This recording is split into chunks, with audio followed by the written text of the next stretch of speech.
new, never-before-seen manga is available now for free on my new website, mangaletter.com. This includes unreleased Ultra Vegito episodes, VE episodes, GR episodes, and an unbelievable amount more. Simply click the link in the description or pinned comment, enter your name and email using an active email, and boom, more manga will be in your inbox. Make sure to check your spam, junk, or other folder if you don't see it, and remember, this will never be released outside of Manga Letter. So sign up now, no excuses, it's free. There's over 132,000 members and counting. Enjoy. So our story continues with Vegito still in the Pyramid of Power. His hand to his side, in his back pocket, putting away the medallion of the now deceased Gaiba, after promising to one day bring him back. With a sorrowful face, he looks down, saying once more, Gaiba, for you, Jin is no more. But as long as these gods exist, tragedies like your story will never end either. Just watch me from wherever you are. I will put an end to all of this, forever. Before then powering back down to base, now that his latest divine victims had well and truly been defeated. But immediately as he looks down, his sorry and dire state can be seen, as he comments annoyed, But first, it looks like that armor Bomber made wasn't that good after all. I'm in even worse state than I was before. No god killer can be seen walking around like this. I don't even have both my shoes. This will not do at all. Vegito, now thinking on his options, then looks to the sky, now becoming cloudy and thunderous, as if metaphorically representing his mind, and says, Getting some new clothes shouldn't be too much of a problem, but that isn't the only thing I'm after. Before within the mind of the god killer, the image of the possessed Gaiba appears as he continues, That power, whatever that wizard did to that kid, it turned him into a completely different beast. Literally. That kind of power isn't normal. And it was all fueled by his rage and desire for revenge. And on that front, there is no one who'll surpass me. I too need that power increase. Before eventually lifting out his arm and opening up a time portal in the distance.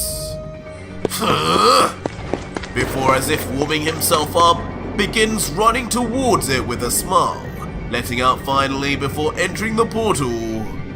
Goodbye, Jin. Time to deal with the last of your kind.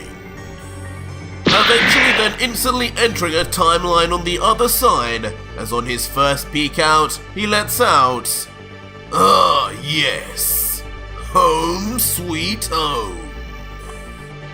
Soon landing his feet on the ground of a lively but familiar area. Palm trees all around, while the noise of a mass of people chatter and laugh all around. But as Vegito arrives, a slight sense of curiosity reaches him, as he wonders, Where are Kakarot and the others? This isn't exactly where I wanted to head. But it's good enough, I guess. This'll still get the job done. Just might end up running into a few more people than I intended to. Wait, what? But as Vegito walks forwards, he's immediately left at a standstill as a massive line of burly and strong-looking men and women appear queuing right in front of him. He leans his head to the side in confusion, past the shoulder of one of the queue members, and asks, What's the deal with this? What are they even lining up for? Is there food here or something? Oh! Before a pleased smirk then soon comes across the Saiyan's face, as he realizes exactly what the line is for, saying, "So it's that time already? Interesting. Not too long till when the real fun starts then. Perfect." As eventually in the next panel, it's finally revealed to all of us that Vegito has returned to the timeline of the 25th World Martial Arts Tournament, just before the Buu saga, and in front of him are 3 cues for 3 punch machines, each measuring the strength of the fighter's attacks. And with a light tap, just like in the original timeline, Android 18, with an unbothered look, hits the machine. And of course, despite the lackluster contact, the score reached is still incredibly high, reaching near the max 999 score as... The assigned score checker watching on is left in complete shock, not believing at all such a score was possible from a woman, let alone with such a light tap. As he then calls out to his assistant, "Listen, the machine must be faulty. Call over the tech guy and sort this out before Mr. Satan arrives." To which the assistant would of course just respond, "Yes, at once, sir." But Vegito, watching on, and still at the back of the line, would grow impatient and place 2 fingers on his forehead in a familiar position, saying, "Like I've got time for these games. I'll just end this formality here and now." Vanishing as he does so. Huh? And appearing once again now at the front of the queue, to the surprise of the score reader. The middle-aged man would then look to Vegito with a pleased smile, thinking of him as a guinea pig, as he requests, My, now you look like a strapping young man. Look at those muscles. Could you perhaps test this machine for us? I'm sure a punch from you would register correctly." Gladly.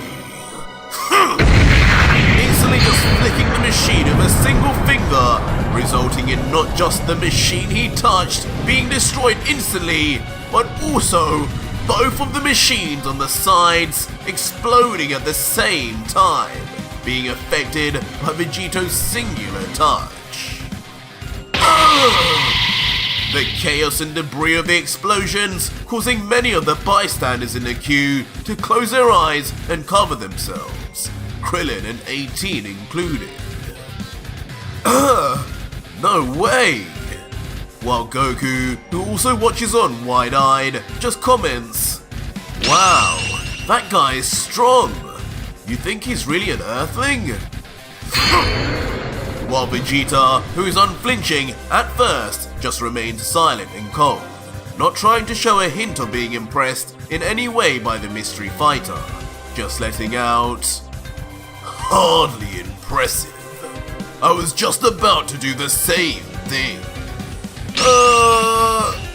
The clueless and totally stunned score reader would just be left speechless in the aftermath, as Vegito, taking his opportunity, would then walk past casually towards a tournament waiting room. With Goku, Krillin and Vegeta watching on from behind in silence, trying to figure out if the stranger was anyone worthy of note. But as Vegito approaches the door, however, Piccolo is already seen standing near it, having skipped the punch machine, standing cautiously with his arms folded as Vegito stops in his tracks before him. Still not giving anything away though, the Namekian would just think internally, "What's this feeling? This energy I'm sensing from this guy, it's familiar. Well, hello there, green man." But before Piccolo can think anymore, Vegito confidently begins addressing him, saying with a smile, "I'm glad to have run into you, friend. Would you mind using your clothes beam technique to restore my outfit, Piccolo?" "What? knows my name? Immediately taking the Namekian by surprise as he wonders still, just within his mind.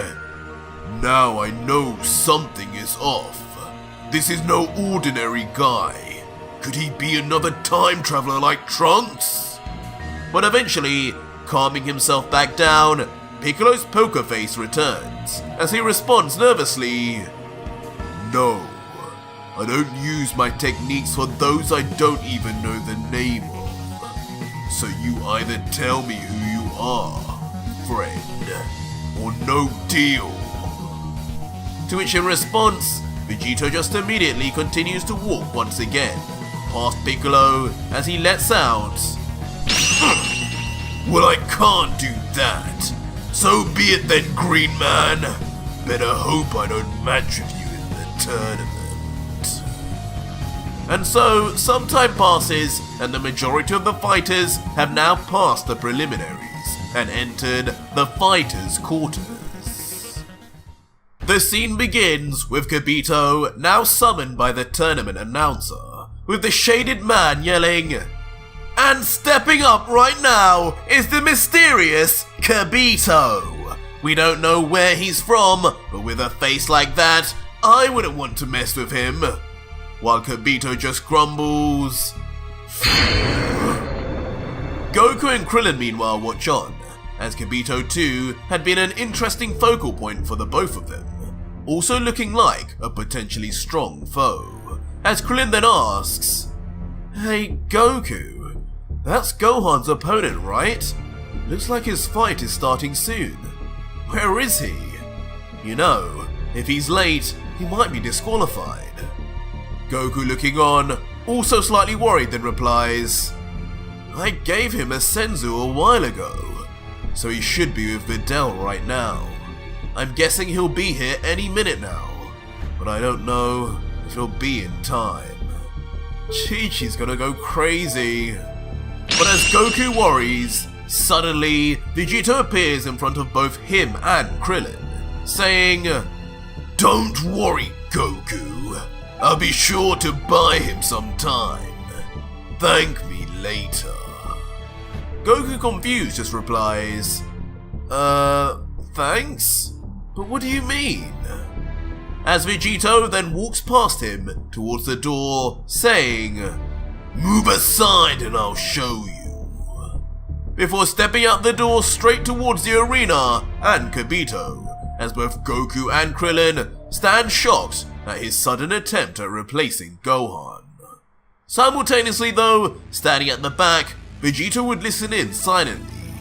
He too bemused by the actions of the stranger, he thinks, "And what does this clown think he's doing now?" But soon enough, Vegito would then arrive on stage, still completely battle damaged and in tattered clothes before the assistant of the Supreme Kai. The oblivious announcer, not knowing any better, would then let out though, "Alright guys, the wait is finally over. Looks like Son Gohan has finally arrived. Let's get this party started!" But of course, Kibito, not knowing what is going on at all, already knowing who and what Gohan looks like, just lets out, "What is this filthy earthling doing? Who are you? I suggest you remove yourself at once. I'm waiting for Son Gohan. I have important business with him." But despite hearing this, only a dastardly smile is seen on the God Killer's face, as he stares right back at Kibito and announces, "Important business, huh? That's a fine way to put it. Not quite sure that's how I remember things going down. But business or not, you can deal with me now. After all, I'm an even stronger Super Saiyan than Gohan." As both Kibito and Piccolo, who's listening in from afar with his advanced hearing, are both left in complete astonishment, as Kibito lets out, A stronger Super Saiyan than Son Gohan? Impossible! You're not even a Saiyan yourself. The Supreme Kai would not get this wrong. How dare you insinuate something like that, Earthling? While Piccolo thinks, "Duh, I knew it! That guy is a Saiyan after all! He's just like Vegeta and Goku." But Vegito, not caring for the reactions, soon changes his expression to a serious and cold look as he motions Kibito and says, "Enough with the trivialities. Look into my eyes and read my mind, Kibito. I'm not lying, and you know it. I can show you the power you seek to see. The power you know will get a certain pair's attention. All I ask in return is that you restore my clothing to something suitable. That's all, and I will show you." Kibito once again is taken aback, thinking to himself, how does he know of my abilities? But regardless, he's right. Reading quickly through his mind, he thoroughly does believe what he's saying. Begrudgingly, he then looks down and just concedes, "Fine, he is only requesting clothing. Besides, if he truly is the warrior we have been looking for, we can't have him arrive on the land of the Kais with this sorry excuse for clothing." Before summoning his energy and launching it at Vegito, just as he had requested. And just like that, Vegito is reverted back to his original outfit, perfectly clean, crisp, and cut, as he gets into his signature stance with a smile saying, "Now that's more like it! Perfect, Kibito! Old Shin is a lucky guy to have you around him. This is just what I needed, and now I am at your service, friend." Before getting into stance, as if ready to power up, and then lifting up one fist foreshadowing, "Just don't say I didn't warn you. When I say I'm a stronger Super Saiyan than even Gohan, I'm going to go even further beyond. Allow me to show you the true power of the Saiyan race." Immediately being a man of his word, then proceeding to power up with all his might, his body becoming surrounded in a golden hue until... First, Vegito reaches his Super Saiyan form, but just as he said, then continues to go further beyond. As suddenly, Vegito's eyebrows then disappear, along with the replacement of his golden hair for his signature mixture of purple and white. His torso and legs becoming surrounded in a vicious black lightning, as even his left eye then becomes pure black.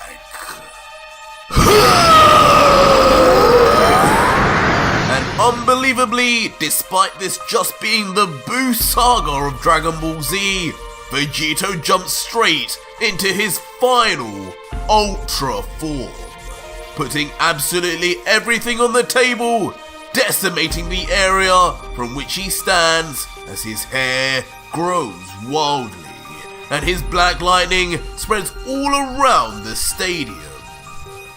What? This is the power of a Super Saiyan, but this energy, it feels divine, leaving Kibito stunned. Wow! Who is this guy? His ki, it feels never-ending. Goku is left in a panic shock as he watches on at something that is totally beyond his depth, and yet he isn't the only one, as both Krillin and Piccolo then share the same sentiment, as Krillin with a bemused look comments, "Is this guy on our side?" While Piccolo yells, Everyone, we need to get out of here! That amount of energy is enough to blow up the Earth! But Vegeta, who though for the first time breaks his cool now appearing surprised himself, has a very different thought process, letting out, "What is that form? Is that..." Before in the confusion and obvious show of strength, the prince immediately reverts to anger, as he thinks internally, "Damn it! Don't tell me! Yet another cloud has appeared on this planet to challenge my throne as the strongest! Ridiculous! As if Kakarot wasn't bad enough!" The reader! Meanwhile though, patiently waiting on the other side of the arena is Yamu, who is now shocked from what his energy reader is doing. Looking down, the device is seen trembling non-stop, with the arrow in the middle spinning so fast that at hyper speed, it almost looks still to the naked eye. Instantly, Yamu, knowing this is a sign that they found the strong fighter Babidi had foretold him of, then turns his head to his partner and yells, "Spopovich, look! The energy reader, it's telling us something! He's our guy! Come with me now! We need that energy!" And just like that, without a word more, the pumped up duo jumps straight into the ring, and straight to the God Killer in his final form. And just like that, within seconds, both of Babidi's brainwashed henchmen fearlessly jump from behind Vegito, thinking they had caught him off guard, just like they would have Gohan in the original timeline, with Yamu yelling, "Spopovich, you grab him and don't let go! I'll inject him, got it?" To which the brute numbskull would just respond, "Got it!" All the while Vegito would just giggle. For a brief moment he would then turn his head back with a smile and think, "Took you long enough? Finally, those two numbskulls have figured out Majin Buu's meal. It's right here, under their noses.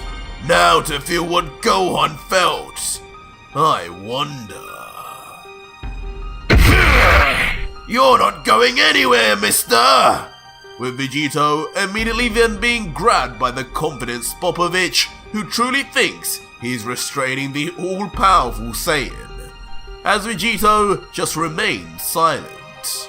"Alright, time for that energy!" As Yamu simultaneously spearheads the energy pot / reader with all his might until... With a scream that can only be described as sounding like Gohan's did, Vegito yells as the energy reader is injected straight into his stomach. As Yamu screams, "That's it! Stay still now!" And Spopovich mercilessly laughs. "You're not going anywhere!" And quickly, almost just as fast if not faster than Vegito's own energy absorption techniques, almost all of Vegito's energy is removed, immediately reverting back to his base form. Landing then on one knee, more exhausted than he'd ever been at any point so far in the series, just whispering, "So, this is how Gohan felt. Now I'm glad those gods I drain feel this in their last moments at least." Yamu, now taking everything, then yells out to his fellow brute, "We did it, Spopovich! We really did it! Babidi is going to give us power you wouldn't believe after this! We'll be invincible!" Before immediately, the duo of corrupted Earthlings fly off into the sky in the direction of Babidi's ship. Vegeta, meanwhile, would then look up to Kibito, who had just stood there watching on purpose, as the red giant of a man would then say, "Do not worry, young warrior. You will survive this. they have merely taken your energy. But if you stand still, I can heal you at once. Before coming right up in front of him and saying, though, that energy you provided, I suspect it may be far more than just Saiyan energy. I have some questions to ask you. To which the now sweating from exhaustion Vegito, with one eye open and a smile, would respond, ask away, Kibito. Just do me a favor and heal me first. I can't think straight when I'm like this, you know. But meanwhile, just like in the original timeline, Shin had revealed his identity as the Supreme Kai to the Z Fighters, and together with the others would begin flying in chase of Yamu and Spopovich, hoping to be led straight to the location of Babidi and of course, Majin Buu. Goku, Vegeta, the Supreme Kai, Krillin and Piccolo would all be on the hunt, as Goku says, I don't know what's going on, Shin, but if you're really the Supreme Kai, then this Majin Buu must be no joke. To which Shin would reply, yes, Majin Buu cannot be taken lightly, but the good news is that he should still be sealed for now. He will need a whole lot more energy before he can be unleashed, and this will be our chance to take him out while he sleeps. While Vegito would finally then say, kill him while he sleeps? Pathetic. That is not how a Saiyan prince handles things. But back with Vegito at the tournament, Kibito is seen standing behind him, before with an energized palm, he places it on the backside of the God Killer.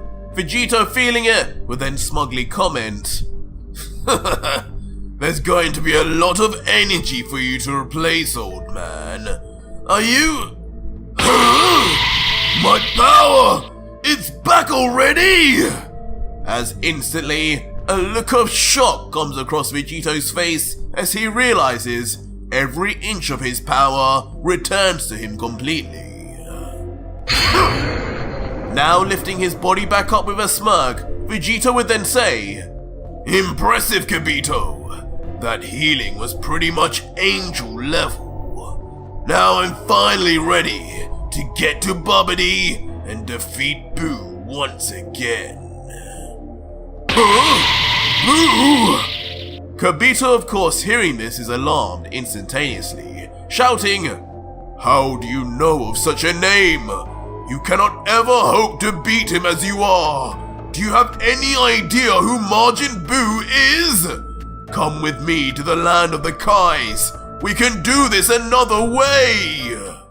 Here I come, Buu!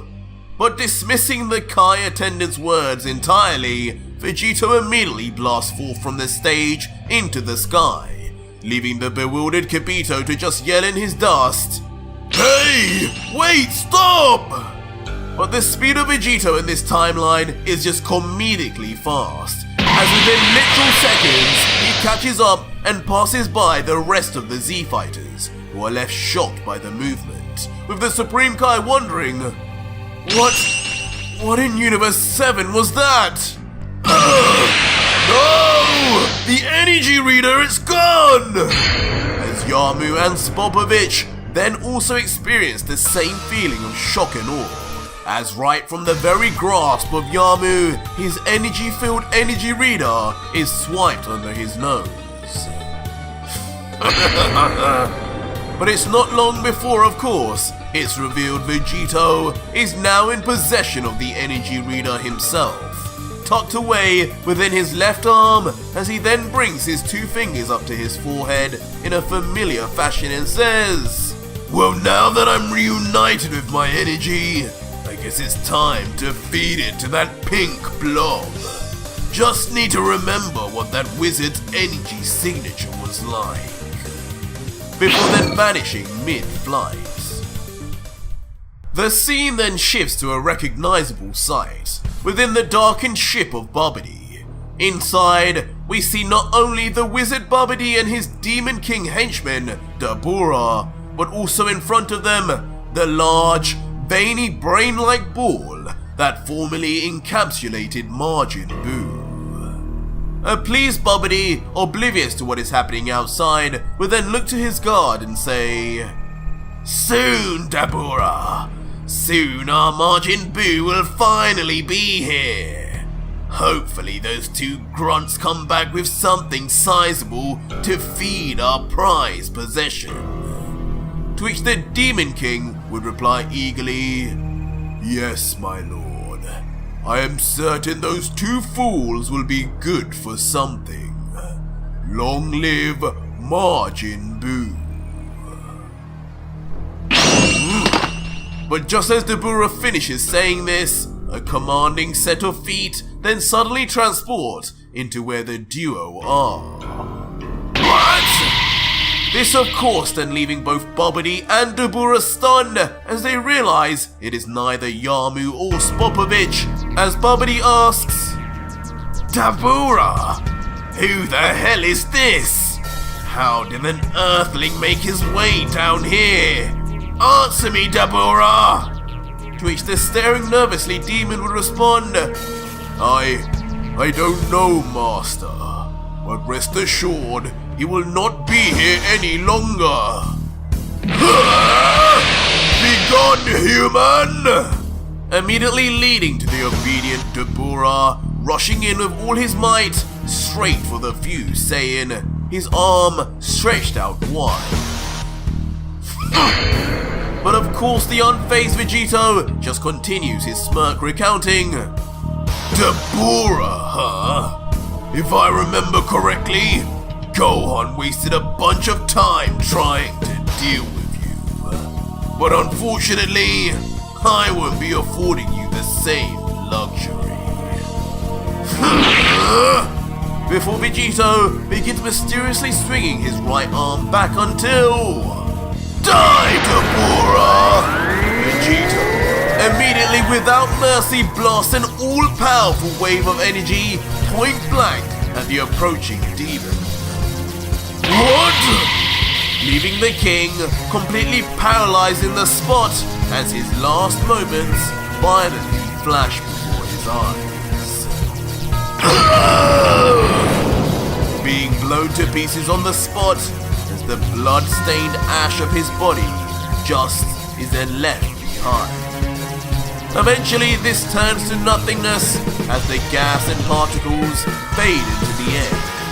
But watching this right in front of him is a completely petrified Babidi, who with his wide eyes and a trembling voice then lets out, Dabura? You were supposed to be the king of all demons! How? But as Babidi remains flabbergasted, Vegito begins to slowly walk towards the wizard. Giggling as he approaches, letting out commandingly, "Don't act like you cared about that weakling. You and I both know you planned on disposing of him the minute Majin Buu came out anyway. But listen here, wizard. Inside this device here is enough energy to create the strongest Buu you could ever imagine. My own power, in fact. Power that rivals even the gods. I'll give it to you, but on one condition." Babidi, intrigued by the proposition, but more scheming to unlock Buu and destroy this mysterious intruder, will then cautiously let out, "Oh, well, what would that condition be then?" And Vegito, now laughing even more maniacally, would then ominously begin, "Well, about that, Babidi, what I want is..." But before that sentence could finish, the scene shifts inexplicably back to just outside Babidi's ship, and onto the mountain face where the Supreme Kai and all of the Z-Fighters remain hiding in wait. As they peer onto the ship, not a sound or movement can be heard, It almost seems peaceful, but a little too much.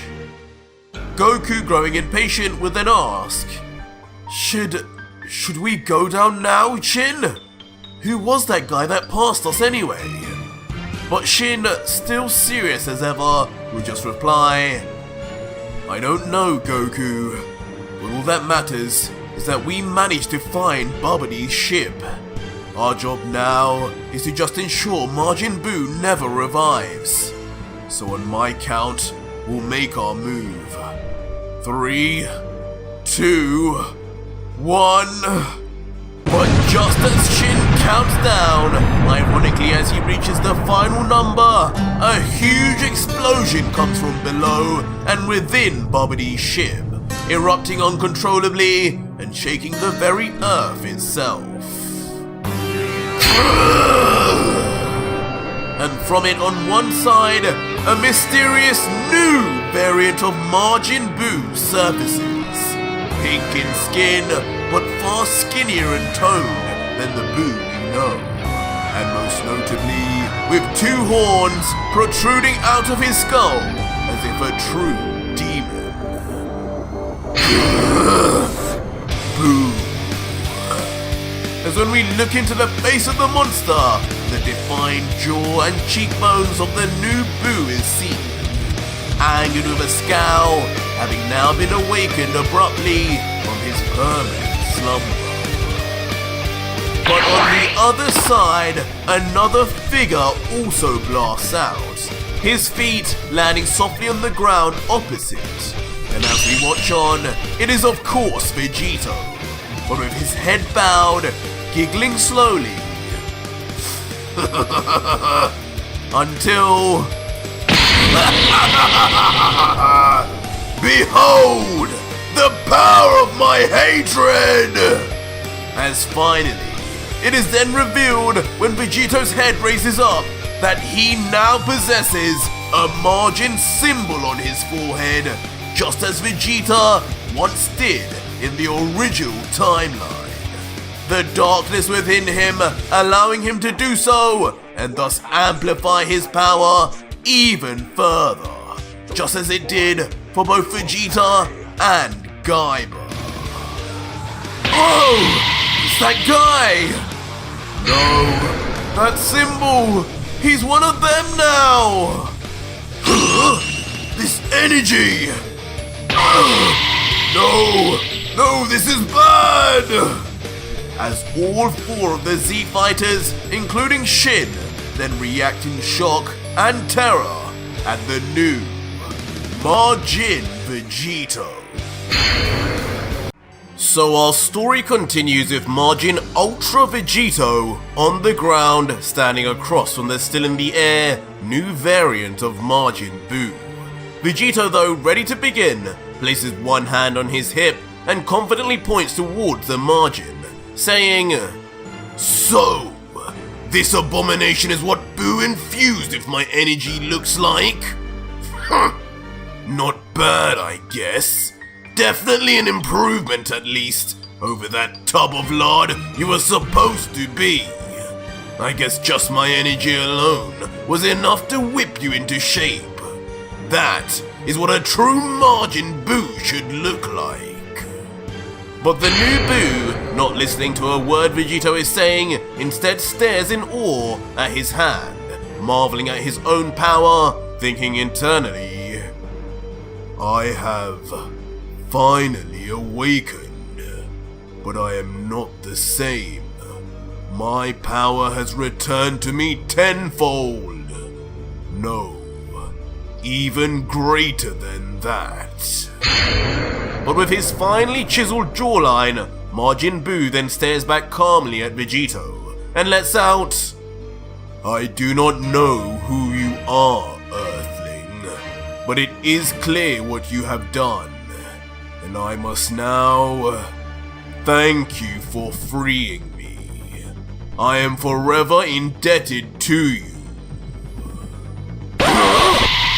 Leaving Vegito short for words as he comedically reacts in shock to the totally unexpected words coming from this all-powerful version of Majin Buu, as he just mutters out, Indebted to me? Are you really Majin Buu? Huh? But also watching on and now confused is Goku, who comments to Shin. Whoa, look at that. That Majin Buu guy just spoke a few words and he's already made him lose his cool. Crazy. He must really be as strong as you say, Shin. To which Shin, who is also watching on closely, just remained silent briefly, before letting out cautiously, yes, Majin Buu is the strongest monster the universe has ever known. His power is unbelievable, Goku. Not a single one of us Kais stood a chance against him. But before a more concerned and dismayed Shin then continues under his breath, But something is definitely very different about Buu this time.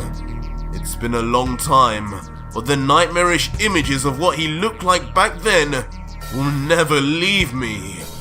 This Buu is not the same. As behind him, the mental apparitions of both Fat Buu and Kid Buu appear in his memories. As Goku, noticing his expression, asks, "Huh? What's wrong, Shin? Is that not the guy you warned us about?" But the Supreme Kai, trying his best to not cause alarm, says back, "No, Goku, that is definitely Majin Buu. That kind of evil presence, I could never forget it. But for Buu to have been revived with just the energy of one Earthling, I have a feeling that this version of Buu may be far stronger than how he was before. Not to mention that the other fellow seems to be just as strong. I may need to call on Beerus." But though this was said with a hushed tone, Vegeta, listening in, is quick to recognize a certain name, as he thinks, "Did he just say Beerus? No, he couldn't mean..." But meanwhile, back with Vegito, in a contrast to all the panic, he just remains smiling with his arms firmly on his hips, saying, "You know, you speak a whole lot better than the Buu I knew. Gotta say, it's a very welcome change. But back to what you said. You say you're indebted to me, huh? Well then, make it up to me by giving me a good battle. You have my energy inside you, so you should be the strongest foe I have ever faced. And of course, the perfect training partner. Just what I need to get stronger, and just what I need to test the power of this Majin Seal." Blah blah blah. But instead of heeding what Vegeta was requesting, the new Buu is quick to instead to dismiss him, turning his back and closing his eyes as he lets out nonchalantly, "You spoke too long for me to have paid attention. But listen, from the way you're staring at me, if a fight is what you'd like, then I refuse. Violence is not the answer. And I slept long enough to waste my first moments with such a pointless task. I appreciate your efforts in freeing me, but my wish is to live in solitude. Good day to you, Earthling." You've got to be kidding! As once again, Vegito's words are shot down and he is left with a humorously awkward face thinking, "I should have never given this pink flubber my energy. He's more hard-headed than even me." But soon his face turns to one of comedic annoyance as he grunts out, "I guess I can't blame the blob. My time traveling must finally be catching up to me. Things are changing more and more from how they should be. Only explanation here is that my energy in particular must have had some sort of strange effect on how this Buu turned out. What a strange creature. But regardless, as long as my power flows through his veins, then I could care less what he wants. All that matters is what I want! Vegito, now distinctly angered and pumped up, yells a battle cry as his body powers up while still in his base form. Before, without a moment's more notice, rushing in violently at the still standing calmly Buu, screaming out, "So be it then, Buu! If you won't make the first move, then I will!" Confusing the peaceful variant of Buu as he just stares wondering why he is being attacked, though not letting out a word as his expression turns to one of slight irritation. But as he launches his first punch, it misses completely and uncharacteristically for Vegito, as Buu with perfect movement just moves right to the side. Get away from me! And just as precisely, then returns fire with a whipping kick which smacks Vegito right across the face. Leading to Vegito quickly flipping gymnastically multiple times back. Before landing on his feet, skidding across the ground to a stop. But this of course doesn't faze Vegito, as even with a bruise on his chin, he is seen smirking, giggling. See, now that's more like it. Yes, I could instantly sense the untapped power within you from just that one kick. But now, I'm afraid it's time to fast-track this little warm-up. Time to take this a step further! Before, in familiar fashion and completely in tune with the timeline, Vegito transforms into his Super Saiyan 2 state, spitting his black electricity in all directions while his margin symbol begins to glow red on his forehead as he yells, "Welcome to the power of a Super Saiyan!" As both Goku and Vegeta, who though aren't close enough to hear Vegito's words, nonetheless react in shock as they see the familiar transformation, with Goku yelling, "What? That guy? Vegeta, I'm not being stupid, am I? Because that looks a whole lot like..." While Vegeta just interrupts, finishing his fellow Saiyan sentence saying, "A Super Saiyan? How? This is absurd! He's even more powerful than Gohan was! He's even more powerful than me!" But of course, Vegito, being oblivious to the reactions of the Z fighters, just then lifts his arm up and says, "Now, we can finally see what you're made of, Buu. I think I'll begin this course off with some finely carved pink salmon." Before immediately extending his Godslayer blade, sharp as ever, and looking Majin Buu straight in the eye as he does so. Swiping his arm back with a smile until... "Dodge this, blob!"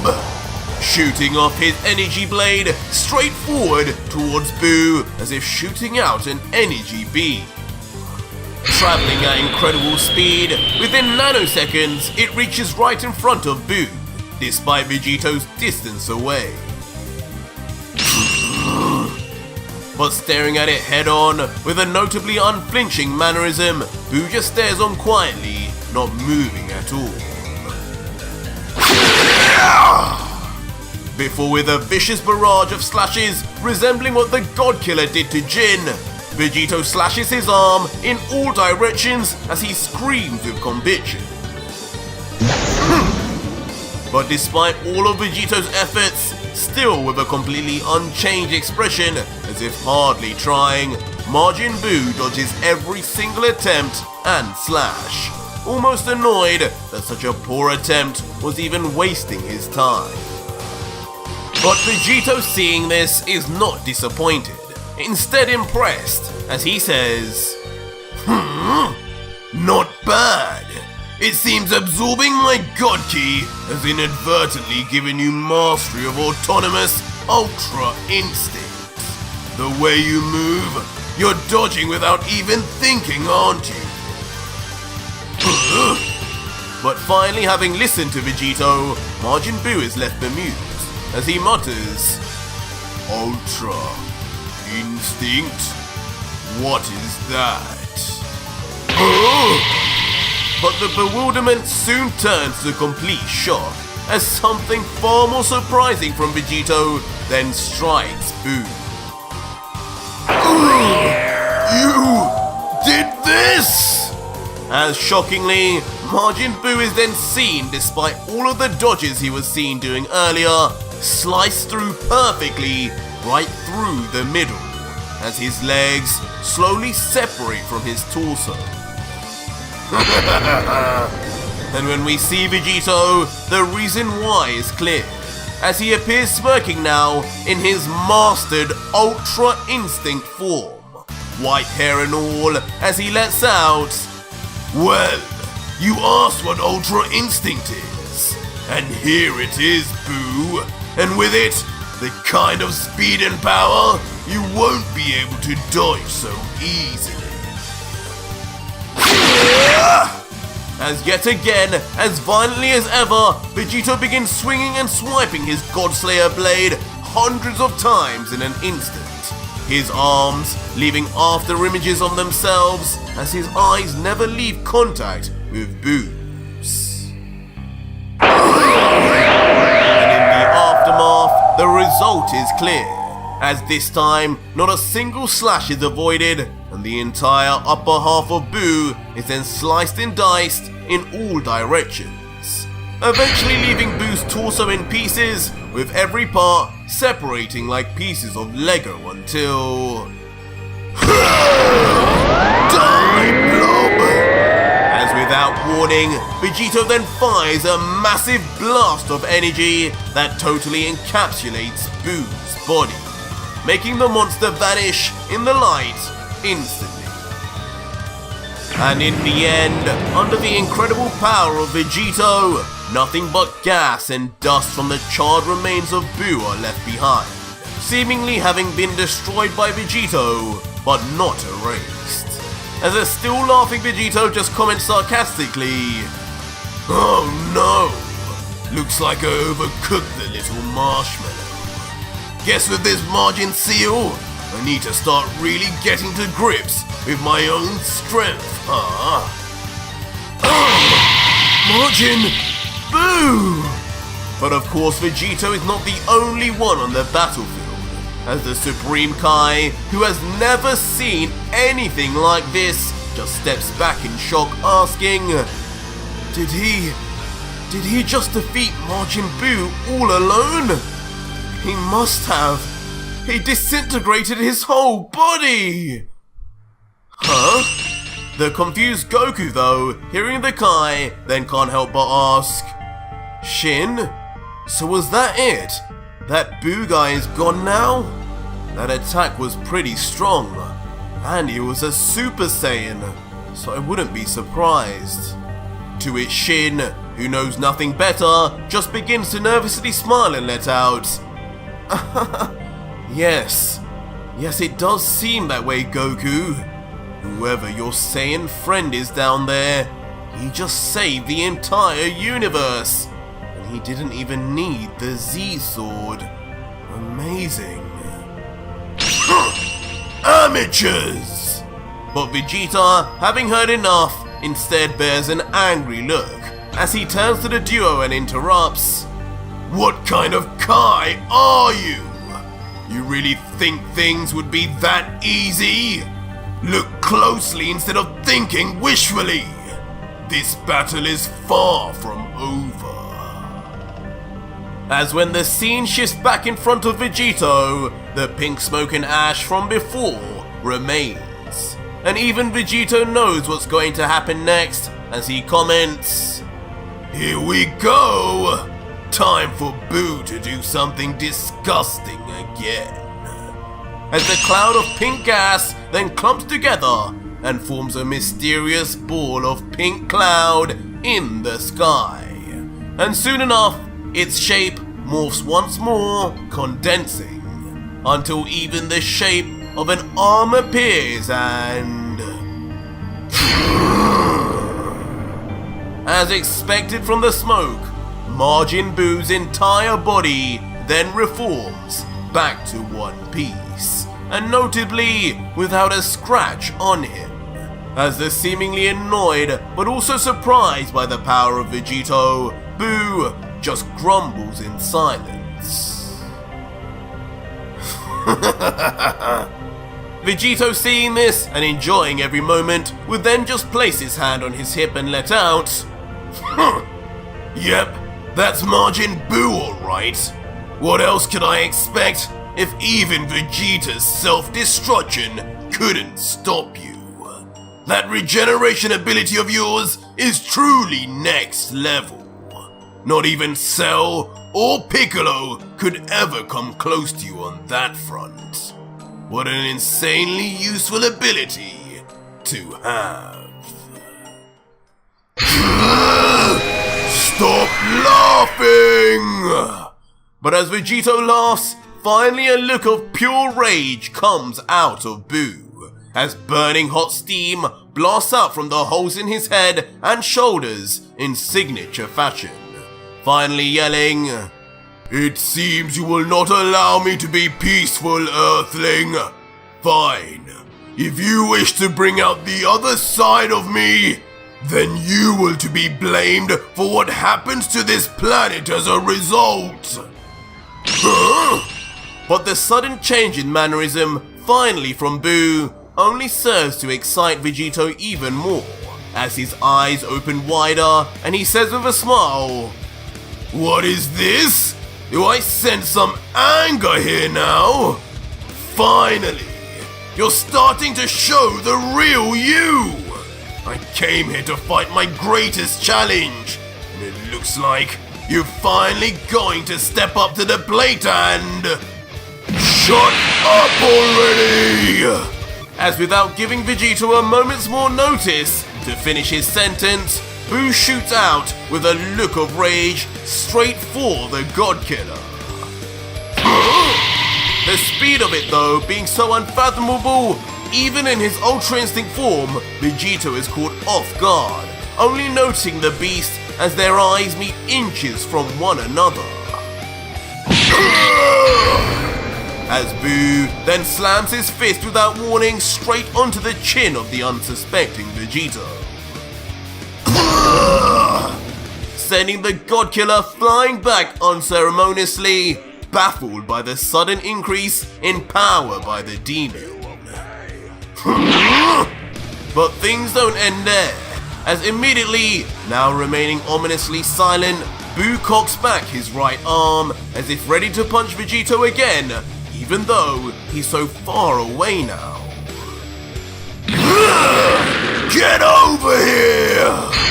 Before then shockingly instead stretching his arm out immediately with speed, firing it off right after Vegito. No! No! No! Get off! Until eventually, of course, grabbing Vegito by his ankle. Round and round you go, Earthling! Before using his monstrous strength to toss Vegito's lifeless seeming body straight through the air. What are you doing? As the helpless Vegito, who is now moving so fast, his mouth is distorting along with the rest of his body, screams in panic until... Buu increases the G-force and speed of which Vegito is moving even further further by twirling him round and round in a circle, almost creating a cyclone with the speed of it. That's enough, I think, until Buu is ready to let rip. Letting Vegito, still grabbed by his never-ending arm, go straight into the direction of the same mountain the Z-Fighters and Supreme Kai are hiding behind. Of course, each of the Z-Fighters then become alarmed as Krillin yells, "Guys, we need to get out of here!" As Goku and Vegeta look on silently but not too alarmed, but Supreme Kai just thinks in panic, "What? Does Buu know we're here? No!" But whether Buu did it intentionally or not, within moments, Vegito's screaming body collides hard and fast with the mountain, decimating it into rubble instantaneously. Meanwhile, up in the sky though, all the Z-Fighters, Shin included, had escaped danger safely. All the while, Vegito continues to be swung around like a mere toy, colliding into anything and everything under them. No. But a grunting in disappointment Goku can't help but comment, "Darn it, he's losing. He's going to die if this carries on any longer. We need to do something. This is our fight too." But the Supreme Kai, hearing this, is quick to interject, "No, that is not a good idea right now. Both of these two clearly are far beyond what we anticipated. We need to bide our time and fall back. That is the only way we can save Earth, Goku." But back with Vegito, the beatdown is still well and truly in full swing. No pun intended. As with one final slam, Buu then seemingly finishes his attack on the God Killer, slamming him once on the ground, back first into the distance. "You're gonna pay for that!"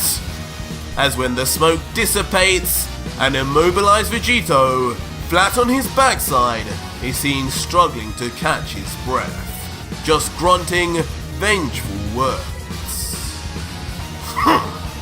"I see you still haven't learned your lesson, Earthling." As unbelievably still carrying on his assault, Buu then slams his foot right through the ground where he is, sending it stretching through the earth itself until exploding out of the ground miles away, where Vegito lays to kick him right into the air.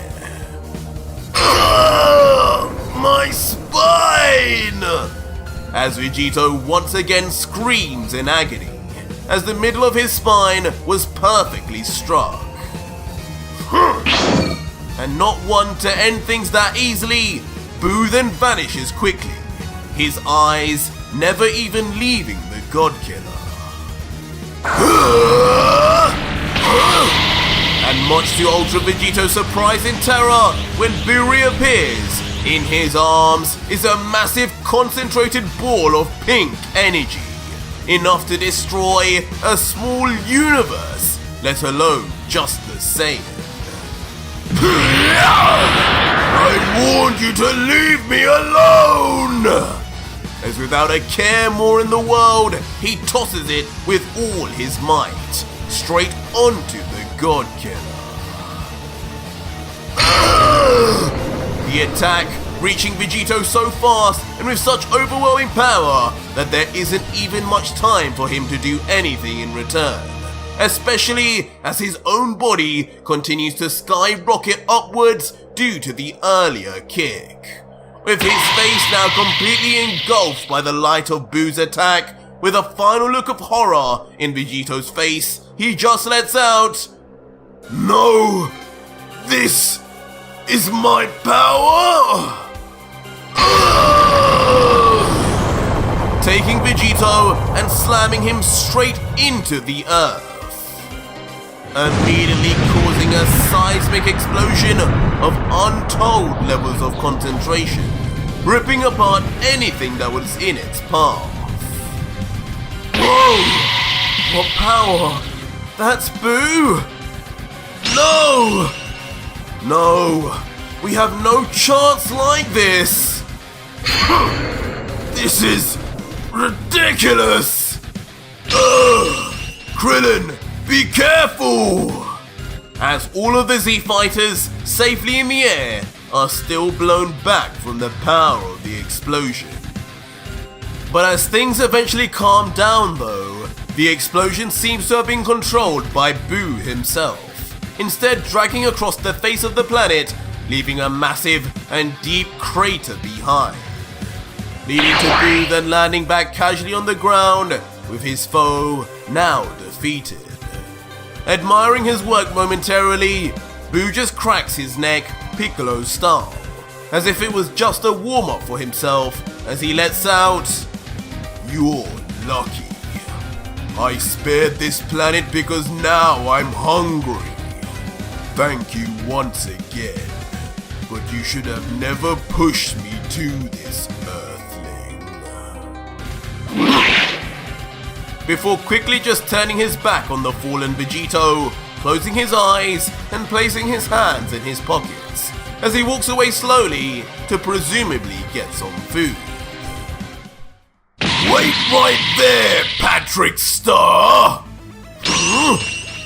But just as Buu feels a semblance of peace finally, a deep voice calls from the unknown, leading to Buu quickly turning his head in the direction of it, and once he sees what's in front of him, lets out, "What now? Did he really survive that?" As finally in the distance, rising from the crater, is of course Ultra Vegito, but looking remarkably different, as when we zoom in closer, we see his clothing intact, but his appearance has now changed completely to his final form.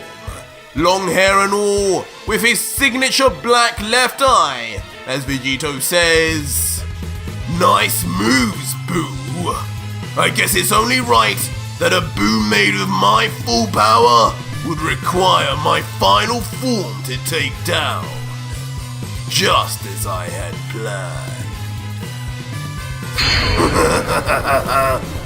Before a strange smirk appears and he continues, "Finally, Buu, you have learned to use the power I gave you. You are the only one qualified to test my true power on. So come now and face the wrath of the Prince of all Saiyans!"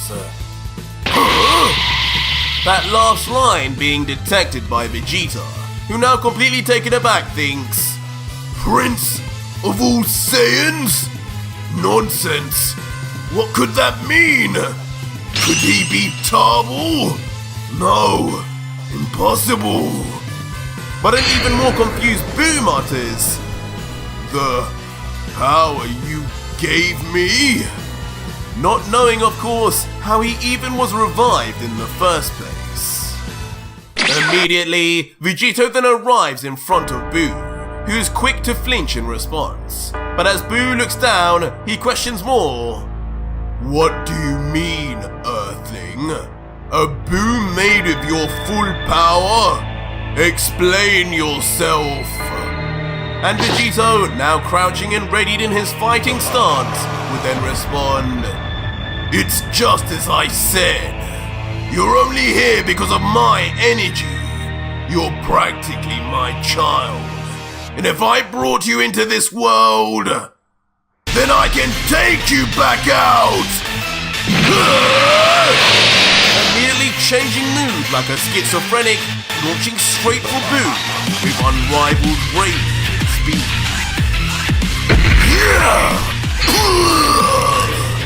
Slamming his fist straight into the gut of Buu, who can do nothing to react, before still mid-attack yelling, "Come on! You can take more than that, can't you?" Before quickly slamming his foot straight into Buu's chest next, So hard, it seems to even cause the backside of Buu to blow up from being unable to contain the power. The shell-shocked Buu, meanwhile, just left wide-eyed in agony as blood spurts out from his mouth uncontrollably. And the beatdown just continues to go on, taking payback for everything Buu had done earlier with a jab straight again to the face of Buu. Before a left hook that also lands, that stings the legendary demon even more. Now stay down! Before one final kick that sends Majin Buu flying helplessly all the way down to the ground. At least we thought so, as midway, Buu manages to regain himself by distorting his malleable body, raising his head back to stare at Vegito, grumbling out, while Vegito would then just ask sarcastically, "What's wrong, Buu? You didn't really think you were stronger than me, did you? I made you, kid!" No one made me! As the constant comments from Vegito soon begin to get to Buu and enrage him like never before, with searing hot steam shooting out once more from his body. I'll shut you up for good! Leading to the Pink Warrior shooting straight for Vegito, head on and with no fear. But as soon as Buu swipes his arm, Vegito, with his speed and foresight now, instantly vanishes to the surprise of the demon, reappearing only moments later, goading him. Too slow, Buu. You're going to need to do much better than that to be my challenge. Which results in Buu then jumping back to gain some distance before... In a roar to the heavens, Buu finally begins powering up himself, his whole body soon spewing out a ravenous pink aura that blows torrential wind in all directions in front of Vegito. But of course, our Saiyan hero witnessing this can only smile in response. So, you were holding back. Finally thought it was time to show your true power, eh, Buu? Took you long enough. As Vegito then in response powers up himself, his body surrounded in circling black lightning as a demonic look of insanity reaches his face and he yells, "The time has come! Allow me to unleash everything I have, Buu! Last even 10 minutes and you will have been proven worthy of my power!" As instantly, with no more word to be said, the two titans, who have no place in this universe at this time, rush in at each other with mirrored intensity and excitement.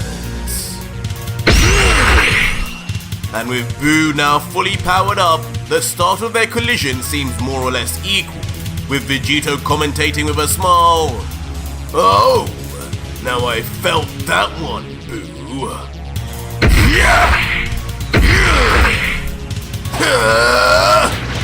And just like that, the duo would begin battling, far more evenly than previously, as each trades shots with each other.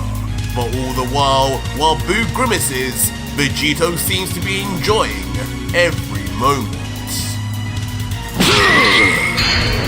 But soon things take a change when Vegito, in an unorthodox move, begins playing around, headbutting the demon head first. Peekaboo! Before instant transmissioning right behind the margin and... Back healing the head of Majin Buu so hard, treating it as if it were a football. Sending Buu speeding like a rocket to collide back down on the ground within the mountains. But the sturdy Buu is of course still completely conscious. Damaged and tapped in a cage of rubble, he only grunts with one eye open. Damn you! Buu! Hate you! As Buu, seemingly reverting to his primal state, breaks apart the rubble, powering in his right arm a massive ball of pink energy, just like he did before. But Vegito, watching on from above, unimpressed, would only comment, "That again? That wasn't strong enough to kill me the first time. You really think it'll do anything this time?" Before then outstretching his own hand in front of him, pointed down directly at Buu and saying, "Allow me to show you a real energy attack. One that will leave no survivors. Goodbye, Buu. Big Bang Attack!" As instantly, without as much as a single bit of powering up, Vegito rapidly shoots out a ball of energy of his own, this time from the catalogue of Vegeta's signature moves. Damn it! Quickly being noticed by a taken by surprise Buu, who then fires back prematurely his own ball of energy, more concentrated and far more powerful than before after his earlier power-up. Why won't you die, Earthling? And with all his might, Majin Buu pushes his own attack against Vegito's, even with the huge deficit in power. And as we look from afar at the two clashing beams, though there is a clear size difference between the two, Buu's willpower alone causes the two to be in deadlock. But seeing this all just brings a grin to the God Killer as he watches and lets out, "Impressive, Buu. You seem to have inherited not only my power, but my tenacity too. It's a shame though. In this case, you should have really known when to give up." As suddenly Vegito's left black eye opens wide, releasing a strange sound as it does so, as if finally activating on Vegito's command. And the result seems to leave Buu in stunlock, as when he looks to the side, he sees a sight that leaves the monster in confusion momentarily until... What are these? As shockingly on either side of Majin Buu then appear the apparitions of God of Destruction Belmod and Beerus, as always remaining silent, not saying a word. What are you doing?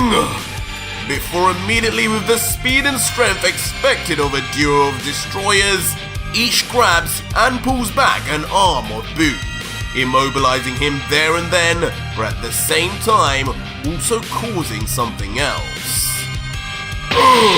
No, I can't push my attack like this! Revealing that with his arms pulled back, Buu no longer can force his ball of energy to compete with Vegito's, as Vegito then... So sad to see you give up so quickly, Buu!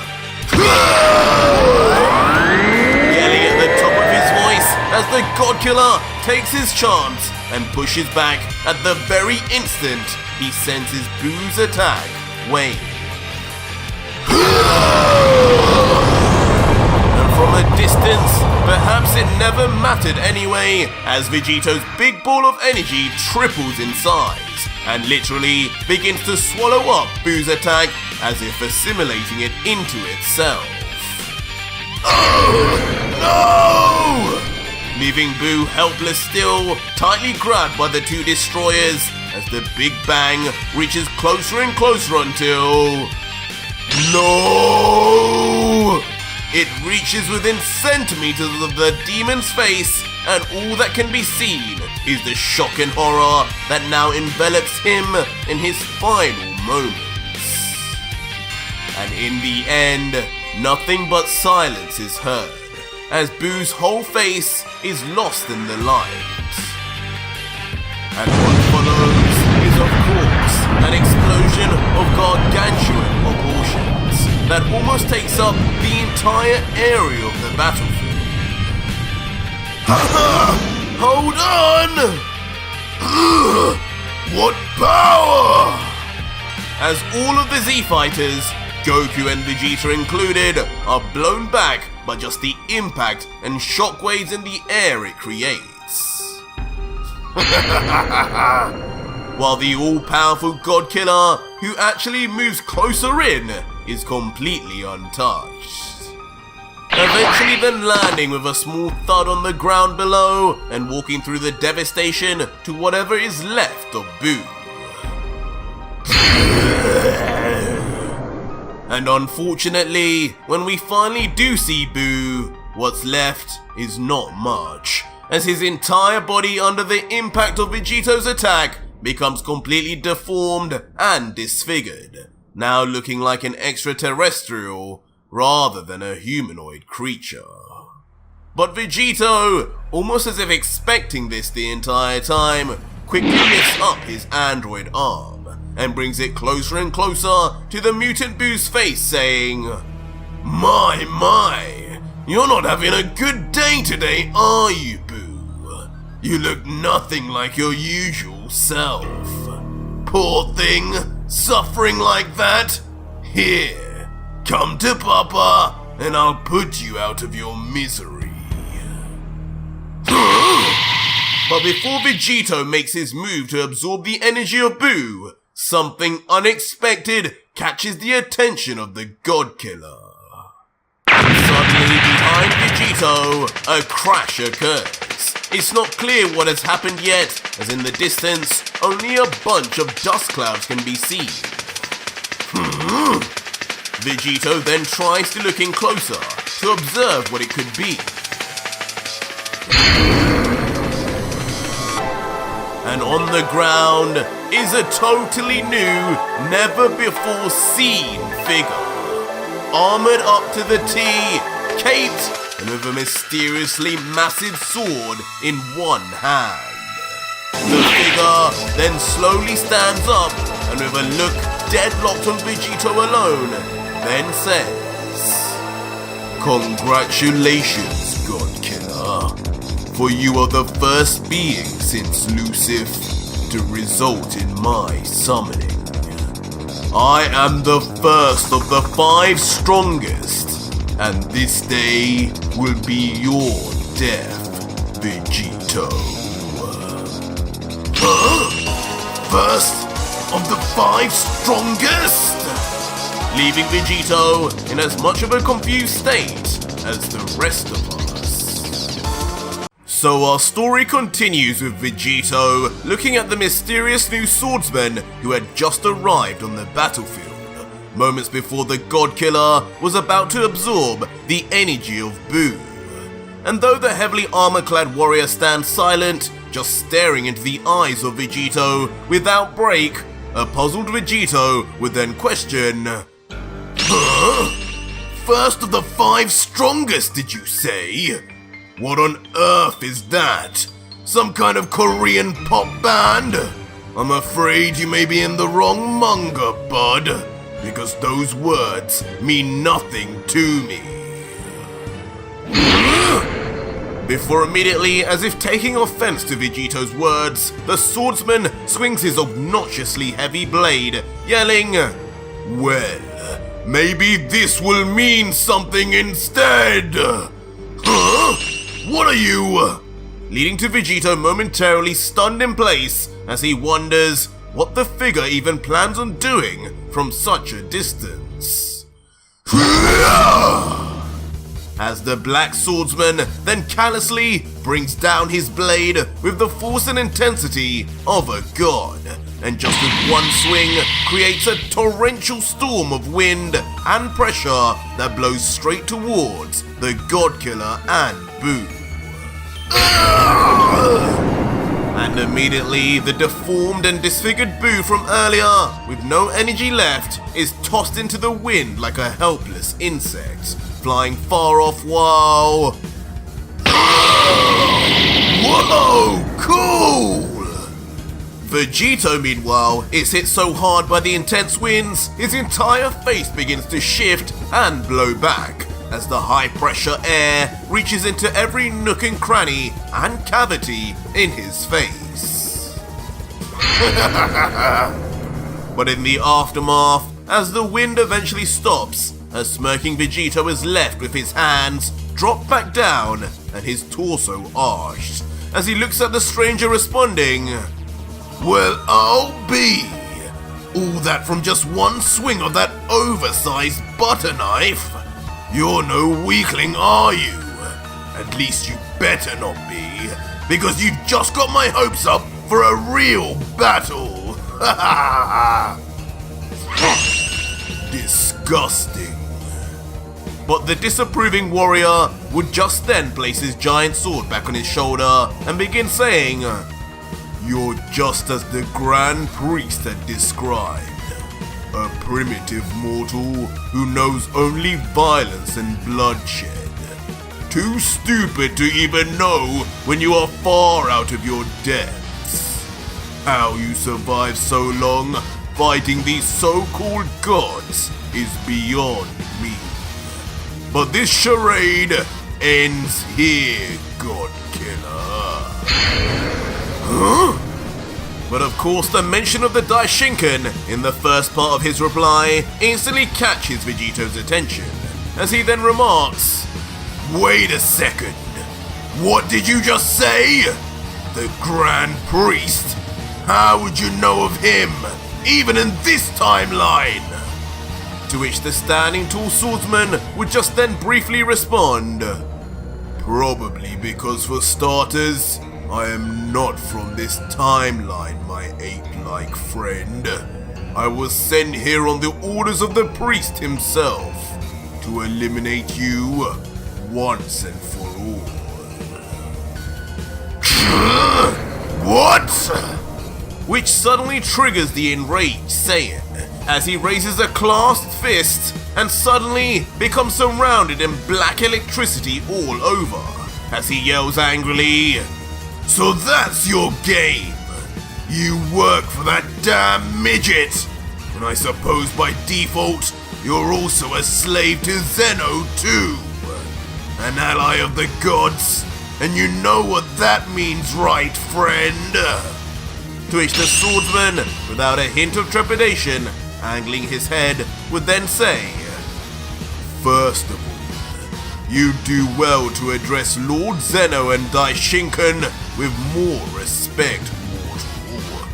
But no, please enlighten me. What exactly does it mean then?"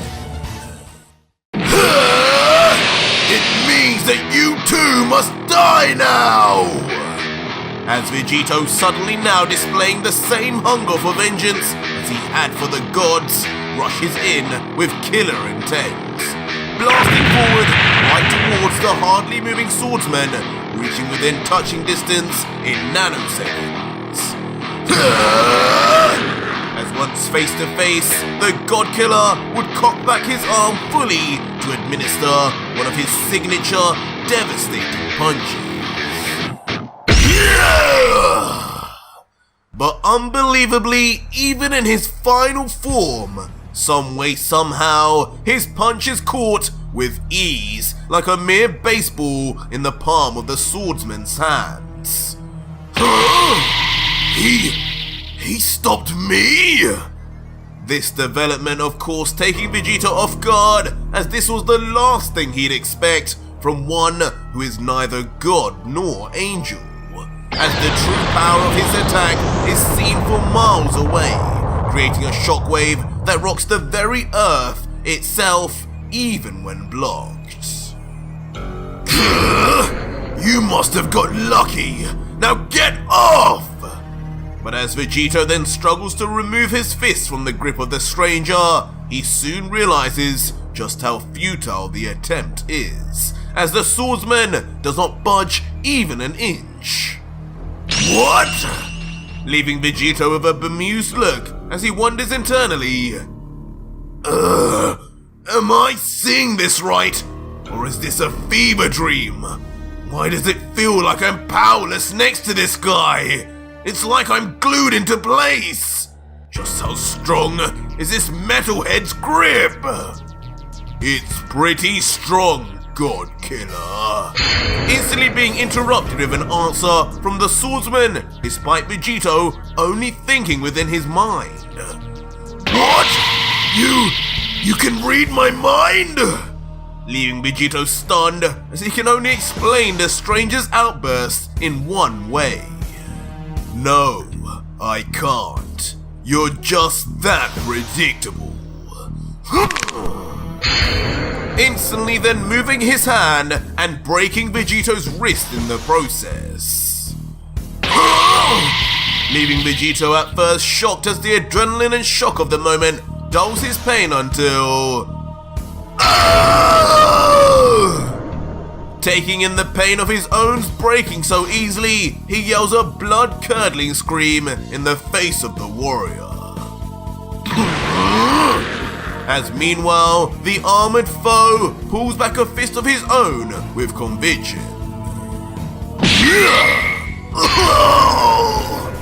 Landing with extreme speed and extreme potency, as not even moments after being struck, Vegito's entire body is shot away, smashing through multiple mountains, going through them like pieces of paper in most likely one of the hardest hits the Saiyan had felt throughout the entire series. Oh! Meanwhile though, noticing all of this of course are the Z fighters, with Goku saying, "And now look, this guy's even stronger than the last one. What's going on?" Where are they even coming from? While a triggered Vegeta says, This is absurd! I trained all this time just to surpass Kakarot, and out of nowhere, I'm being blown out of the water again!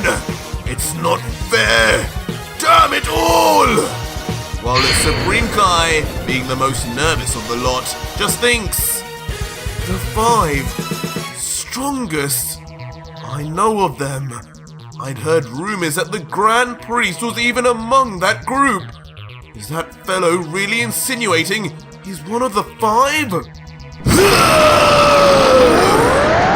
not down and out yet. Vegito soon explodes with rage out of the rubble, sending rocks and boulders flying all over in the nearby vicinity. His right arm now missing its glove, exposing his rings but still deformed, he then grabs onto it and violently snapping it back into place despite the pain. And then with a newfound annoyance, he lifts up his now fixed up fist into the air and yells, "First of the 5 strongest, huh? Get real, and nobody like you is nothing! Allow me to introduce you to the strongest in the multiverse!" Before lowering his head with nothing short of a furious expression and continuing, "And allow me to introduce you to my body, as your energy will be mine!" Before a strange sound activated by his black eye then sounds off. But soon a look of surprise comes across the swordsman's face, but it isn't from Vegito's deadly threats, but instead, what? As the warrior looks into the sky, something far more alarming is seen, with 4 ominous figures in the sky shooting down towards him. And eventually when we zoom in, it is unbelievably revealed to be the ghostly apparitions of all 4 of the angels Vegito has absorbed thus far, with Margarita, Cognac, Vados, and Martinu all seen rushing down silently, but with ridiculous speed as expected of the angels. Seeing this from below, the warrior can't help but think, the angels. No doubt about it, the energy signatures are the same. So this is the cretin's power? Using the power of deceased angels for his own usage, and against their will? This blasphemy cannot be forgiven. As quickly, the swordsman swings his blade back, crouching his stance and readying himself until... He launches like a cannon, sword in hand, straight up and towards the 4 approaching angels. And instantly, in a flash, outclassing the speed of even the 4 Ultra Instinct users, the mystery warrior appears right in the thick of things, right in the middle of the 4 until... Grabbing his sword tightly and... Be at rest, my angels! Before swiping his massive blade with the utmost of power. And in one fell swoop, it appears all 4 of the angels are sliced dead set right through the middle, with each of the ghostly angels left shocked as a result. And though despite the slice, nothing seems to come of the attack, the swordsman then turns his head in a look of respect and lets out, I'm sorry. I vow to free you from this nightmare soon enough, my friends. Before immediately then vanishing from the spot, leaving the angelic apparitions even more bemused in his dust. Immediately then reappearing on the ground below again, staring above at his supposed victims until... Launching his blade once again with force, he then... stabs the very earth with his blade as if trying to injure the planet itself, yelling as he does so, your suffering ends here!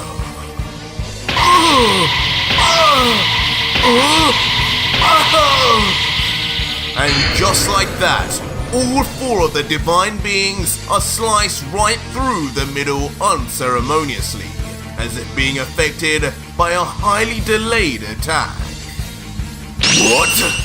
Leaving the God-Killer near speechless as he watches on at the unlikely events, thinking to himself, He just took out 4 angels without breaking a sweat? There's no way! Ridiculous!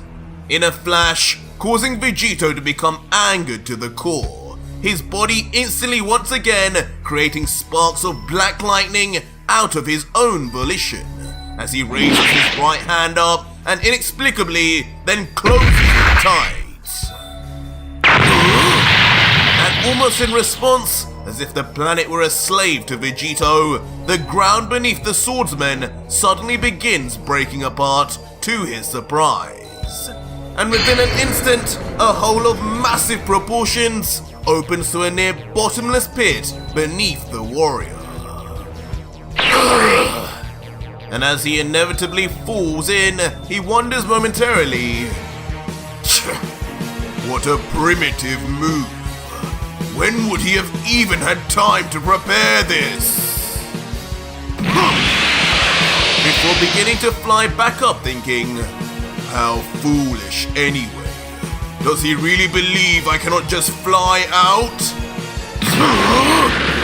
Before, just as he said, he then launches into the sky straight for the entrance of the hole.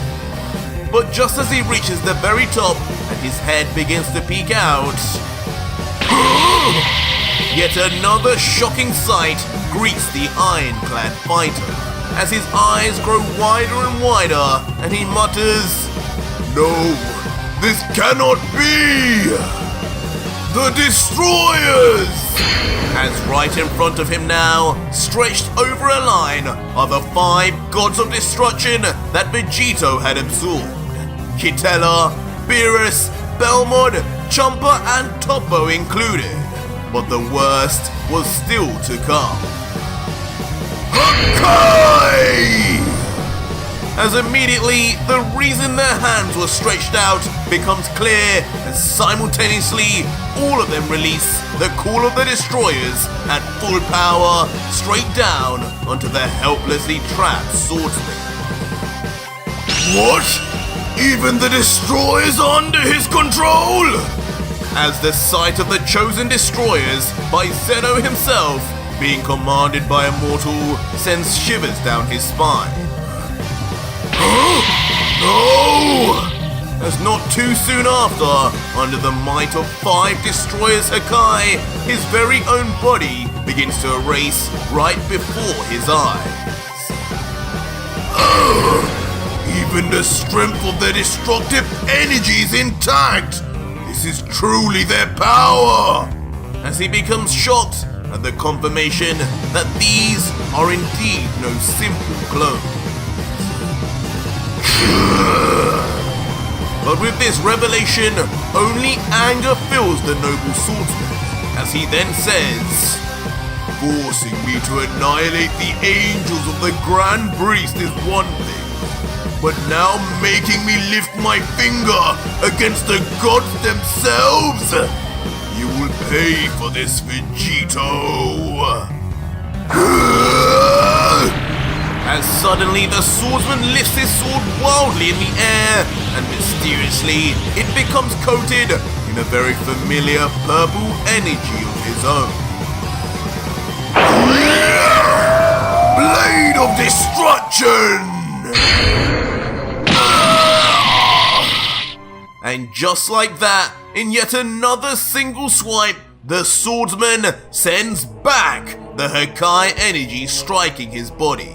Back at the Destroyers themselves, and with such force, it erases them near instantly, as the warrior just whispers under his breath, forgive me. This move, much like the one that took the angels out just as easily, finally breaks Vegito, as his hands drop, and with a look of pure disbelief, he begins internally reflecting, He can wield the power of Hakai too!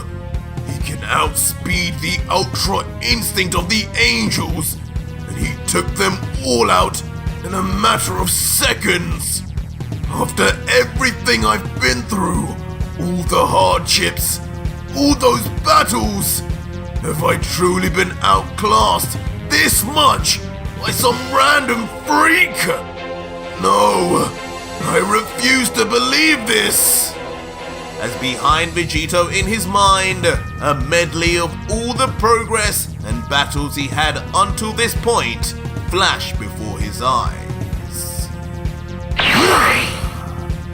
Meanwhile though, the Dark Swordsman, now having dismantled the gods, just jumps up into the air, landing on the ground with a thud, his erased body returning back to normal as he then once again stamps his massive sword right back down into the ground, as if the earth was his very own sheath. And now, staring at the God Killer with an unbridled look, he lets out coldly, "You. Never in all my life have I ever met a mortal with such disdain, such impudence, and disrespect for the creators. Beings such as yourself should not exist in this plane. The demon realm is the only place where your kind can remain trapped. And I will be the one to send you there, demon!" As his face suddenly then shifts to one of pure emotion and anger, his wide, yelling mouth almost even becoming visible under his mask as he swipes his blade back, ready to swing, as the sword itself suddenly becomes engulfed in an aura of its own, including black lightning that spontaneously bursts forth all around it. Demon! The only demons here are those you work for, you slave! As totally enraged and incensed by his foe's words, Vegito is quick to angrily yell back, I'm the one who had everything taken from me! Millions upon millions of lives erased at the blink of an eye! And if those are your masters, then you too will share the same fate! As immediately, Vegito's true full power begins to emerge with the Zamasu halo he gained from fusing with Black now reappearing on his back, as his right arm begins to become coated in a sinister dark aura too, until within the palm of his hands, a staff of energy appears right within his palm. Could it be some kind of angel staff? No. Call me the Grim Reaper, because this planet will be your grave, swordsman. As Vegito, with a massive grin and overflowing with sinister energy, reveals within his hand the Godslayer scythe, modeled exactly after Goku Black's own, making Vegito now the true bringer of death. Come here, slave boy! As Vegito, now full of confidence, with all three of the Saiyans within him being utilized, shoots forth with speed straight at the mystery warrior, beckoning him to do the same. Gladly! Which of course, the swordsman, having been confident the entire way through the chapter, kindly obliges, rushing in once again with his gigantic sword coated in energy in tow. And thunderously, their chosen weapons then clash head on. But they aren't colliding for long before the swordsman rotates his body like an elegant ballerina and prepares for yet another swift attack. This time crashing on the ground as the unprepared Vegito just narrowly dodges out of the way in time. Or at least, we thought. Since as once we get a fuller image of Vegito in the aftermath, his right arm shows a gashing wound leaking with blood. As Vegito, who already seems tired from the exchange, says, Damn it! I'm not used to fighting with weapons! This freak must be some kind of sword master. Those moves are far from natural. Before looking down to inspect his wound, he continues, That thing is no butter knife either. I'm fully powered up, and he still managed to slice my skin with the slightest of grazes. I need to be careful here. Otherwise, I might just have to visit Dr. Gero again. Well, if I can't win by outclassing you up close, then show me how you deal with this! As Vegito then instantly begins powering up in his hand an energy beam in response. A type of attack to this point in the story this swordsman had displayed no usage of, and Vegito knew it. Yeah! Cut this, freak! Immediately tossing the high-powered energy ball that from the looks of it is designed to explode on impact no matter what it touches. But the opposing warrior, not taking the bait, as if utilizing Ultra Instinct, dodges to the side instantly, as the vicious beam shoots right past him. But at the same ridiculous speed as he showed against the Angels, within nanoseconds, before the beam had even completely gone past him, he reappears right behind the stunned Vegito, already in position to strike again, letting out, You underestimate the power of the 5 strongest, mortal. A mistake you will soon regret.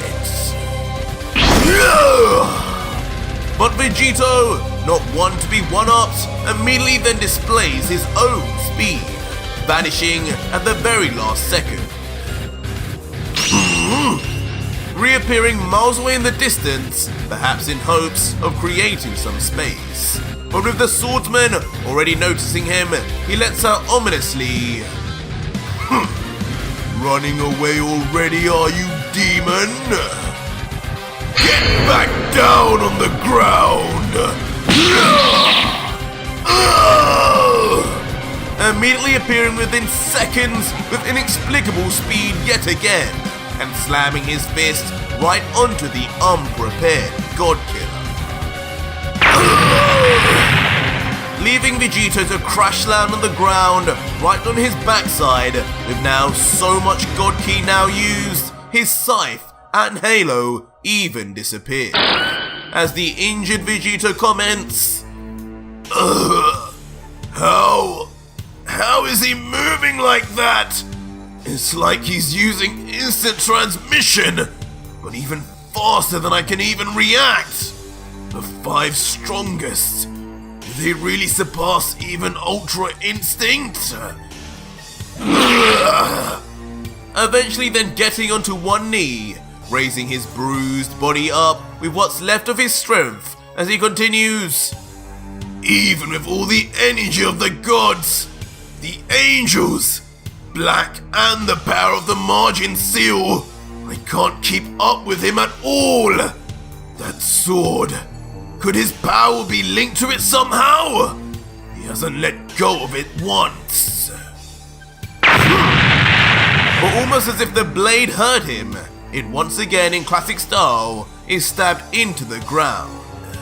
As the swordsman, still holding tight onto the handle, as Vegito had noticed, then goads him, "Give it up already, scum. In these weak universes, you may have convinced yourself of being powerful, slaughtering these second-class gods and angels, but you fail to realize the difference between gods and those that came even before them. There are levels to this game, mortal, and you're barely past the tutorial stage. I've seen children more powerful than you in my time." "What did you say?" This speech, however, does nothing more than fuel Vegito's anger even more, as he grips his fist tightly and yells back with Saiyan pride, "Shut up with your lies! The things I've gone through, the power I've attained! You are no match for me, let alone the priest and that toddler! I refuse to believe it, and if you keep pushing me, you and this entire multiverse will find yourselves at the foot of a power that will haunt you forever!" But unfazed by any of these threats, the swordsman just pulls out his sword once again with force and screams back, "Enough with your insolence! You are nothing but a deluded insect in a world full of giants! Your story ends here and now!" As in a completely unexpected move, the first of the 5 strongest then tosses his own sword with unprecedented speed, as it shoots off straight for Vegito, looking more like an energy beam than solid objects. But despite everything the first had said, in the end, Vegito just in the nick of time would be able to move and dodge completely from the blade's path, as it shoots past, with no sign of stopping anytime soon. This development leaving the God Killer of a smile, as Vegito then perhaps prematurely says, "You see, that's what happens when you underestimate me. Now you have no sword and..." What? But just as fast as the sword was thrown, so too does Vegito's facial expression turn to one of pure astonishment, as his eyes burst open wide along with his mouth, unable to say any more. And right in front of him again, with that miraculous speed, the Black Swordsman appears within touching distance of the God Killer. Instantly though, Vegito snaps back into action, and the two titans then clash together, one fist clasped by the other on either side, as both spew black lightning from each of their bodies. At first, looking solidly into each other's eyes at a deadlock until, with a rageful change in expression, Vegito tenses his muscles and shouts, "So, now you think you can test my power without that little dagger of yours? I thought I told you not to underestimate me, but I guess you weren't listening. Bow down to me!"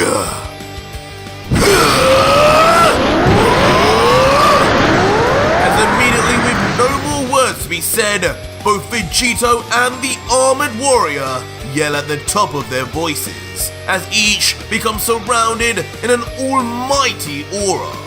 And from a distance, just the standstill of the two struggling creates a concentrated mass of energy so large and so powerful it would erase any and everything that would dare come close to its vicinity.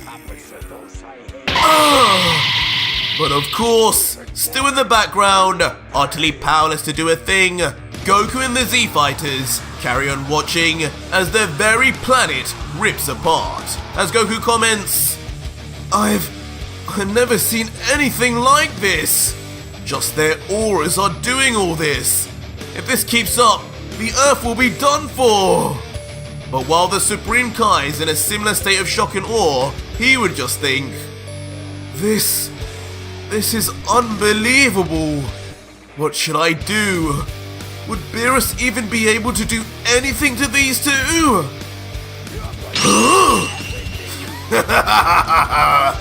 But as the Z-Fighters watch on, back with the God Killer, a stunning development has been made, as finally, the stalemate has seemingly been broken, and the swordsman, with what looks like a panicked look on his face, is forced somehow onto one knee.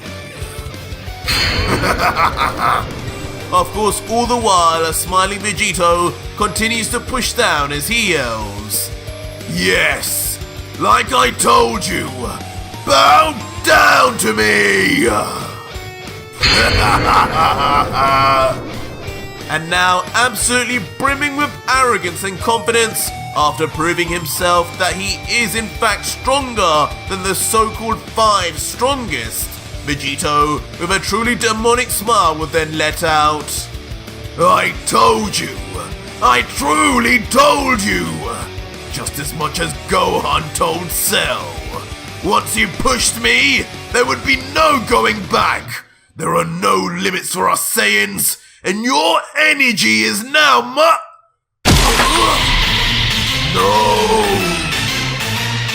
But just as things finally began turning out good for Vegito, suddenly, from behind, a certain sharp object seemingly slices the preoccupied and still gripped by his foe, Vegito.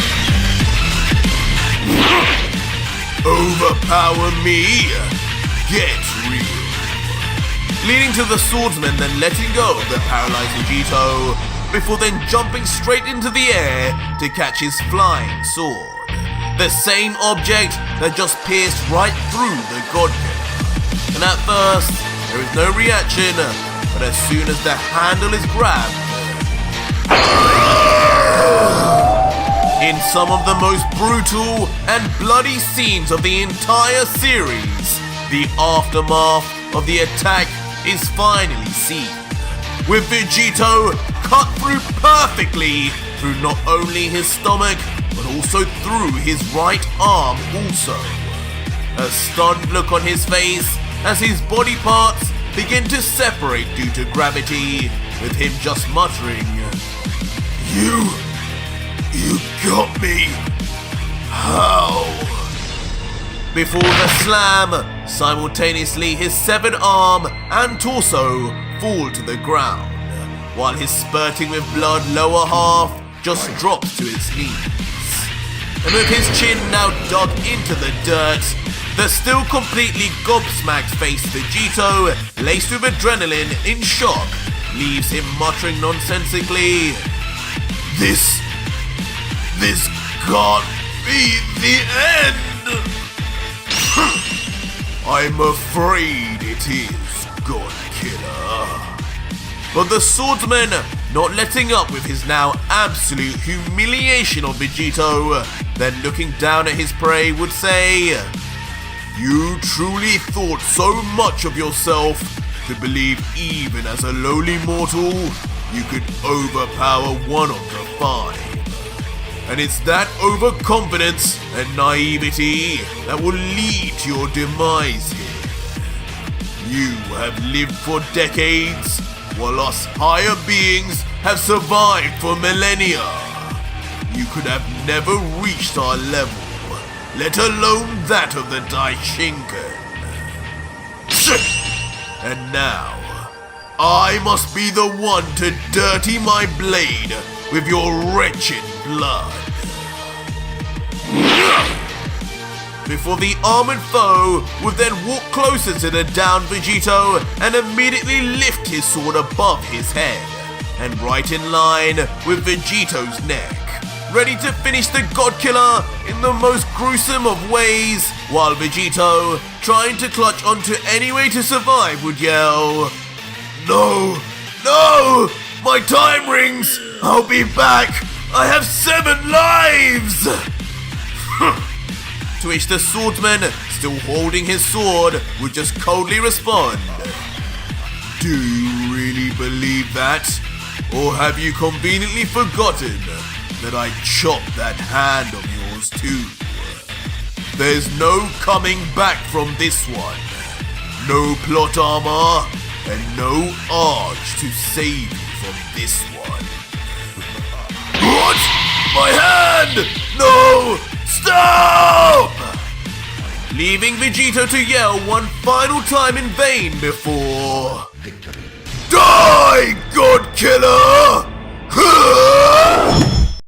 So our story continues with the still unnamed mysterious swordsman, prone and posed ready with his sword still above his head, ready to behead Vegito in one fell swoop. But before he does so, he has something to say. God Killer, before you go, before you leave this realm forever, tell me, is there anything you'd like to say? Any final words to utter out into the cosmos? Words of regret, words of anger. Say them now, and I shall remember them, even if nobody else will. To which the now seemingly at peace with the situation, but grumbling Vegito would then reply, Last words, huh? You couldn't get any more corny if you tried, Iron Man. I don't even know your name. Just that you're part of this so-called 5 strongest. And that no matter what I did, I couldn't beat you. What final words does someone that pathetic need to say? Just be done with it already. To which the Black Swordman would then respond, Though you are correct, even with that blasphemous power you stole, you were no match for me. You were still far stronger at least than expected. You have earned the right to know my name in your final moments, warrior. My name is Guts, first of the 5 strongest. Guts? The hearing of this name sparks moderate interest in Vegito for some reason, as he briefly lets out, That name, it sounds familiar. Guts. I will remember that. Maybe one day, we can fight again. But the still professional and stone-cold executioner, not interested in comforting the god killer in any way, would then just respond, "Not in 1 billion years, Vegito. Once I slaughter you here, you will enjoy the other world for less than a second, before I erase you myself from existence. You and I will never meet again, and nor will you ever get to see the Grand Priest or Zeno. You've caused untold damage to this multiverse already. 9 of the 12 universes no longer even have gods or angels to watch over them now. And us members of the strongest will now have to be called in to take their place temporarily." Before the scene shifts to Vegito's severed hand and the swordsman continues, "And not to mention what lunacy you created in all these timelines you should have never entered. All things must be corrected, and yet again, it will fall to us and the Time Patrol to fix things. I hope you enjoyed your little joyride, but you've finally run out of gas." As in a tempered but reserved laugh, knowing still that his time was over, Vegito, trying to make light of the situation, would then say, "Did I really cause that much trouble? Funny, I hadn't noticed. Well, it was a good ride. But hey, at least it took the best of the 5 strongest to take me down in the end. As a Saiyan, my pride can't help but be pleased with that. I heard from Whis once, even the priest was a part of the 5. So if I'd just beaten you, he would have been done for too. No." But almost as if not able to let Vegito die with his fallacies, Guts looks down and reveals coldly, "You couldn't be further from the truth. And honestly, it's too pathetic to watch you go on and not correct you.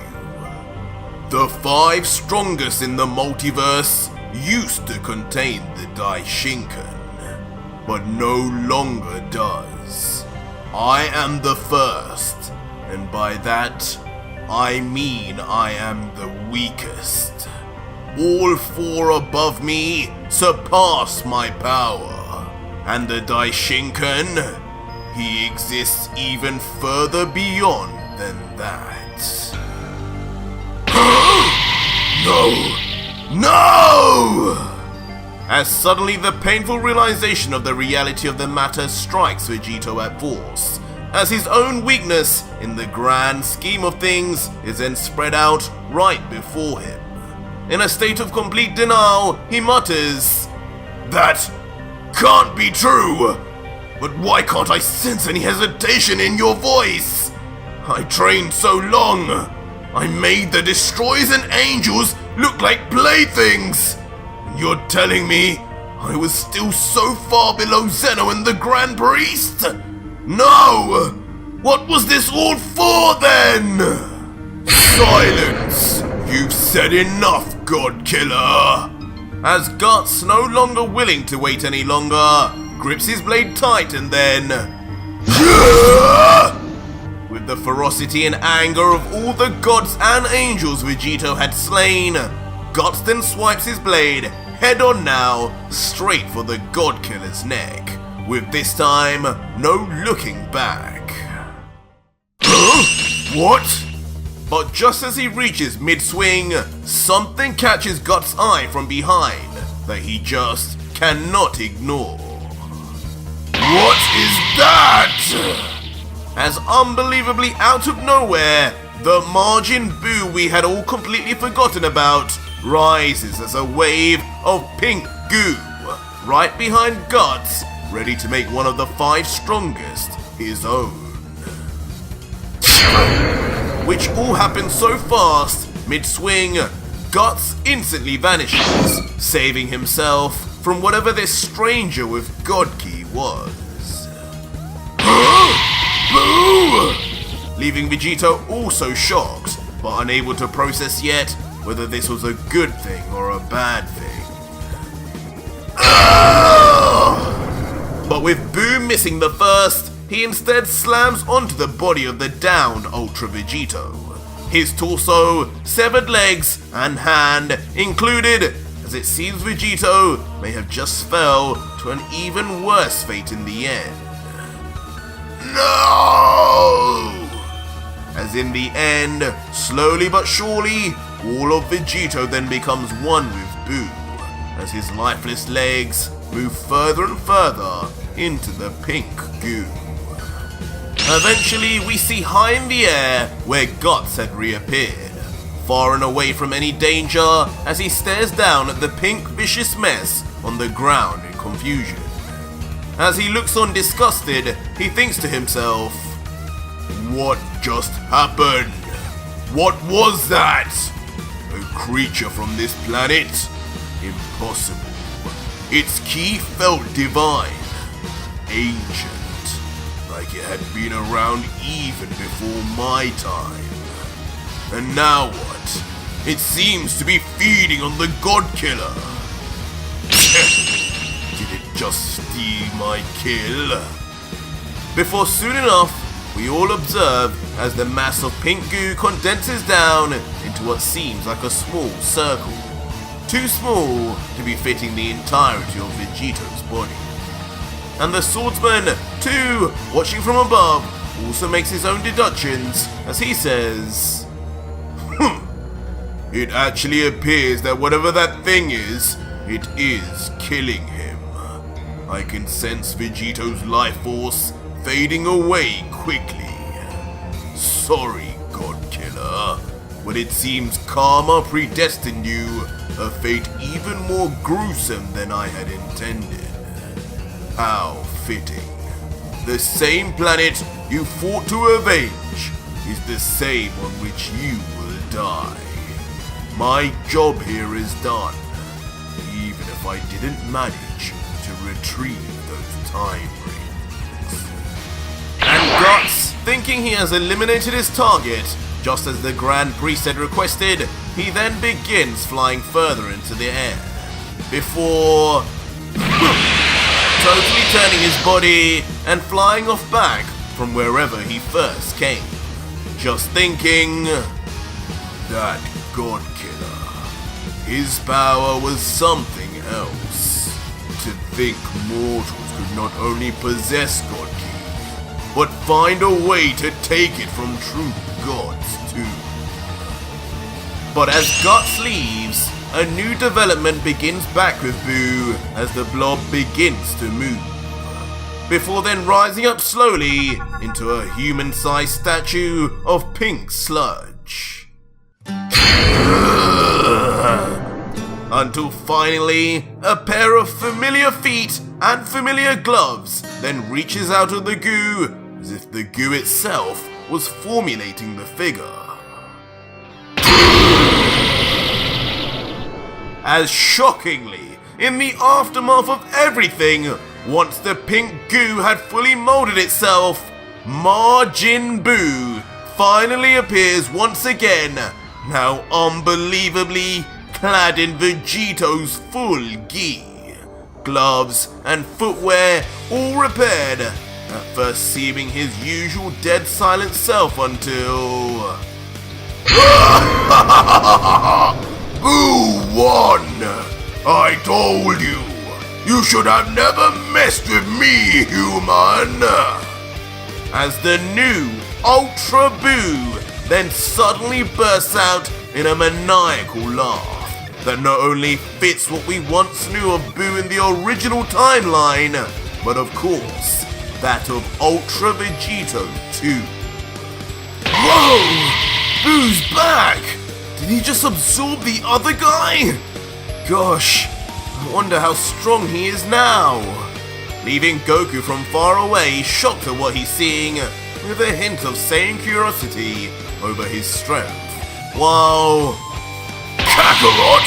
This isn't good, you clown! He was out of our league already! But now if he has that other one's power too! While the Supreme Kai, who is far more fearful and full of dread over the situation than anyone else, just steps back whispering, "No, it's too late. I failed as Supreme Kai. Not even Beerus could beat this Buu now, and I let it happen. We need to leave." What now?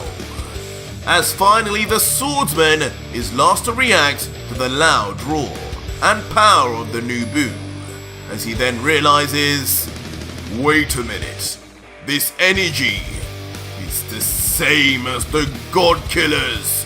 No, it's even greater! Immediately then vanishing, and then reappearing back on the ground confidently before the powered up Buu.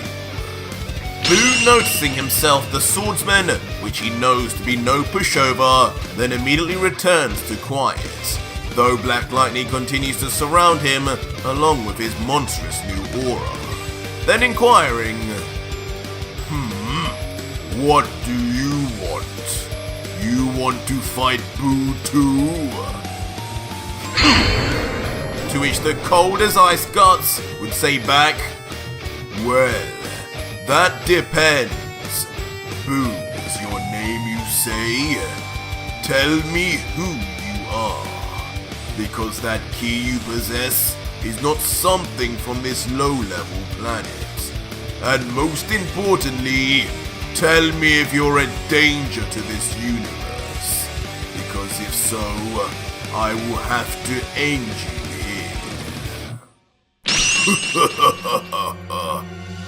But hearing this in almost classic Godkiller style, the new Buu begins to chuckle, but not for the reasons we'd expect, as he says with a smile, finally, someone on this planet who hasn't got violence on their mind 24/7. No, I am no danger to this planet, let alone universe. Buu seek peace, quiet, and food. Now, if that is all settled, I will see you, But for some reason, Buu's peaceful speech is then instantly cut short, as he looks to the sky with wide eyes, as if his body is frozen in place. No, not you again!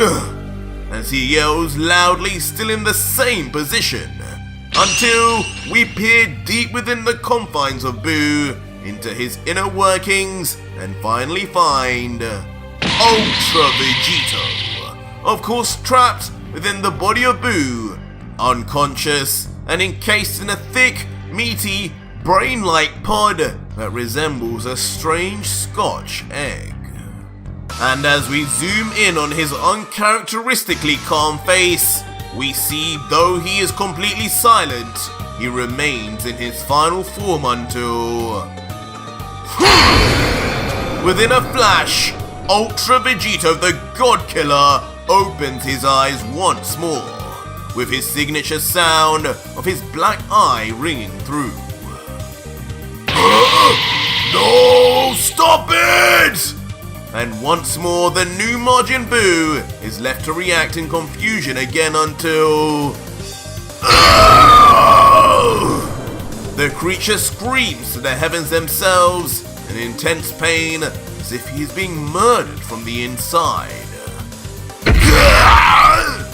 As he then suddenly slams his own hands onto his face in terror, as if trying his best to stop something exploding outwards. Immediately in the process of doing this, Ultra Buu releases a flurry of energy once more, so much so it even momentarily blows back the first. Until eventually, looking on with a puzzled look, Guts thinks, what now? What's happening to this thing? This power level is reaching dangerous levels. It's reminding me of But as Guts thinks deeply on what's happening before his eyes, Ultra Buu's arms finally drop down as his groans quieten down. Whatever was happening to him has finally stopped, but just what was the result? Well, hello there! Funny seeing you again, Guts! As shockingly, it is finally revealed that Ultra Buu had then morphed into a spitting image of Vegito himself, complete with his voice and personality. But how? His margin symbol even missing, as Vegito now becomes a literal margin. Huh? You're back! How? Causing even the normally cool and collected swordsman to stumble back in absolute disbelief, as he questions further.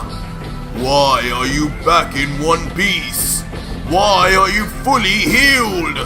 Where is Buu? Leaving the God Killer to just giggle in classic style as he then begins to finally explain. Well, it's simple, Mr. First of the Five Strongest. Buu is me now. Just as Bubbity's margin seal had no effect on controlling me, so did Majin Buu's attempt at making me a part of him. My willpower alone turned the tables, and now Buu is a part of me. How ridiculous! I knew I should have taken that blob out! Leading to Guts immediately swinging his blade up in anger as he continues. Take as many beings as you want into you! If this job is not done yet, then I'll simply just do it again! As without warning, Guts, with pinpoint precision and intense speed, slices through Vegito once again, in almost the exact same fashion, and once again, Vegito is left in two pieces. No! No! Not again! Just kidding. As in a sudden, inexplicable shift of tone and mannerisms, Vegito begins smiling dastardly, and without pain, despite visibly having just been cut in half. What a glorious ability this Buu has! Utterly amazing! As unbelievably we then get to see the true confirmation of what Vegito had said about becoming Buu himself, as almost immediately, flakes of pink goo begin bridging the two parts of Vegito's body, regenerating him instantly as if he was never cut in the first place. What? What sorcery is this? God Killer, what are you? But his yelling contempt is interrupted with lightning speed, as Vegito finally lands a punch on the swordsman, even wielding a smile as he says, I think I'm just about done listening to your screams, mister. I think it's high time you went to sleep. As immediately, with just that simple jab, the power it unleashes sends the legendary first of the five strongest crashing through multiple mountains to a thunderous collision against the final wall. Once again alarming the totally ceased in disbelief Supreme Kai, who lets out, That's a Saiyan? He just landed an attack on one of the five! That can't be possible. It said even the Grand Priest considers them near his level. As when we return back to Guts, he lies sat with his sword stabbed into the ground, having used it to forcefully stop him flying any further back, as he then thinks, his power and speed. This is on a whole new level than before. But why? Just what was that creature from before? And why has it made such a difference? It's almost like his power has been multiplied. But whatever this is, I cannot let him touch me again. That will be the last of his demonic hands dirtying my being. Dirtying your being? When was the last time you even washed that armor, you pile of junk? As suddenly, an extremely familiar and witty voice we all know calls from afar. And of course, when Guts finally does turn around, it is revealed to be none other than Ultra Vegito standing behind on a distant mountaintop. Quickly, Guts in response then jumps back to gain further distance and survey the situation better. Before internally he thinks, his presence, I can hardly detect it now. His speed, it's so fast, I can never tell where he is at any one time anymore. Something has happened to him. Did he truly become what he warned me of? But as we zoom in closer, we see the Saiyan standing tall with his arms folded and looking down smugly saying, "Oh, you poor, poor fool. I bet your mind can hardly compute what's going on now, can it? It's simple really though. I am not the same man you fought earlier. I am now the most powerful Buu in history. I've tossed away my humanity in order to kill the likes of you and your damn leader." Not the biggest leap though, after becoming part android. But for the sake of delivering justice, I will do anything. Before with a more wide smile, he continues on, "Tremble, for I am no longer this feeble mortal you gods love to keep calling me. I am something far scarier. A monster. A thing of nightmares that will now add you to my collection of souls. Come here and give me your energy, swordsman." As Vegito then slowly lifts up one finger in what looks like a very familiar scene to OG Dragon Ball Z fans. And then immediately coats the finger in its very own aura as he goads the legendary warrior. "Accept your fate, Guts. Just try and slice me up. You will see firsthand just how large the gap between us is now. And all I'll need is this one finger to stop you." What?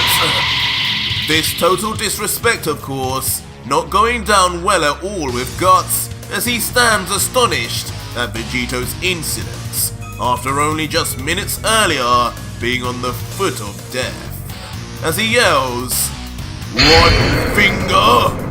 This damn demon now thinks so little of me to bluff so sparingly. How dare you! I shall show you why the Blade of Destruction is feared even by the demons!" Immediately rushing in at the still overconfident Vegito, while Vegito just stands motionless with a smile commenting, "Feared by the demons, you say? What an interesting tidbit of information, my friend." Until finally, Guts swings his blade with full might, but unbelievably, with a metallic clang, Vegito does indeed stop the blade with just his finger alone.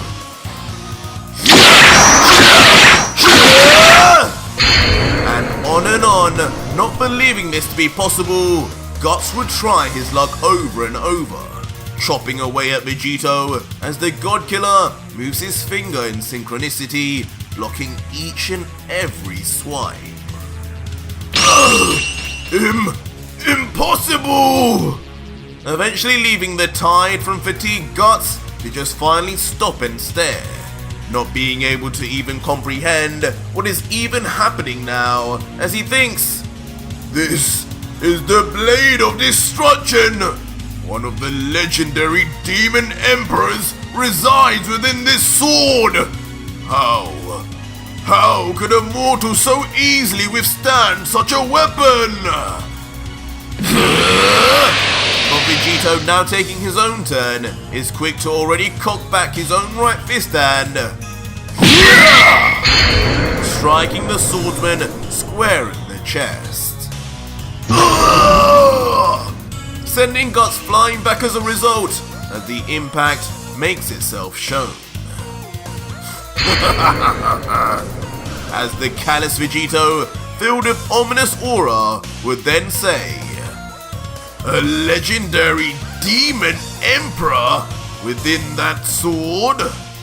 What an interesting thing to say.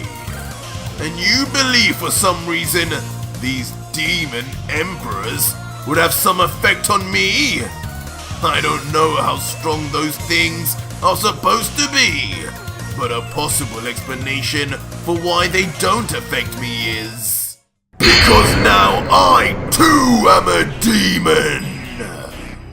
As Vegito, with a truly frightening look, then lets out a chilling line, just like he did once before, and yet again, as he says this playful joke, behind him, the silhouette of what looks like a true devil-formed creature appears right behind him.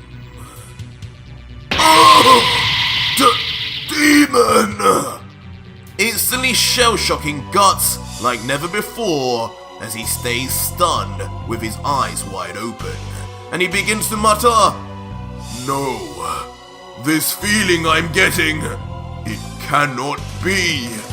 This mortal, is he the second coming of Lucifer? For the sake of Zeno, no, for the sake of the entire multiverse, I must stop him here and now!"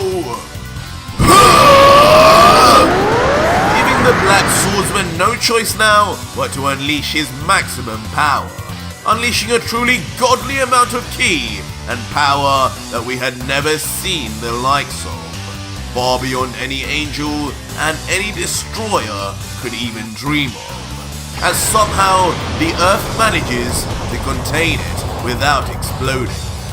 From a distance, all we can see is a massive beam of ki shooting into space, as waves and waves of thunderous wind and debris blow all over the island. While Vegito, now losing his smile and looking on seriously as he respects what he sees, then comments, "So, he's finally showing his true power. The power of the 5 strongest. This will be my greatest test yet."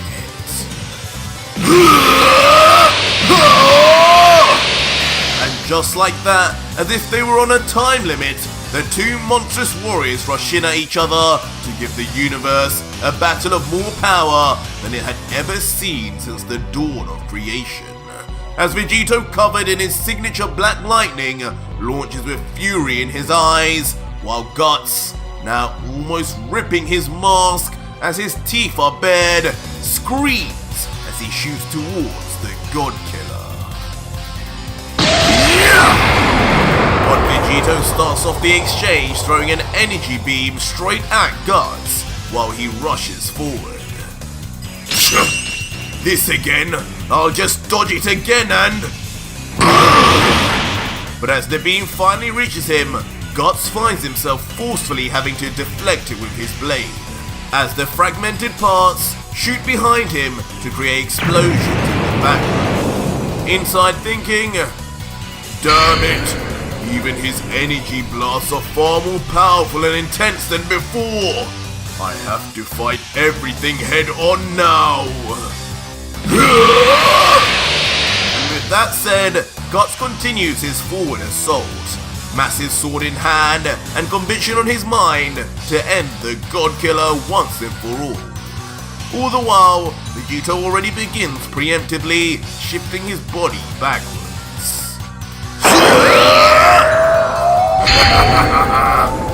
But as we see multiple after images of Guts' arm and sword slicing in all directions trying to get a stab at the God Killer, so too do we see multiple after images of a smiling Vegito too, effortlessly dodging every swipe as if dodging attacks from Yamcha. Why won't you die already? And eventually, as more and more of Guts' efforts go unrewarded, he finally resorts to pure rage, as his muscles visibly bulk up with veins protruding on his biceps. With a terrifying yell, brings down his sword harshly one final time. As instantly, despite the monstrous pulling down on the sharp-edged blade, it stops right in front of Vegito, stone cold and not moving an inch closer to cutting through the God Killer. Is that all? Maybe this was a butter knife after all. As Vegito is then chillingly revealed to have stopped the entire force of the blade with just his bare hands alone, still smiling and not with a single sweat broken. My turn!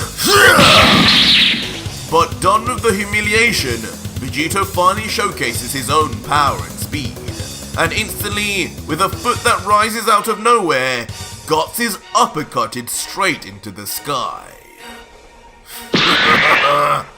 And as soon as he does so, Vegito begins powering yet another surprise, as within his right hand, the God Slayer energy blade is engaged once more before...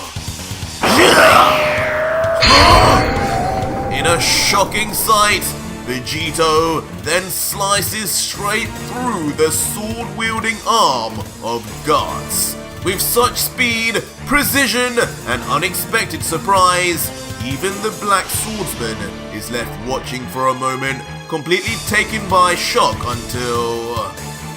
What? What have you done, demon? As finally the pain and horror of the situation hits the legendary member of the Five. Probably the first in history he would ever have to draw blood, and one of the only times he would forcibly be separated from his divine blade. No! My blade of destruction! I had no choice. I must wield it with my weaker arm now! As finally the hand begins to separate from Guts' body, automatically opening its clasp, simultaneously freeing the sword, while Guts in the same moment desperately attempts to grab it with his last remaining arm. And eventually, the legendary sword is caught once again, firm and safely. But unfortunately not by Guts, and instead by our hero, Ultra Vegito the God Killer, as he comments, "Whoa, this is a heavy one, even heavier than the Z-Sword. No! Give that back now! You will pay 1,000-fold if you take even one swing of that blade! I warn you! You have no idea what lurks within!" Leaving the damaged Guts to grab onto his bleeding stump of an arm while yelling in complete panic at Vegito. But the God Killer, totally unfazed and disregarding Guts' pleas, just swings the blade down and says, "What lurks within, huh? You did mention something about a demon emperor, didn't you? Well, hopefully, just like the Z-Sword, once I break this thing in half, slamming it on your forehead, maybe this little devil will come out for me. Because Lord knows, I need a new challenge after facing a weakling like you. When did you... And suddenly, just as soon as Vegito had said this, as if using instant transmission without a hand sign, Vegito suddenly then appears right in front of Guts, face to face, as the God Killer lets out, "Sorry if this makes you feel uncomfortable. I just wanted to see the fear in your eyes before I kill you." And for a moment, there is a deathly silence as neither side moves, one not moving due to being so paralyzed in fear, while the other doesn't make a move in an act of intimidation until... Blade of Destruction! Vegito, with his mouth wide open, then yells out the words only previously uttered by Guts, activating the destroyer powers of the sword and... immediately then making perfect use of the sword he just stole, effortlessly swiping in all directions, but perfectly slicing through 4 particular spots. As in the aftermath, we then see where those spots were, as in a horrific scene with blood-curdling screams. Guts, the Master Swordsman, a legendary member of the Five, has both his arms and legs cut off instantly, and all by his own beloved sword, as with a look of pure astonishment he can only mutter as the blood pours out. My sword, what have you done? While each of his cut off limbs, under the power of the Blade of Destruction, immediately then begin to erase, also, one by one. In the end though, Vegito does not give his victim so much as a glance, as he stares into the stolen sword and says, Not bad at all. Seems this blade can not only repel destruction power, but it can wield it too. Thanks for the gift, my friend.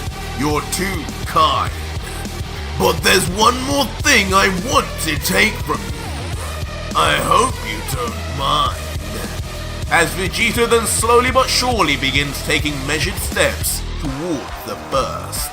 As Guts, now flat on the ground helpless, just murmurs, "No! Stay away! Stay away, you demon!" Leaving Vegito to eventually stand above the helpless swordsman, looking down as he goes, Now, don't be like that. I thought we were starting to become friends. Now, before I take that energy of yours, do you have any last words, Guts? As Vegito then slowly brings his grip right for the throat of the swordsman, leaving Guts to panic and yell, watching helplessly, You keep your filthy hands off me, God Killer! Fitting final words for such a weakling, Guts! As instantly, Vegito cuts short the final remarks and grabs Guts hard, beginning his energy absorption immediately as black aura seeps deep into his skin.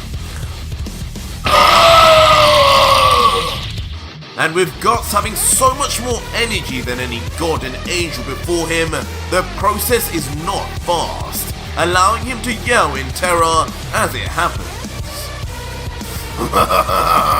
Oh my! And Vegito, absorbing the energy for the longest time he's ever had to, then comments with a grin, This power, it's unbelievable! It's never ending. You are so far beyond anyone I have ever fought before. And this energy is going to take me to a whole new level. Keep going! Give me everything you have, Guts! as Vegito, in a greedy rage, raises the swordsman's entire body up into the air, as if he were a water bottle with some final drops of water to shake out. Your energy is mine! As even Vegito soon begins to struggle, taking in the unfathomable amount of ancient energy and power coming from the first of the 5 strongest. His teeth gritted as his body struggles to contain it all. But eventually, everything is taken.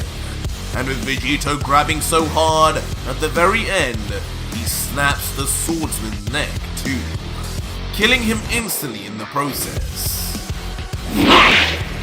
Tossing his now lifeless body to the ground as if it were a piece of trash. Before, now left standing, looking into the palm of his left hand, now covered in its own black lightning, overflowing with energy like never before, a smile creeps across the God Killer's face, as he then comments, "So, this is the kind of power I must wield to defeat those two. What an amazing feeling. What a rush. I've never felt anything like this before. I need more!" As immediately out of nowhere, Vegito then screamed at the top of his voice as all the incredible energy within him begins to explode outwards. It doesn't end there as the aura becomes larger and larger and in rapid timing. And from a distance, eventually we see a dome of energy encompassing nearly the entire island beginning to generate from Vegito alone. It even almost appears as though Vegito is self-destructing from the power. But unfortunately, he is not the only one there.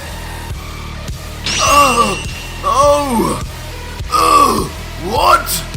No! Everyone! Get out! As the Z Fighters too, despite their huge distance away, all become lost in the light of Vegito's almighty new level of power. So our story continues with the God Killer Vegito left all alone in the aftermath of his explosion of power, in the middle now of a wasteland of destruction, absolutely covered in a raucous of black lightning, having just now, of course, absorbed the first of the 5 strongest. And for a moment, Vegito looks down in deep thought in a moment of silence, completely unaware that all around him, the rest of the Z Fighters that were once around him, including the Supreme Kai, are still nowhere to be seen.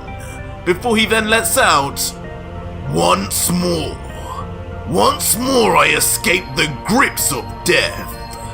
That was close. It almost doesn't seem real that I made it out in one piece. Guts. So this is the kind of power the Grand Priest will have.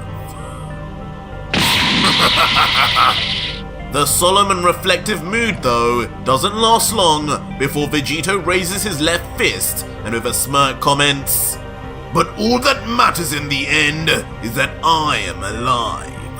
The ultimate avenger remains, and so too does the death sentence of the gods. But my, this energy you gave me, Guts, it's so pure, so perfect. I used to think the power of the angels was the strongest I could ever get, the key to defeating Zeno. But how wrong I was. This power is on a whole new level."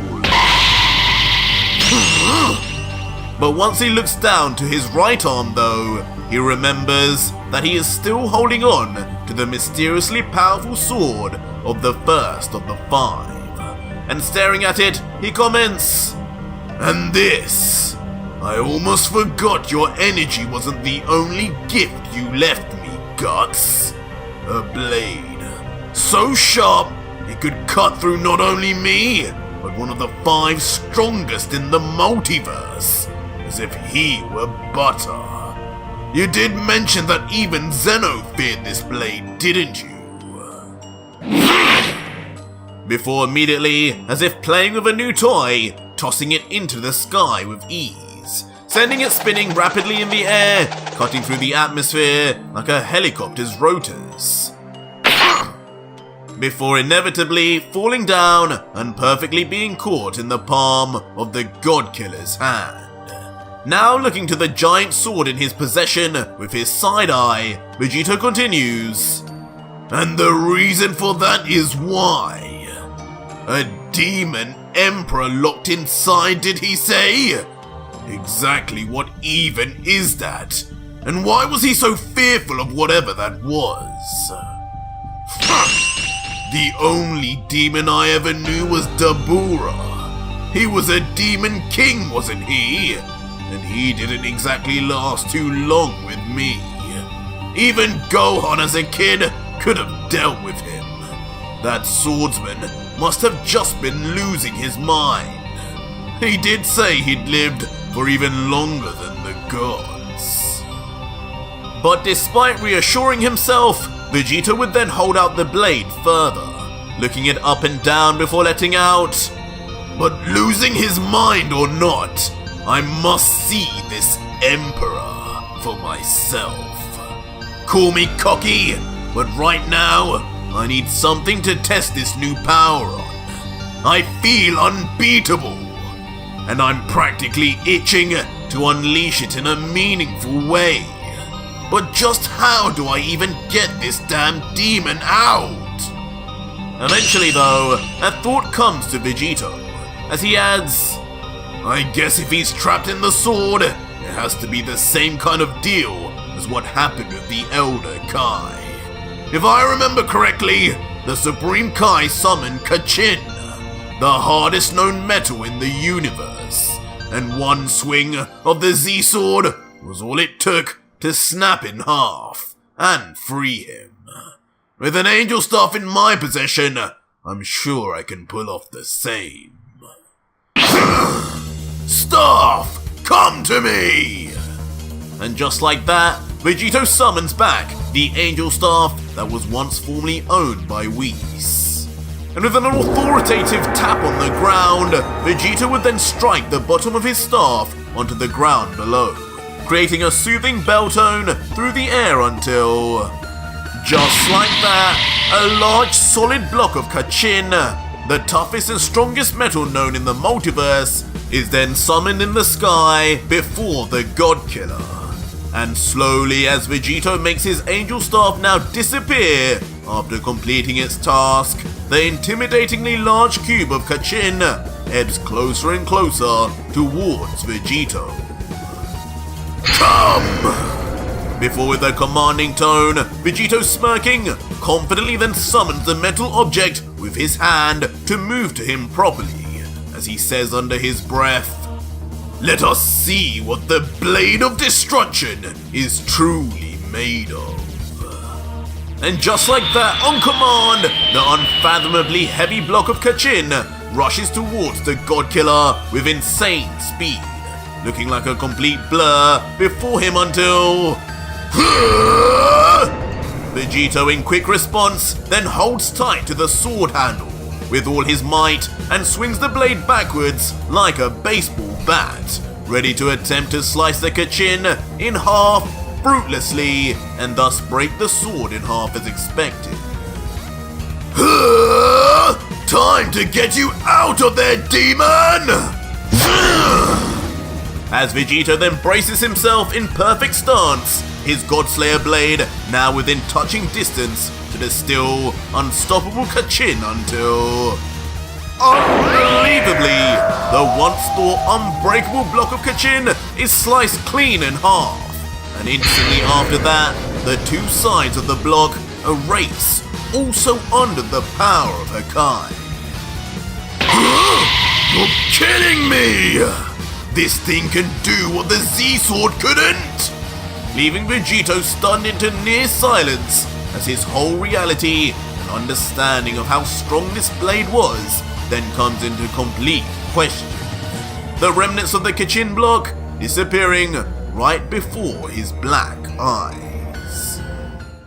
And in the aftermath, Vegito just stands in silence, looking down at what is now just thin air, staring down at the drooping blade, which hasn't got a dent on it, as he says, "This blade, what is it?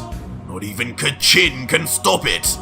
Maybe I was too optimistic, but how could the Supreme Kai and Kibito have had so much faith in the Z-Sword, but not know of whatever this is?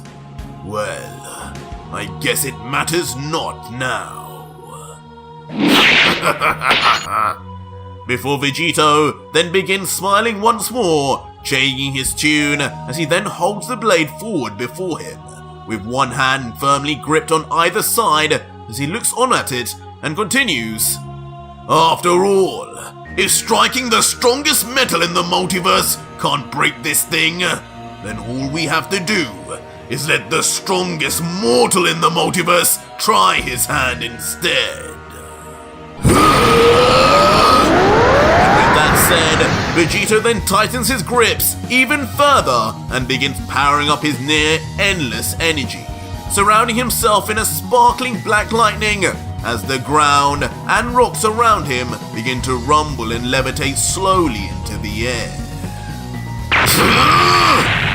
And soon as the weight of the power increases even further, even his feet begin to break the very ground of the planet below, shattering it into many pieces. But with the increase in power, Vegito soon realizes that despite it, the sword remains steadfast, not bending in the slightest, as he thinks, "Odd, I can't even feel this thing tremble. Surely power like this should have done something by now. Enough of this! You will bend to my will, sword!" Immediately causing Vegito in a burst of rage and frustration to unleash what seems like his full power, as his eyes and mouth all burst wide open.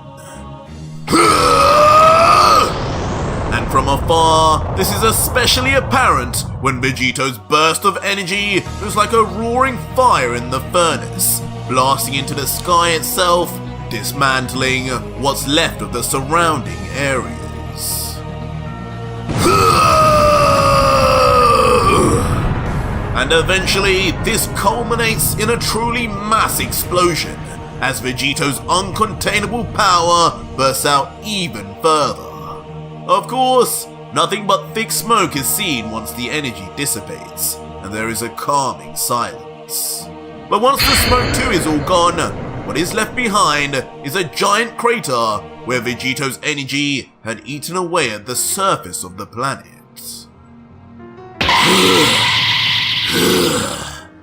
In the middle of it all, though, is what seems like a partially exhausted Vegito, still staring at the unmoved blade in complete disbelief, muttering out, "This is unbelievable.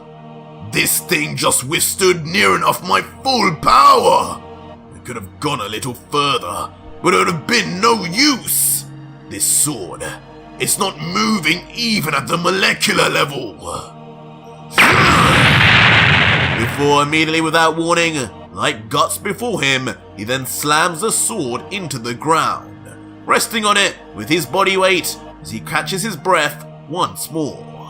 But looking down with a sweat, revealing just how hard the God Killer was indeed trying in his attempt to break it, Vegito finally lets out, "For something so thin and light, just how could it be this strong?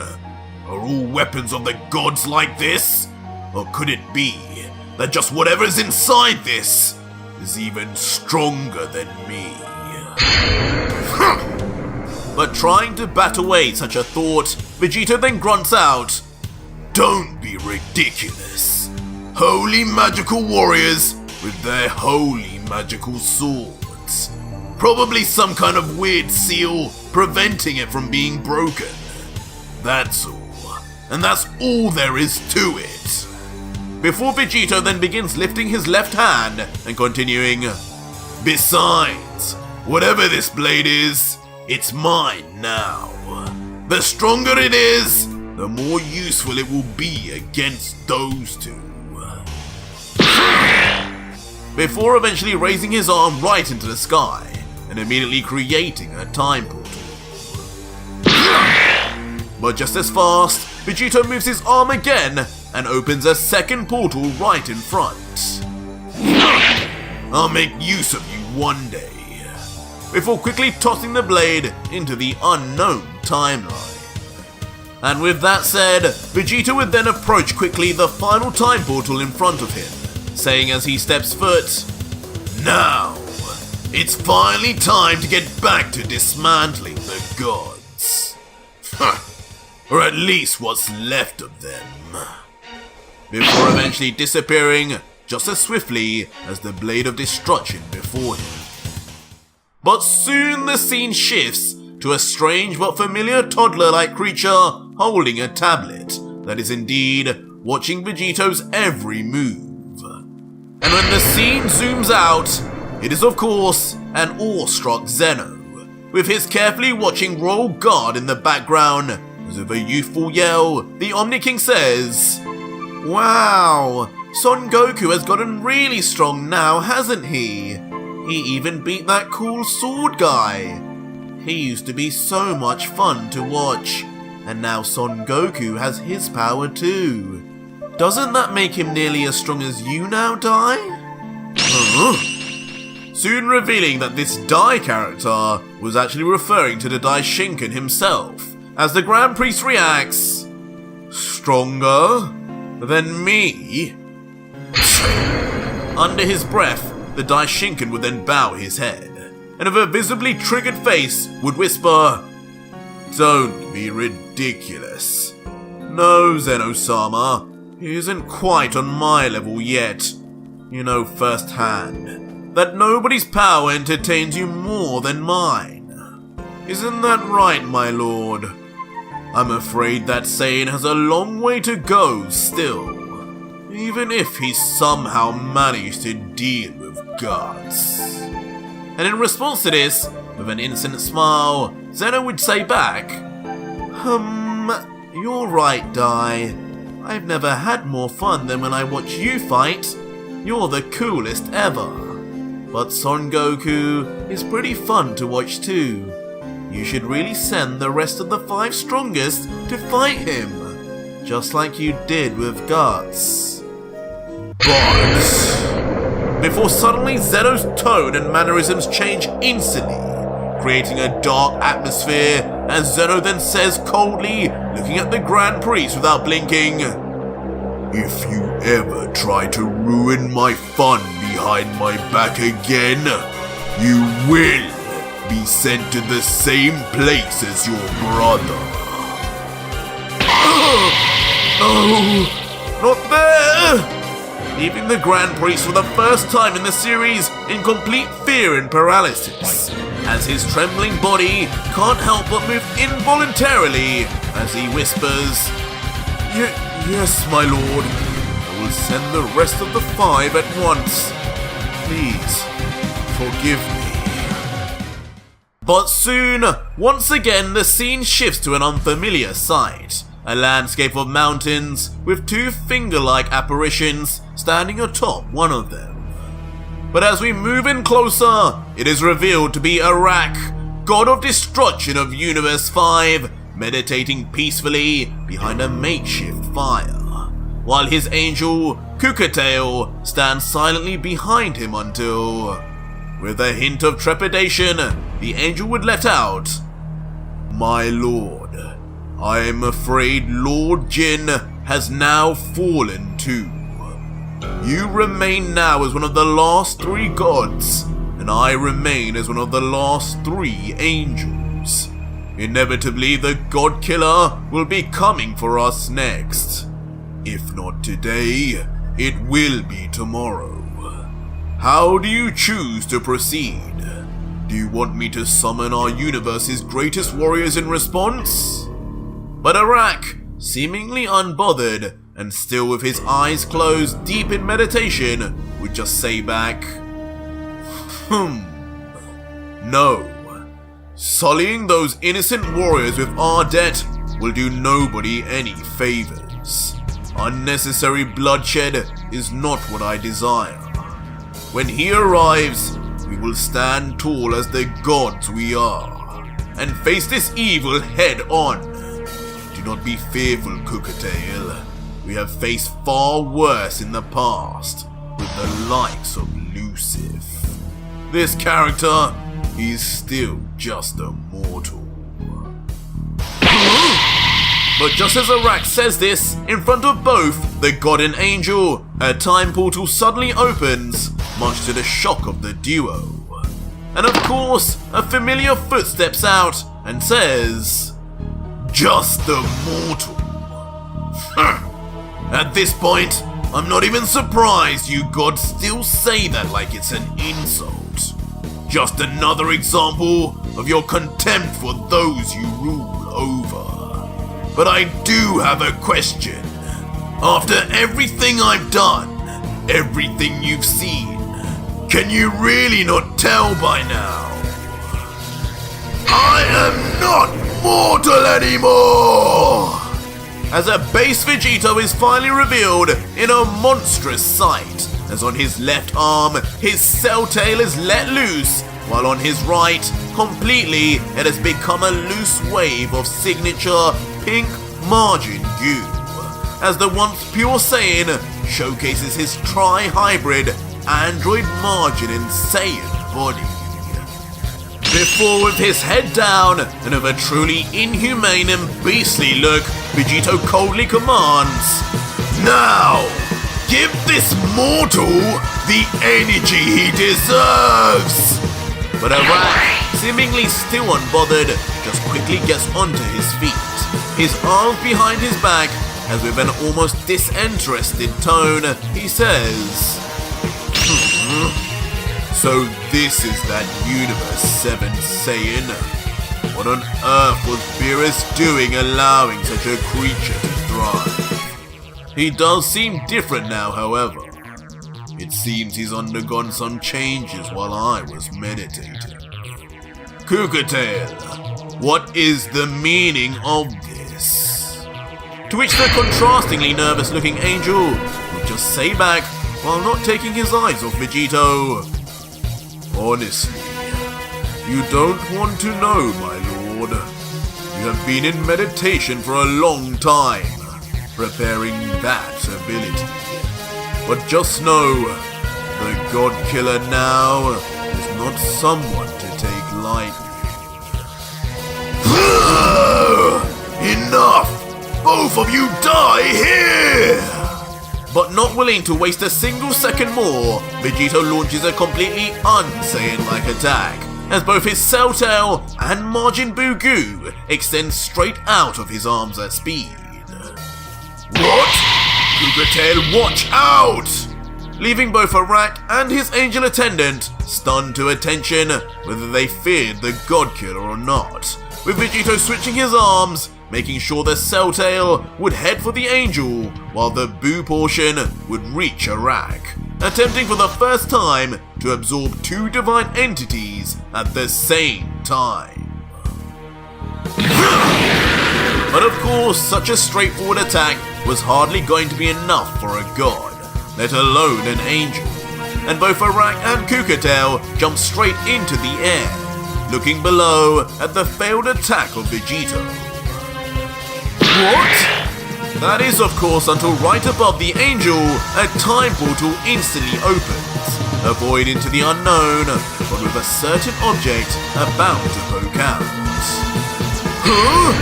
What is that? Wait, no, how? But as Cookatail begins to see whatever this object is, he begins to shudder in panic and confusion, not being able to understand how it had now appeared right in front of him.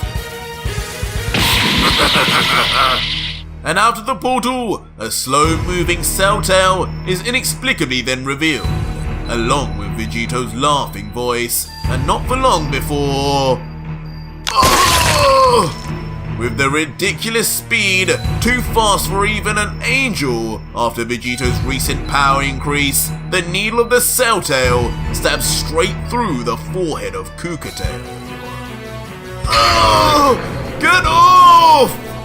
But unbelievably, despite piercing right through his skull, Kukatail somehow remains sentient, struggling as much as he can with all his might to remove the absorption device, with him having seen plenty of times now what it would soon do to him. Kukatail! And of course his destroyer student, watching on, would only stare with a look of panic, not knowing what was even happening. But before Arak could figure anything out, the gruesome absorption of the divine angel is complete, as Kukatail's once bulky figure is reduced down to nothing but a shell of his former self, resembling more fine leather than an angel from above. And viciously, like a snake dragging its prey back into its den, the cell tail retracts back just as fast into the time portal, dragging the angel's lifeless body along with it until both then disappear along with the time portal that was once there. What have you done to him? Causing the god of destruction to become enraged as he flexes what little muscles he has and yells, "How dare you take him! Bring him back! I find you, I will!" Huh? But as Arak looks around to where Vegito once was, a look of shock approaches his face. Where the hell did you go? As he soon realizes, just like with his angel, not a trace of Vegito remains around him anymore either, leaving the god bemused. Open your eyes wide, a fool! Until a helping hand in the form of Vegito's voice calls from somewhere on the battlefield. Why you? Running already, are we? Making the god instantly turn with rage, ready to spot wherever the god killer was hiding. How did you? But unfortunately, Vegito was far from hiding, and to the sheer terror and surprise of Arak, the base form Vegito appears right in front of the destroyer, smiling in his face as he goads, "Running? That's a funny way to describe me waiting right behind you. Now, what were you saying? When you find me, you were going to do what exactly, you ugly freak?" To which the muttering in horror Arak would just whisper, Kukatail, what have you done with him, you vile beast? Bring him here at once! To which a now giggling with confidence godkiller would just then reply, "Oh, how adorable! You just want to see your dear master again, don't you? Well, lucky for you, I can have that arranged. Feel free to say a final goodbye, but just don't expect him to say much back." Before immediately his left eye goes black and activates a certain ability. Huh? What is he doing now? Leaving the confused Arak to just watch on nervously, not knowing whether the Saiyan was bluffing or not. Lord Arak. But from the side of the destroyer, a familiar voice that could only belong to one divine being calls out to him. And cautiously, the sweating Arak would then slowly turn his eye to the side until... Kukatail! In a traumatic scene, Kukatail is indeed brought back to the side of his god of destruction, but now under the control of Vegito. And also, is nothing more than an energy apparition to be used as a tool by the god killer. What's wrong? I thought you wanted to say goodbye. You! What have you done? You dare use him like a mere toy? Instantly now turning the fear into rage, the god raises his back. Moving quickly then towards Vegito, with his arm cocked back, ready to attack.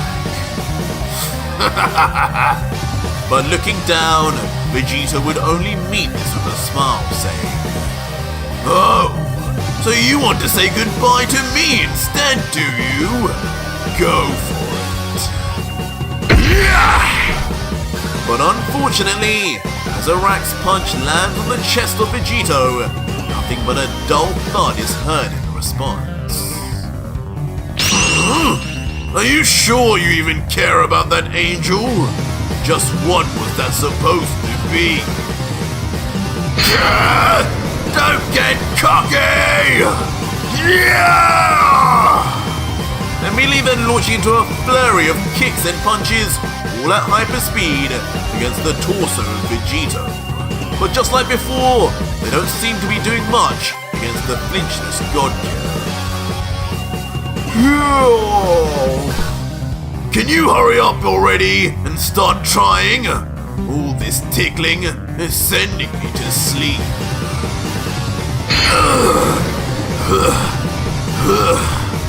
Immediately then stopping the exhausted god in his tracks as he eventually realizes the futility of his attacks. Just thinking to himself, What is going on here? Did he somehow manage to absorb my energy too? Why are my attacks doing nothing? Aren't I at full strength? You are at full strength, my ugly little friend. Instantly being interrupted by a giggling Vegito, who explains further. The only problem though, is I'm just on a totally different level now. You now are as weak to me as the millions of Earthlings you murdered were to you. But this comment only creates annoyance and anger with Arak, as he grimaces and retorts, Preposterous. This is the kind of warrior Beerus had in his universe? There's no way. Such power would have increased their mortal level far beyond the other universes. At this rate, if physical attacks will have no effect, then I'll have to get rid of him the only way a destroyer knows how. Web of Arak!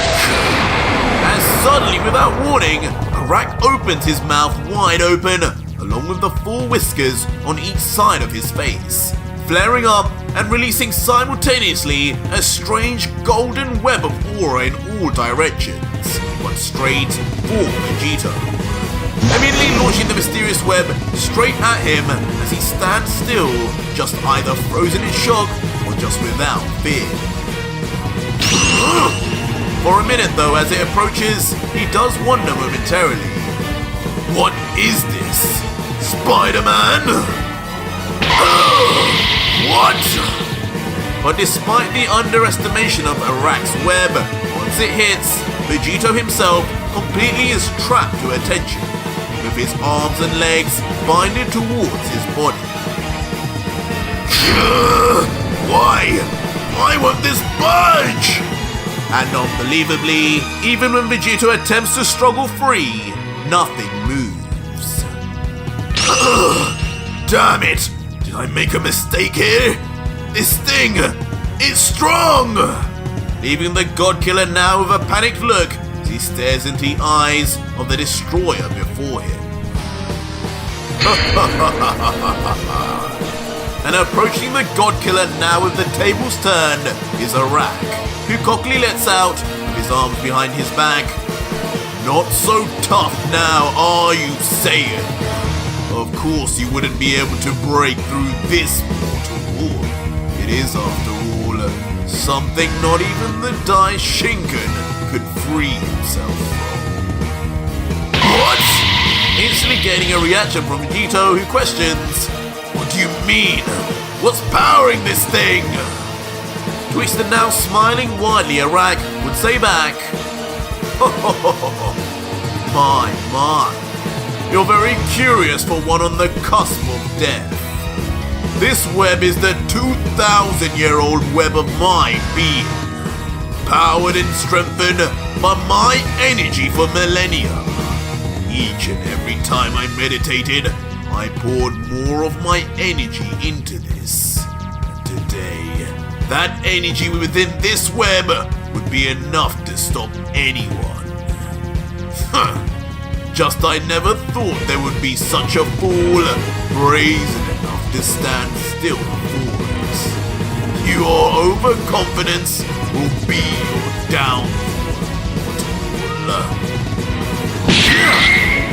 And with complete disrespect, as a rat gets closer, he smacks the God Killer right across the face, while yelling, "Dirty scum!" leaving Vegito's cheek bruised as a single line of blood oozed down from his mouth. But not finished yet, the god would carry on with a look of rage. "You disgust me! I wanted to save this attack one day to fight my best friend in one final battle before I retired. But you killed him before that could ever happen. You killed Jin." Huh? But on hearing this, a strange sense of accomplishment comes to Vegito, as a sinister smile emerges and he laughs. "That fish face was your friend? Poor you. You should have heard how he screamed in his final moments. More like a baby than a god. But at least you know now just how it feels to lose the people closest to you." "Shut up!" But quickly to interject, Arak moves his palm at speed towards Vegito's face, at first looking like another slap, but his hand just stops short until... Hakai! With the chant of destruction, Arak screams to the heavens themselves, conjuring up every inch of Hakaishin energy within him. Initially leaving Vegito stunned, as it seems even he didn't anticipate such a follow-up, but with the attack being so quick, soon Vegito's entire face is lost in the light, as he just mutters quietly, "No!" Before immediately, Vegito's entire body is engulfed completely by a concentrated ball of Hakai. As from the outside, Vegito appears as nothing more than a muddied silhouette, while inside... A blood-curdling scream is heard by none other than Vegito, who seemingly bears the complete brunt of the Hakai, his whole body tense and open wide as his yells seem to be never-ending. That is until Vegito stops pretending, and instead, a truly unfazed and menacing smirk appears as the Saiyan lets out, "Sorry, but I can't even bring myself to pretend anymore. I was losing my voice. But suffice to say, this level of destruction is nothing to me now." Leaving Arak completely taken aback, as for the first time he witnesses a mortal resist completely the power of destruction, as he grunts out, How is my Hakai not even damaging him? Hakai! And almost as if he was restarting an engine, Arak resorts to intensifying his Hakai even further, in hopes this time he would finally begin erasing Vegito. But of course, this is far from the case, as the trap still in the web Vegito just continues to smile and in perfect condition. Now with a growing smile and baring his teeth, as if excited by the feeling, the God Killer lets out, "Listen, you wrinkled snail! Scream as much as you want! This isn't going to work! All you're doing right now is giving me a little burn, a glorified tan, and it's starting to get a little uncomfortable. So I'll tell you this once. Quiet down now before something bad happens. Hakai! But undeterred, the god just continues his destruction, now morphing his face as he roars to his highest decibel and unleashes the full power of his Hakai. The ball of Hakai now becoming so large and concentrated that now even Vegito is completely unseen from the outside. But of course on the inside, Vegito appears still, but the Hakai seems to now have an effect as he looks to the top of his head and says, "Not bad. Seems this worm has enough energy to at least begin erasing my hair. But I told him to stop, and now he will learn the hard way." What? As shockingly, almost in the instant that Vegito says those ominous words, a sharp slice appears across the neck of the destroyer. But it's not quite clear where from.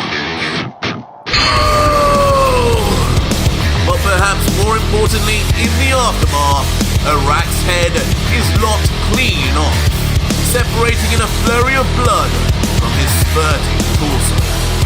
Until finally the course is clear. In the distance, stopping finally, is the Blade of Destruction, formerly owned by the first of the 5 strongest. And almost to add insult to injury, almost simultaneously, Vegito bursts forth from the so-called web of Arak and shamelessly yells, "Oh, and well would you look at that? I could have broken free from this weak excuse of a trap at any time I wanted to after all. Now it's time to finish you before you stop breathing, snail. Don't you die on me!" As the God Killer, now putting in effort for the first time, yells as he makes his move and immediately grabs the still barely functioning skull of the destroyer with force, before instantly zapping the energy from within him. So fast, it almost appears as if Vegito had unleashed the touch of death. Callously then dropping the deceased skull as he comments unimpressed, "What pathetic energy. Compared to gods, the energy of these gods and angels is disgusting. I desire something far greater." And almost in a payback of disrespect to being slapped earlier, Vegito then begins licking the blood off his chin, to then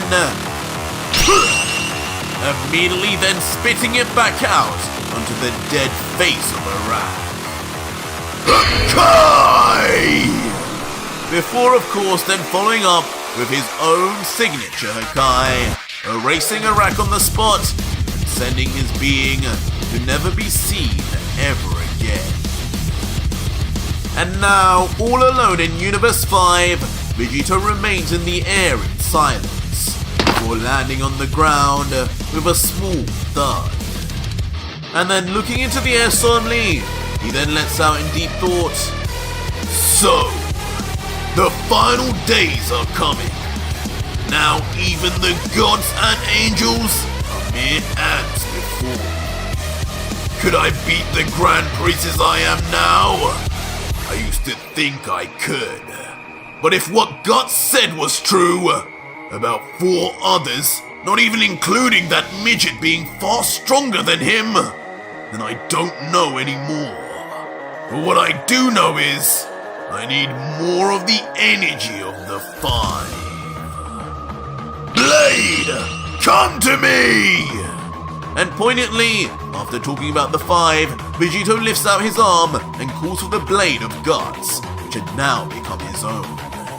And with a speedy burst of flight, the impossibly sharp blade follows his command and shoots straight to him.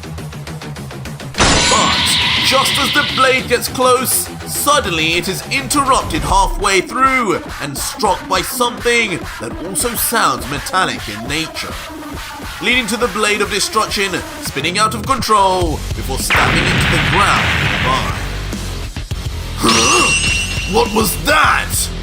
Leaving Vegito shocked at first, having not sensed a single other being in the vicinity.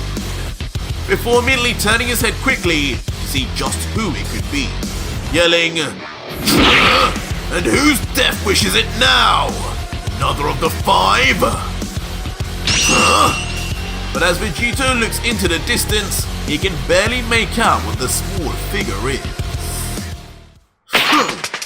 That is until we zoom in, and on his one knee, sheathing back the sword he used to strike away the blade of destruction, is an adult-looking Trunks. From where, we don't know yet, but as he stands up tall, he's revealed to be wearing a large long coat and hair reminiscent of the Cell Sign. What? Trunks? And of course, once Vegito sees this, he too is left as confused and shell-shocked as the rest of us. So our story continues with the mysterious future Trunks standing in the distance, staring at Vegito, dressed in a large dark coat with his signature sword draped around his chest. That is Trunks! Looking from far away though, eventually even Vegito is able to make out the silhouette, despite the distance, using his fatherly instinct to immediately recognize the facial features and signature purple hair. Now looking awestruck, the God Killer would remain silent momentarily, stunned without much to say, before muttering, "If this isn't an illusion, how did he survive the gods of destruction? Did Bulma somehow send him off just as they attacked? I wouldn't put it past the old girl."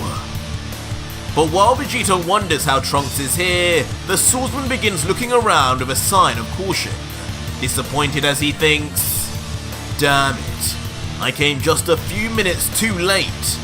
Looks like he's killed the god and angel of this universe already. There's not a sign or trace of them left, so Konoha's warning must be true. This version of Vegito can erase someone completely from existence. I guess the only positive here is I got to him before he invaded another timeline." Trunks! But in complete contrast, as Trunks thinks on the destruction Vegito has caused, the God Killer cannot help but begin shedding tears, seeing his late son for the first time in over a decade.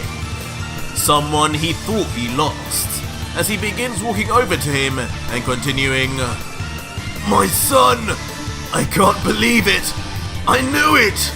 I just knew I couldn't be alone. There had to be someone who survived. I'm so glad it was you. I haven't seen you in so long. You look so grown. Get back and stay where you are, Vegito!" But instantly, on the eve of Vegito's second step forward, with extreme speed and precision, Trunks pulls out his sword and holds it in front of him, ready to attack at any moment. Leaving Vegito to not only stop in his tracks, but also be taken aback by the sudden hostility by who he believed was once his young son. As with a confused face, he asks, "Get back? Since when did you start addressing me like that, Trunks? Don't you know who I am? It's me, your father!" But Trunks, continuing to stare down the God Killer without emotion, would then finally reveal, "Listen, Vegito. I am Trunks, but I'm not your son. I'm from a completely different timeline, one where I had my own father and mother. But I was sent to fix all the problems you've caused and to put an end to your complete disregard for the timelines. I'm from the Time Patrol." What? Time Patrol? Causing Vegito to react in bemusement, never having heard of such a thing before, and also partially confused as to what Trunks even meant by his disregard for the timelines. But soon, Trunks, who is unfaltering, just then explains, "You really have no idea about the kind of damage you've been causing, do you? I haven't seen such recklessness like this since the androids. I thought I took some risks in the past, but you've been using those forbidden time rings to travel through time countless times. We don't even know for sure how many timelines you've affected by now, and each time you've thought nothing of your actions, or how they would affect the future of those universes. You went to Gero, destroying the androids, thinking you did the world a favor. But in the end, once you left, Gero used the data and DNA gained from you to create a cell so strong every Z fighter died as a result. Their universe only survived because Goku woke up and trained to become as powerful as a god himself. If you had killed Beerus there too, then I can only shudder at the thought of what would have ended up happening. You even took Goku's Senzu beans too, just before the Cell games, meaning Cell was never given one after fighting Goku, leaving an easy win for Gohan where he didn't even become a Super Saiyan 2. But changes like that have rippling effects, and now that universe has no knowledge of the second form, and they may struggle extra hard now once Babidi, Dabura and Buu arrive years later. And now, only a few hours ago, you killed one of the legendary 5. And with that done, you powered up in an explosion of strength, not even realizing that just meters away were the rest of the Z fighters, including the Supreme Kai. It's not even known whether they're still alive. Without them, that means the end of Earth and that universe as they know it.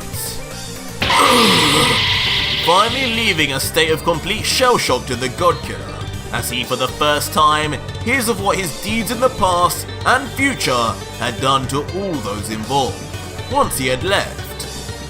I did that? The people of Earth, they died in these timelines because of me? Causing a slightly annoyed at his ignorance Trunks to say back, yes. Time is not something to mess with so frivolously. The natural order of life, the order of an entire universe, can be disrupted by a single change in time. I made that mistake once and paid for it in the end. The arrival of Black and the erasure of my entire universe by Zeno. That was indirectly all because of how I interfered with time. And what you've done is take that to a whole new level and multiple times. And we cannot stand for it anymore. You need to learn. Whatever must happen in a timeline has to be left to run its natural course at all costs. Natural course? At all costs? Causing Vegito to suddenly have something snap from within. After hearing a certain line of thinking he just could not agree with. Until finally, his face returns back to serious, and he looks to his son in the eye and continues, "Time must be allowed to run its natural course, huh? So you're saying the warriors of Earth, Krillin, Yamcha, Piccolo, your own father, they should have all died to the androids then?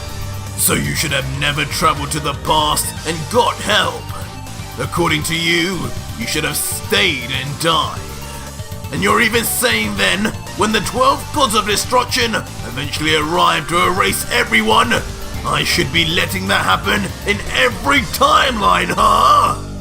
To which the cold, emotionless Trunks would simply just reply, "Yes, exactly that."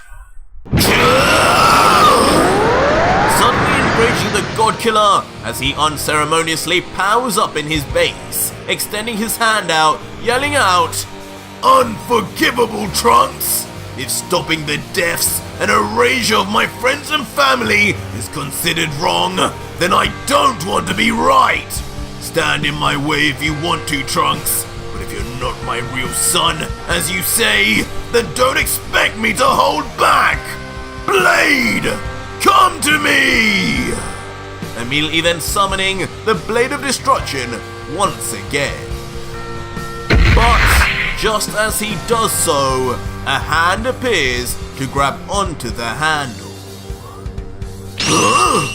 Alarming Vegito as he quickly turns his head in panic, thinking, "What? Why isn't that thing responding to my commands?" And standing there shockingly is revealed to be an older Goten, grabbing onto the Blade of Destruction and stopping it from moving any further. As the young Saiyan then says, "This isn't going anywhere, Dad." Huh? Who the? But Vegito, who couldn't hear what Goten had said under his muttered breath, can only wonder, "Who are you? Is that a Saiyan?" Of course, never having seen Goten grow up in his timeline. Oh, wait! This key! Are you? But eventually things begin to click for the fused Saiyan, as his face opens wide in shock and he begins to realize, "Are you Goten? You can't be!" But Goten, who doesn't share the same confusion, then adamantly replies, "I'm surprised you even noticed, Vegito. Yeah, I am Goten, Dad. But just like Trunks, I'm from the Time Patrol and from another timeline. I still see you as being part Goku, but this sword does not belong to you. You know it. This sword, those time rings, you yourself need to come back with us. This madness, it all needs to end here." The confirmation though of this figure being Goten, along with the rest of what he said, leaves Vegito near flabbergasted, as he steps back and says, "Whoa, this is all a lot. You look so different. You grew up a lot, Goten. But you're part of this group too, huh? So you're telling me they sent my own two sons, my own blood, to forcefully fight and take me in? Did the sick freak who thought of that plan think that would be the way to stop me? Who the hell even runs this little gang of yours? I think I need to pay them a little visit." To which, on hearing this, Trunks would then quickly just answer, "That would be Kronoa, goddess of time. She leads the Time Patrol and chooses who goes on missions to stop and fix time disturbances.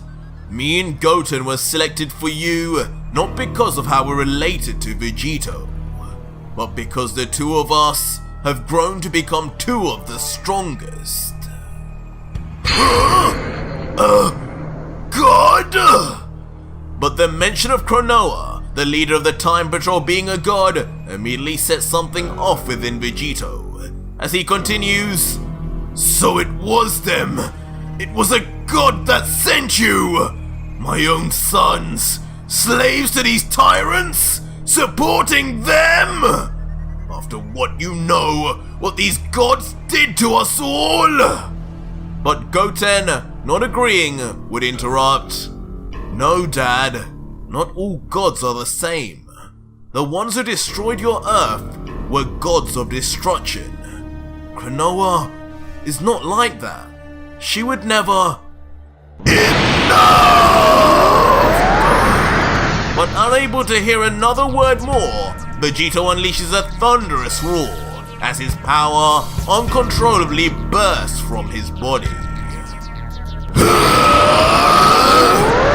And eventually, this level of power is so strong, the entire landscape of the planet begins to crumble, with both Trunks and Goten watching on in shock as the unexpected increase in power comes from the God Killer. leading to both of the teenage Saiyans covering themselves from the force of the strong winds and barrage of debris that strikes onto their face and bodies. And with his power now reached its climax and surrounded by a vicious white aura, Vegito lifts up his right fist in anger and yells, "I don't want to hear any more about this so-called different god. You children will not be lecturing your father on anything, and especially not on who these gods really are. These gods are all a danger to us, ticking time bombs with far too much power. You can trust in me when I say the entire multiverse will be better without any of their kind. If you choose to side with them over your own, then you traitors will join them in death." The Time Patrol Trunks, though, hearing this, just looks on nervously and thinks, "Damn it, I knew talking wouldn't be his strong point. His same pride is still there. He's got father in him, right?" As behind the Half Saiyan, an image of Vegito appears. While similarly, perhaps a more panicked and shocked Goten would then think, "Wow, this energy, it's dark. He sounds a lot more like Vegeta than Goku ever did. Dad, are you even really in there?" As in a memorial image of his own father, Son Goku appears behind him. And then suddenly, the Teen Trunks would then appear right beside a surprised Goten, saying, "It's time, Goten. Let's do it." And instantly, as if they had planned this out, and in perfect synchronicity with each other, the two would silently look back at one another and nod until Fusion! After getting into the iconic fusion poses we all know. It's good to be back.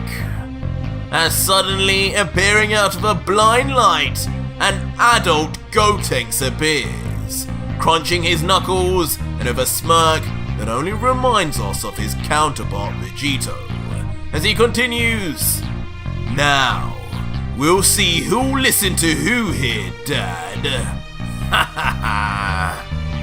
So, are you going to come back with us peacefully? Or are me and you going to have some fun?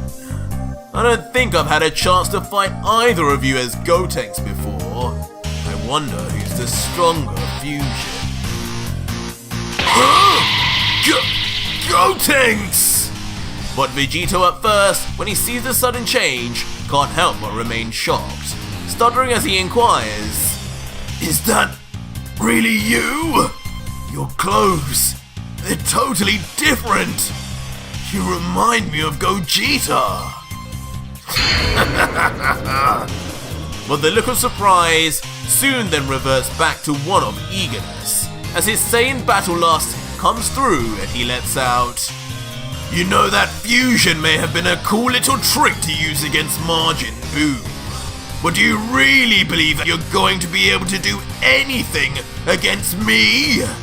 Time Patrol or not, you two are still just kids compared to me.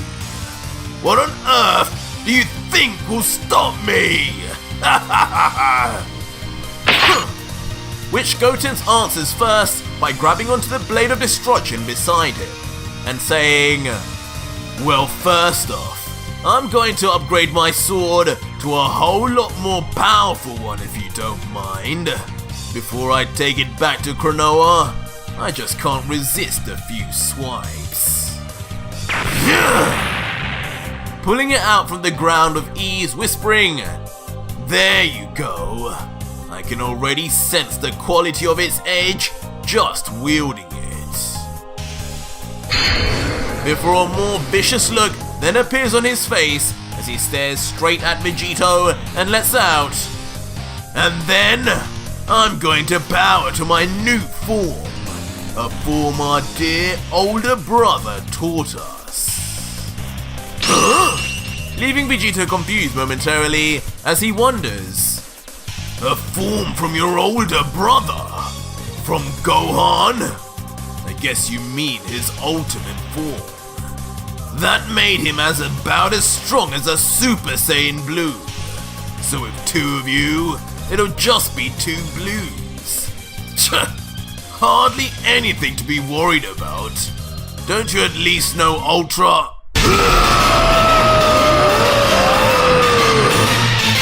But before that sentence could even complete, like father like son, the adult Gotenks unleashes into a crazy frenzy, screaming at the top of his lungs as his muscles bulge and veins begin to protrude from all corners of his face. From a distance, Gotenks' ki begins to dwarf even the one Vegito showed, as almost instantly the sky changes to dark clouds with thunder and lightning striking everywhere. As in a familiar scene, so too does lava begin to explode from all the surrounding mountains, as if the very core of the planet was becoming unstable. This feeling! But the familiarity doesn't go unnoticed by the God Killer, as Vegito looks on with a stumped look and thinks, thunder, lightning, this power. I've seen this before! Is this... But as Vegito contemplates, the transformation of Gotenks continues, as his chest then tightens, his fists clench, and his hair turns a mysterious shade of white while growing out intensely. And just like that, Gotenks reveals himself finally, in his beast form, surrounded in blood-red lightning and a mysterious transparent aura that begins to envelop the Blade of Destruction too, as he then lets out, "This is no ultimate form, father. This is elder brother Gohan's strongest form, one he learned from his master Piccolo. He calls it the Beast Form. And I assure you, this will not be an easy fight for you, especially with the first of the five's weapon in my hands. If you want to give up and meet Kronoa, just tell me now, and this all ends without bloodshed. I don't want to have to hurt my own dad." What? Beast form? But Vegito still just can't help but be totally amazed by Gotenks' appearance, and how similar it is to a certain Saiyan he fought previously, as he thinks, this thing is something Gohan achieved in the future? With the Green Man of all people. But how? Kappa called this same form his final form. Are they one and the same? But regardless, these two are on a totally new level to him. Way stronger and way more experienced, even individually. But now fused, they could actually do something here. But Gotenks, now eager and ready to finish things, with his ever-reaching closer fusion time limit, just lifts his sword straight towards Vegito and commands, "Vegito of Universe 7, timeline number 56378B. The Time Patrol orders your arrest for the grievous tampering of the Order of Time, and the forbidden usage of time-distorting devices. Do you comply, or do we need to use force?" But on hearing this final threat, Vegito's true self then takes over. As with a smirk, he responds, "Seems you two punks are due for a spanking now, aren't you? Acting up for your mother while your father's been away, huh? Well, do your worst, children, because you will not be telling me what to do." Just as I thought! Which instantly sets in motion the battle-thrilled Gotenks as he rushes in at full speed, with his sword drawn, straight aiming for Vegito the God Killer. And almost immediately, with a breathtaking show of speed, Gotenks in his beast form breaks the distance and appears right in front of Vegito, with his sword inches from his face. But seeing this, perhaps as expected, Vegito is shown not caring in the slightest, as he lets out in a face of anger. Really? Trying to fight me with a sword when I'm unarmed? That's how you choose to fight? Guess without a father figure, you two forgot how to be Saiyans. Good thing I came prepared for trash like you. As instantly in response, Vegito summons the Zamasu Halo immediately on his back, while also in his right hand bringing out his infamous Godslayer scythe. From black, right in front of the stunned into confusion Gotenks. But if you were expecting a sword clash, you'd be disappointed, as straight after Gotenks vanishes as if prepared for this very situation. Before Gotenks quickly reappears then, straight right behind the God Killer with his sword pulled back, ready to swing from his blind spot until... Of course, with the instincts of Vegito, he quickly ducks right under, his face unchanging as he looks at his son's attempt and comments, "What a predictable attack! Did you really think you had me with such a basic move?" But once again, not falling for Vegito's goads, Gotenks doesn't say a word and instead disappears with speed once again. This time reappearing far off in the distance, much to the surprise of Vegito, who comments, "What the? Now you're definitely showing me you've forgotten your Saiyan heritage. Running away already? Come here and fight me, kid!" But as Gotenks stands, he continues to remain hushed, focusing only on his target and seemingly trying to not give away his next move.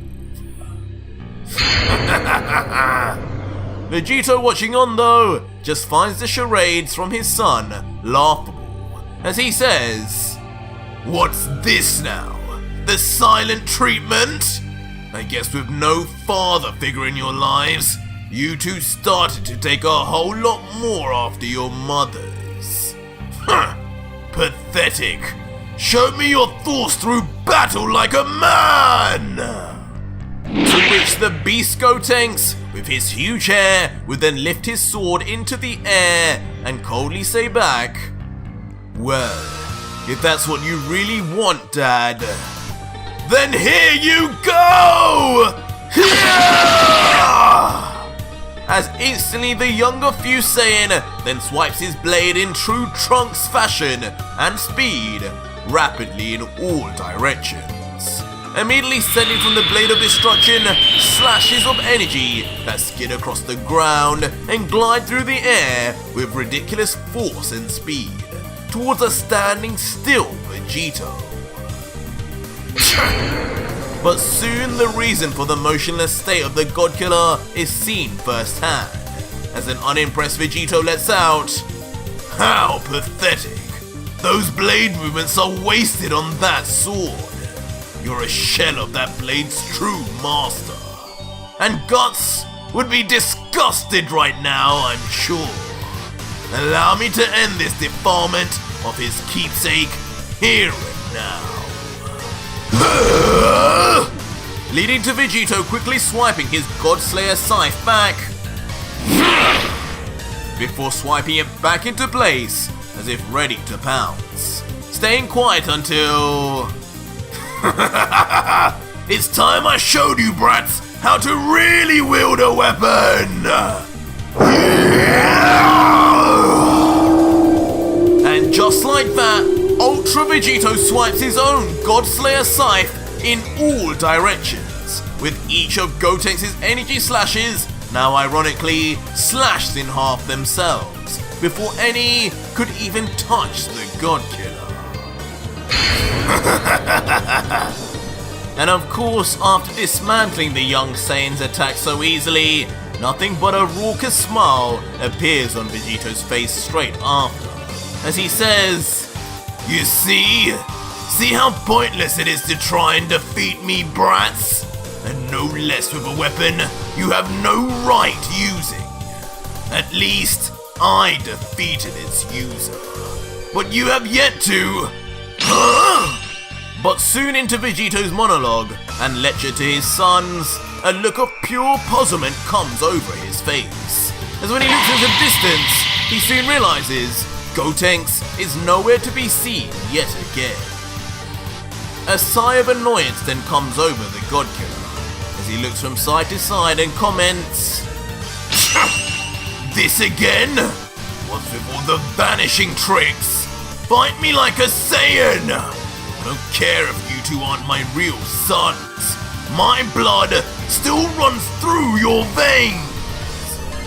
And as he continues to stand still, he carries on, "You're only wasting your own time. That fusion of yours only lasts 30 minutes max, and it's probably shortened by whatever that beast form of yours is too. Fight me now, because once you defuse, things will not end well." But as Vegito threatens the two, underneath, unbeknownst to him, the ground begins to slightly crack. Eventually being noticed by Vegito until... What?! Suddenly the entire ground beneath the Fusane begins to break completely apart, to the point Vegito begins to lose his footing, as he yells out, "Wait! Don't tell me! Are you two?" Yeah! Eventually leading to the beast Gotenks exploding from the ground, his sword raised straight up, attempting to slice Vegito vertically in half. Son of a... With the God Killer only being able to, just at the last second, move his body from complete damage. As the emotionless Gotenks, staring on, just thinks, "Damn it, I almost got him." As the last of his body leaves the entirety of the ground. And rapidly, in a show of retreat, despite seemingly not being injured at all, Vegito flips back multiple times to land a short distance away, before the God Killer then remains with his head bowed in an ominous silence, as if waiting to reveal something. "Not bad. Not bad at all, punk." And with a short outburst of annoyance, Vegito slowly begins to rise to his feet without a hint of tremble. Until finally, in a shocking sight, the God Killer is shown truly wounded, with a large open gash on his forehead leaking blood into his one remaining white eye, as he grumbles, "Maybe I did underestimate you two. You managed to catch me off guard even with the power I have now. That is definitely quite something. But I'm afraid that all ends now." While partially pleased with himself, Gotenks stabs his sword into the ground for stability and comments, "So, I did get him. The great Vegito does bleed, and that thing looks like it hurts a lot. I haven't got much time left, but I think I can do this." "Think again, kid." But unwilling to give the young warrior even a semblance of encouragement or self-belief, shockingly the Majin Buu aspect of Vegito begins to do its work, as in a monstrous scene, the open wound of Vegito slowly begins sealing itself, until eventually being completely healed. What? Leaving Gotenks finally now with a mixture of disgust and paralyzing shock as he witnesses the inhuman change in his father, as he just mutters, "What did he just do? His skin! It moved by itself to heal! That's not right! Is that really Dad? But fueled by rage now, that all his efforts are seemingly going nowhere, the beast Gotenks begins powering up once more, to as far as his limits can allow him, as he screams, "I'm not letting you get away with this! I'm finishing this now!" But Vegito, watching on without any hesitation, would just stare intimidatingly and reply, "Finish what exactly? You do understand this has barely even begun, right? Yet you will be defusing any minute now." To which the angered Gotenks will just grumble back, "All I need is one more minute to take you back anyway." Really? How about now? As suddenly, Vegito then turns into his Super Saiyan 1 form, completely changing the landscape of the battle as he now decides to use a fraction more of his true power. Super Saiyan 1? You've got to be kidding me. You really are underestimating me, aren't you? Well, that's no problem because... But as Gotenks yells, they're soon cut short when below him an unexpected sight appears. As with an unjustifiably evil and demonic look, Vegito appears right below Gotenks, looking up as he says, "Quit with the big talk, kid. You need to actually be strong to back those words up." Angering the younger Saiyan to push through with his swing, but... before any kind of attack can even be completed by Gotenks, with intense speed and power, Vegito launches his fist straight into the gut of his son, causing him to instantly let go of his blade at the same time. And immediately, as if having the energy zapped straight out of him, Gotenks reverts back to his base form, stunned in the face and unable to say a thing. While Vegito just callously and just as quickly grabs onto the dropped blade of destruction before it even touches the ground. And with what seems like the last bit of his strength, Gotenks mutters with one eye open, How are you this strong as just a Super Saiyan?" Before Gotenks can't help but grab onto his stomach in pain, and then fall to his knees before his father. Vegito, looking down though, would then coldly explain, "Becoming a Super Saiyan increases my base power by 50 times. You really think I needed all of that just to beat you?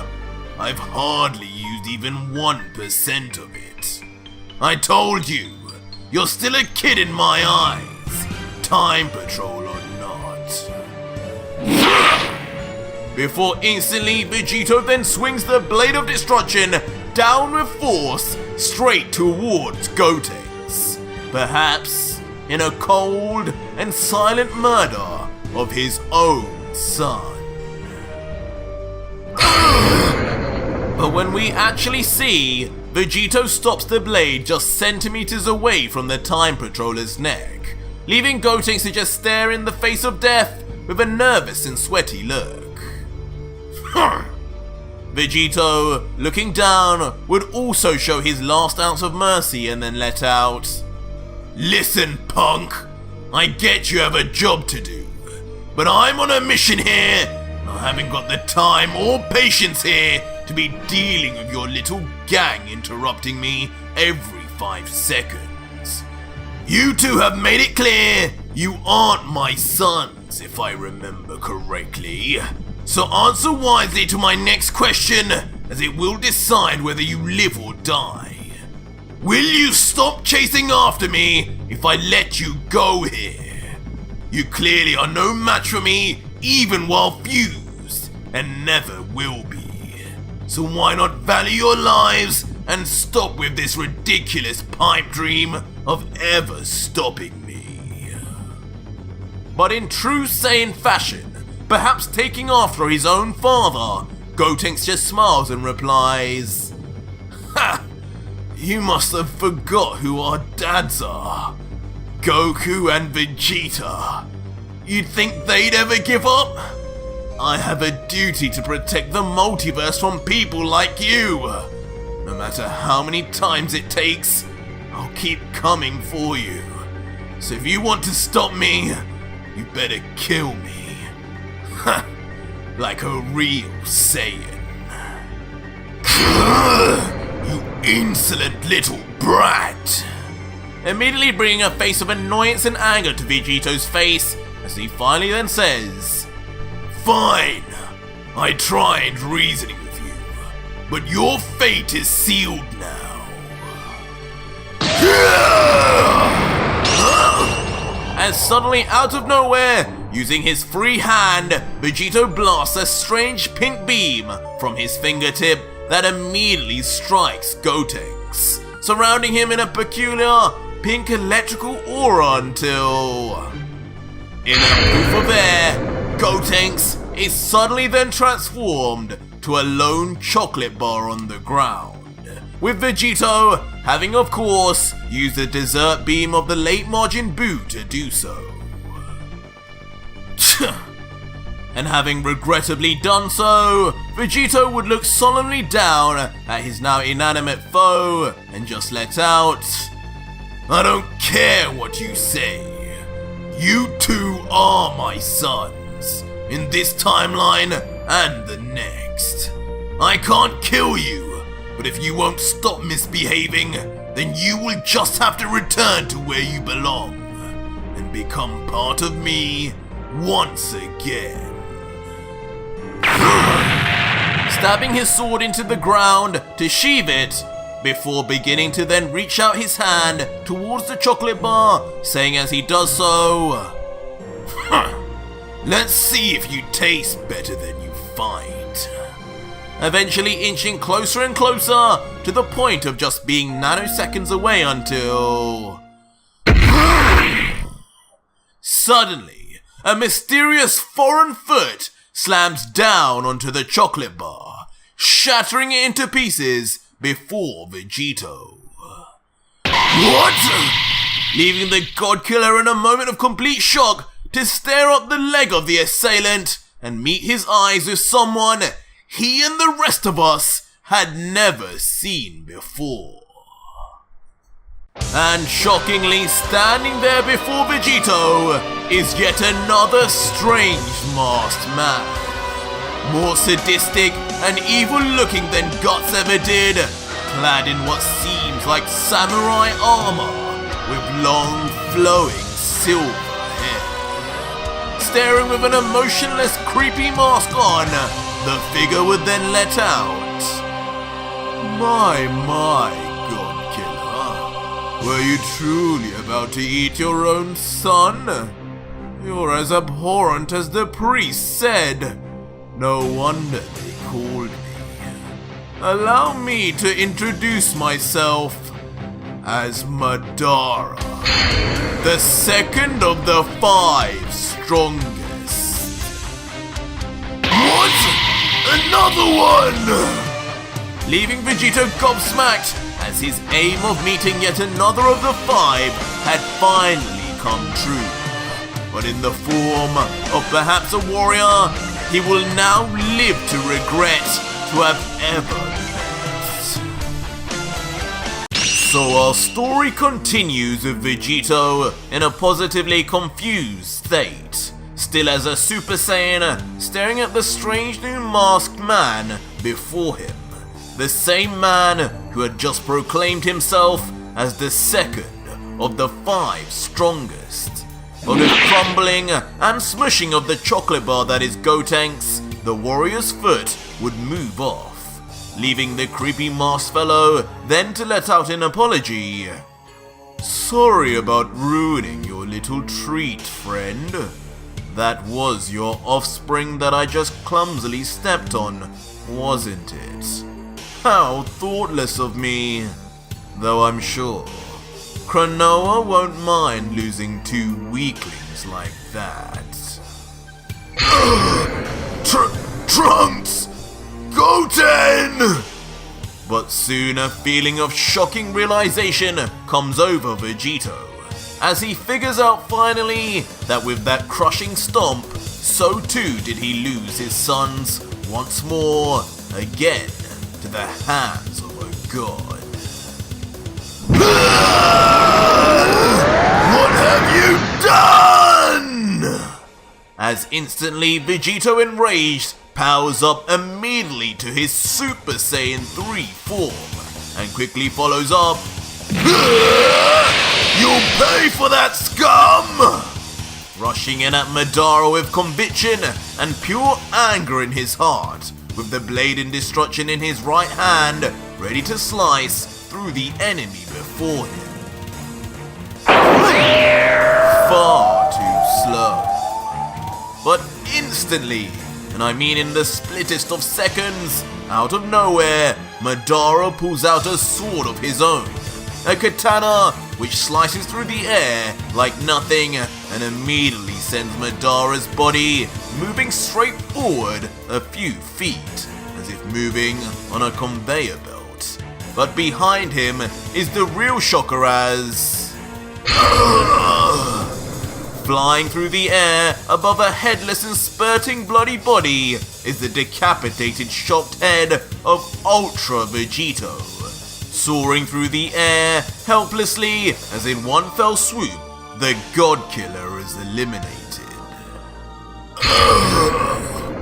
And in his final sounds before death, Vegito's now pupilless eye face just makes incoherent sounds as his furiously leaking skull just slowly flies through the sky. While Madara, quickly from a view behind, shows himself now beginning to sheathe back his katana, having done his job. All the while, the now energyless body of Vegito drops its blade and soon begins dropping to the ground itself. And with a sadistic look on his unmoving mask, Madara would then, with a painted smirk, just say, My, I am not the one to be attacking without doing your research, my silly friend. That was an unfortunate mistake to have made."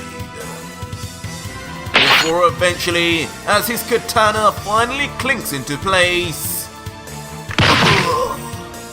just as perfectly timed, so too does Vegito's lifeless head finally slam to the ground, and instantly also revert back to base in the process.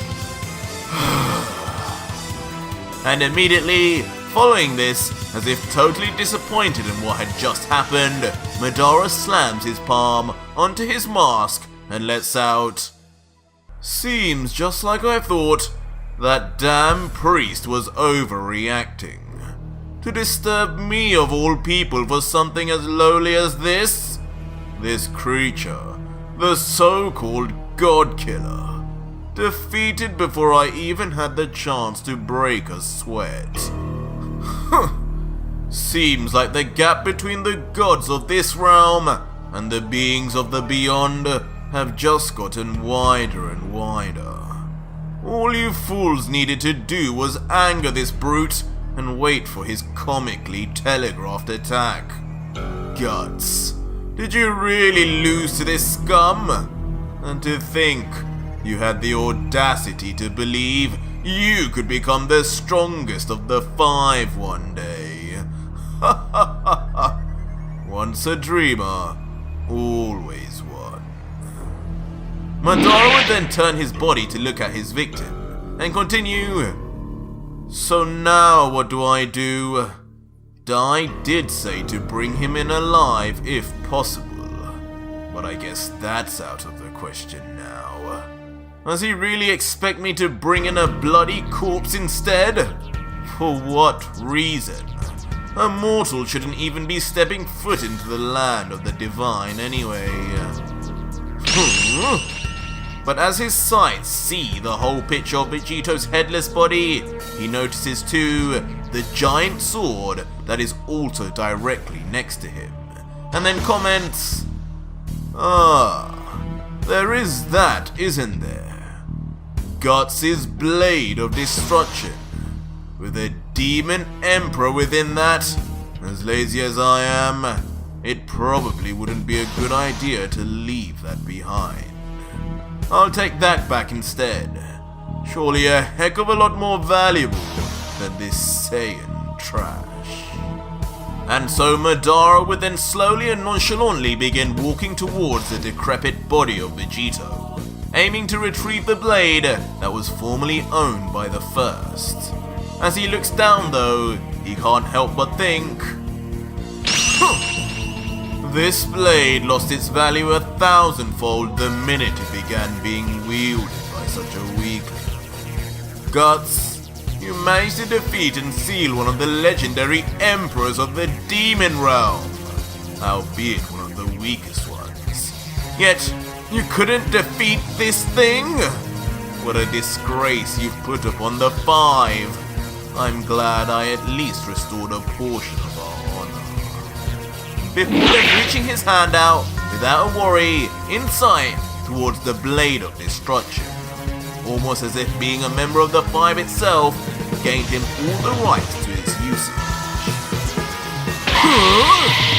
But just as Madara approaches, the unthinkable begins to happen, even surprising the being who had lived for far longer than even the gods themselves. Why, you sneaky! As out of nowhere, moving on its own volition, the blade of destruction suddenly swipes forward, clearly aiming straight for the head of Madara. But on its second powerful swipe, Madara this time is quick to pull back out his own katana and block the massive blade despite the difference in size, as he laughs.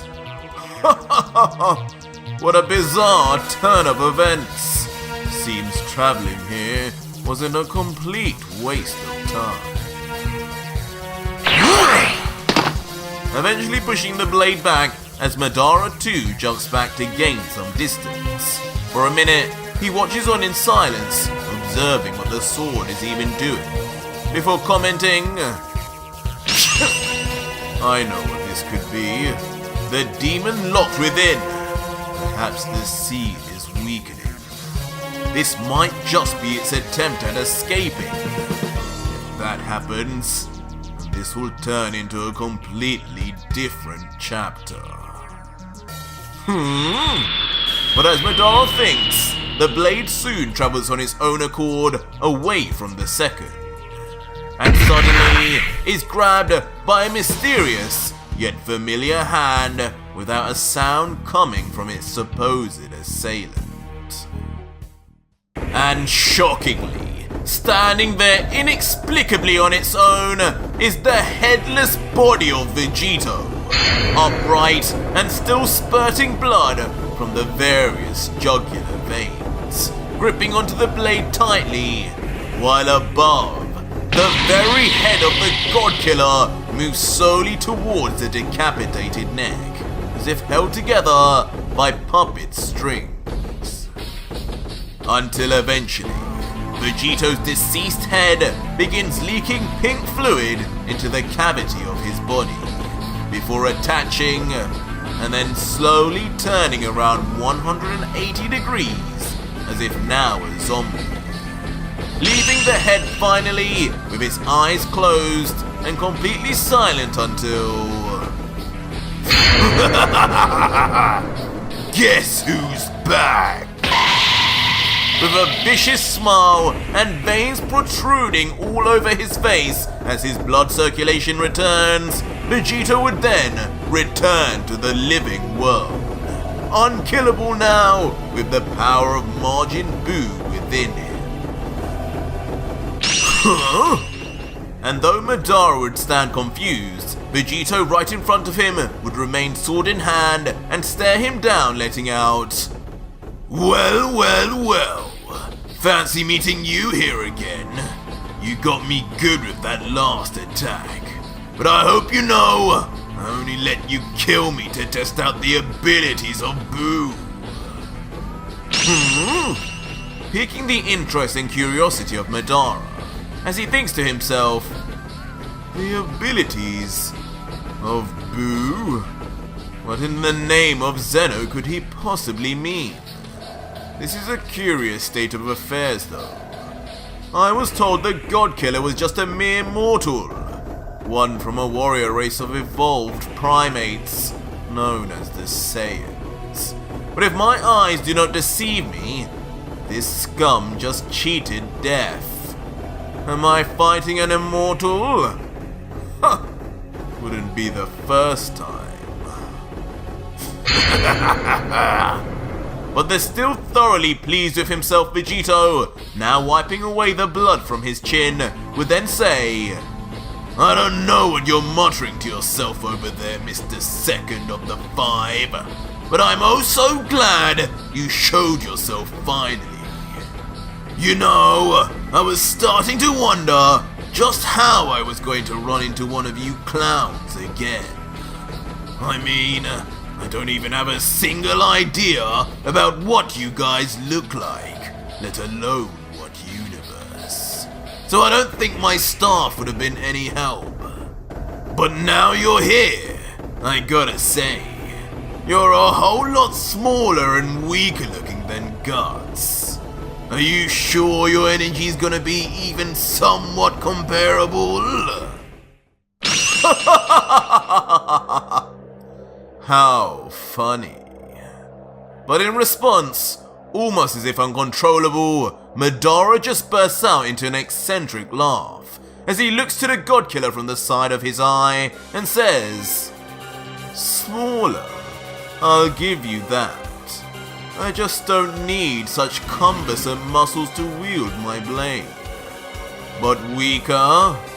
What an odd thing to say, considering Guts was once my student." You talk Guts?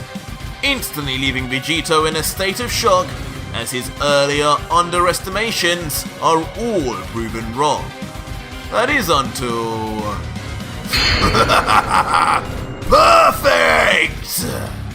With a horrid, demon-like look, with his grin widening to inhuman size and length, Vegito would yell in excitement, "So you will be an even greater challenge for me then, and in turn, an even greater feast! Oh my, I can only imagine what your energy will taste like! I'm tired of these filthy gods and angels! Feed me it now!" Causing Vegito to then roar thunderously as his body bulks up even larger than ever before and he reaches his max power level, yelling as loud as he can as energy and aura overflows from his body along with the crumbling rocks of the planet, all being broken apart by the ravaging signature black lightning that accompanies him.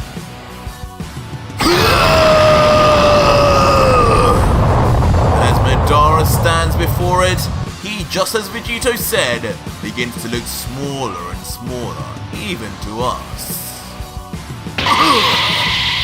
And that kind of power is no joke even to the second, as the pure pressure and wind force being generated by Vegito's power-up causes even him to cover his masked face, as he peers at the shocking sight through one eye. But deep within the thoughts of the second, something comes to mind, as he thinks, "Oh dearie me. So this is what the Grand Priest was so alarmed about. This is the power of the God Killer. What a surprise. This does indeed far surpass the energies of those minor gods and angels. dare I say. This energy seems to even surpass Guts by some margin. In fact, it seems familiar in nature. But why? Does this have something to do with why this animal keeps spouting about tasting my energy? This time it'll be your head that falls, Madara! Immediately leading to Vegito rushing in with vengeance and bloodlust, straight for Madara, with his giant sword lifted ready to swing with far more vigor than ever before.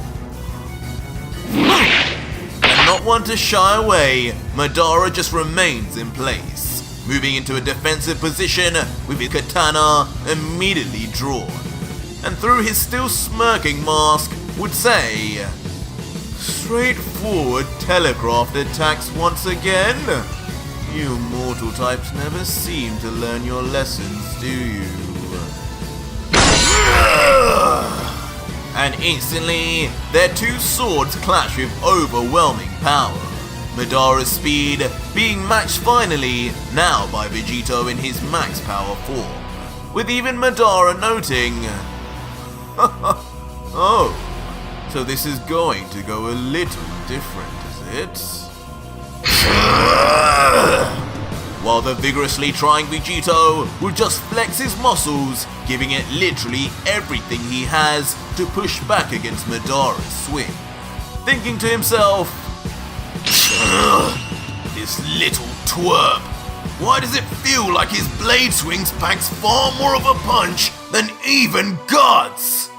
I'm giving it my all here, but I suppose I wouldn't even know if he is too, with that damn mask covering his face. Eventually allowing Madara to momentarily overpower Vegito and swing his blade through, while Vegito quickly moves back. This of course not being unnoticed by Madara, who comments, oh, so the primitive ape knows not to just attack? I applaud your attempt at movement, ape boy. But you are not getting away from me that easily! Damn it! As immediately, Madara pulls back and swings his blade once again, straight onto Vegito, who defends narrowly with the Blade of Destruction. His teeth gritted and his body covered in electricity as it becomes more and more obvious just how out of his depth he seems to be in this sword battle. I haven't got all day for you to just be blocking, God Killer. And with the second's patience running out with Vegito's defensive mindset, the second immediately perfectly transitions to a vicious kick that moves Vegito's blade instantly. What the? Taking the God Killer by surprise, as in his rookie state as a swordsman, he completely had been unaware that had even been an option. No, I'm open! And when the scene zooms out, the effect of the kick is seen, as Vegito's Blade of Destruction is moved all the way to his right by force, even scraping along the ground, while Madara remains in perfect flight and in perfect stead to slice down at any moment. But despite the obvious route for attack, Madara adds even more of an edge up his sleeve, as he soon appears right behind Vegito in his blind spot and giggles. Remember, God Killer, it is only you who makes predictable moves. What? Slicing down from behind, but luckily for our hero, into thin air, as somehow, in the nick of time, Vegito just barely manages to escape via instant transmission, immediately reappearing once again some distance away, as Madara remains ready to attack at any moment. The brief skirmish doesn't leave Vegito with a positive taste in his mouth though, as he angrily then contemplates, "This is just as pointless as when I fought Guts. I'm totally outclassed when it comes to fighting blade to blade. Maybe if I'd eaten Trunks when I had the chance, this would have been more even. But right now, I need a way to make things fair." Straight away following these thoughts up with slamming his sword back into the planet's surface, leaving himself now unarmed as he quickly then swings his left arm to the side, not uttering a word, but his right arm bent out in front, as if in a new fighting stance. Now what? Which temporarily leaves the still moving forward Madara to briefly wonder what the God Killer was even thinking, as he says, "Now he wants to fight me bare-handed? This fool must have forgotten already just how deadly this blade of mine is. I guess better your fingers than mine, friend." But as Madara reaches closer, Vegito vanishes quickly once again, this time leaving his blade behind. Confusing Madara as he wonders, leaving his weapon unattended? Does he have any idea what that thing is worth? Perhaps the coward finally realized just how pointless battling me really was. "Not a chance, clown face! What?" As out of nowhere, Vegito reappears, but this time right behind the second, as his arms bulge and become raucous in veins as they immediately grab onto and clench hard on the neck and body of Madara, trapping him and immobilizing use of both of his arms too. But though we cannot see Madara's true expression, through his voice we can tell he's almost unbothered as he inquires, "Nice move, mortal. But what do you intend to do with your hands tied like this? You should know, it's only a matter of time before I break free of this pathetic grip and slice you in half." But Vegito in response just opens his eyes wide, as one of his mysterious final form techniques then activates. Is that? As in a shock twist, instead of summoning the power of the angels or gods that he had just devoured, he instead summons a one-to-one copy of himself that leaves the second lost for words. As with a sinister look of confidence, as if his plan was now in full effect, Vegito raises his hand behind him, pointed directly towards the Blade of Destruction, while saying, "Oh, don't worry. Someone's getting sliced in half, alright. But don't count on it being me!" As suddenly at the end of Vegito's sentence, the Blade of Destruction begins to tremble and vibrate with the very planet, before exploding outwards out of the ground that sheathed it, and rapidly moving at speed straight towards the outstretched hand of Vegito, as if a magnet attracted to a polar center. And just like that, with even more obedience than ever with Guts, the Blade of Destruction returns to its new owner's hand, the God Killer. And with the blade now with the second Vegito, the apparition screams, "Now! Let us see how you come back from being sliced up, Madara! Somehow, I don't think you'll be able to do the same things I could."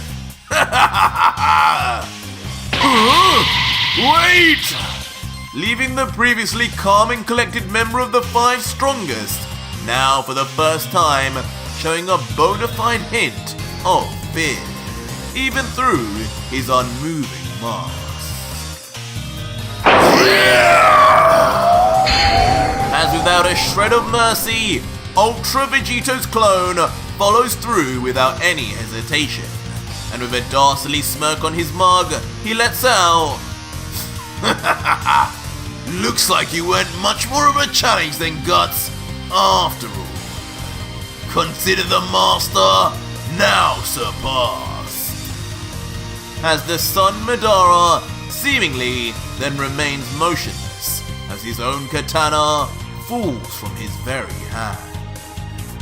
And as we finally see the damage from Vegito's attack, the aftermath is just as the God Killer expected, as the second of the 5 strongest, now most likely already on the cusp of death, separates in half slowly as his entire body splits in 2.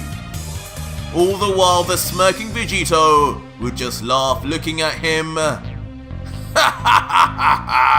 "What's wrong, kiddo? Can't you reattach and regenerate too? So much for looking down on us mortals, you divine weakling!"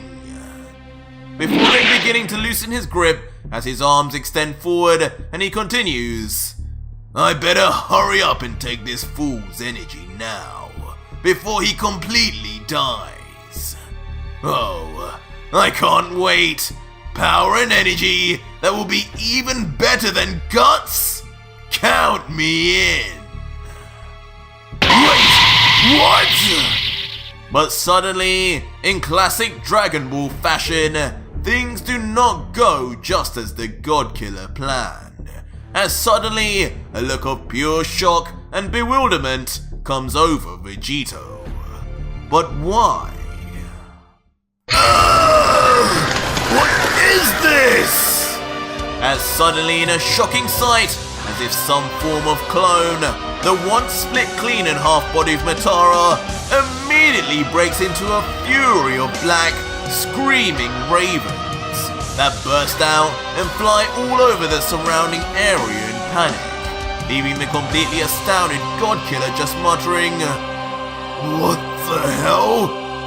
What did he just do? His energy, it's gone! He was here. I felt him. This was definitely the real him! What kind of dumb magic trick is this? Where are you?" Eventually causing Vegeta to quickly turn around in annoyance, ready to annihilate his victim once more until... Just as he turns around, levitating in the air, uncomfortably close, and face to face with Vegito, staring him in the eyes, is now a whole Madara, who whispers, "Yes, Vegito, just like that. Look deeply into my eyes.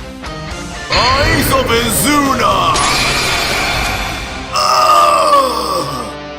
And suddenly, within the mask of Madara, his widened eyes completely change, as his right eye takes on a strange but haunting pattern, leaving the God Killer, for some strange reason now, completely paralyzed, and stands still as if having just seen the fright of his life.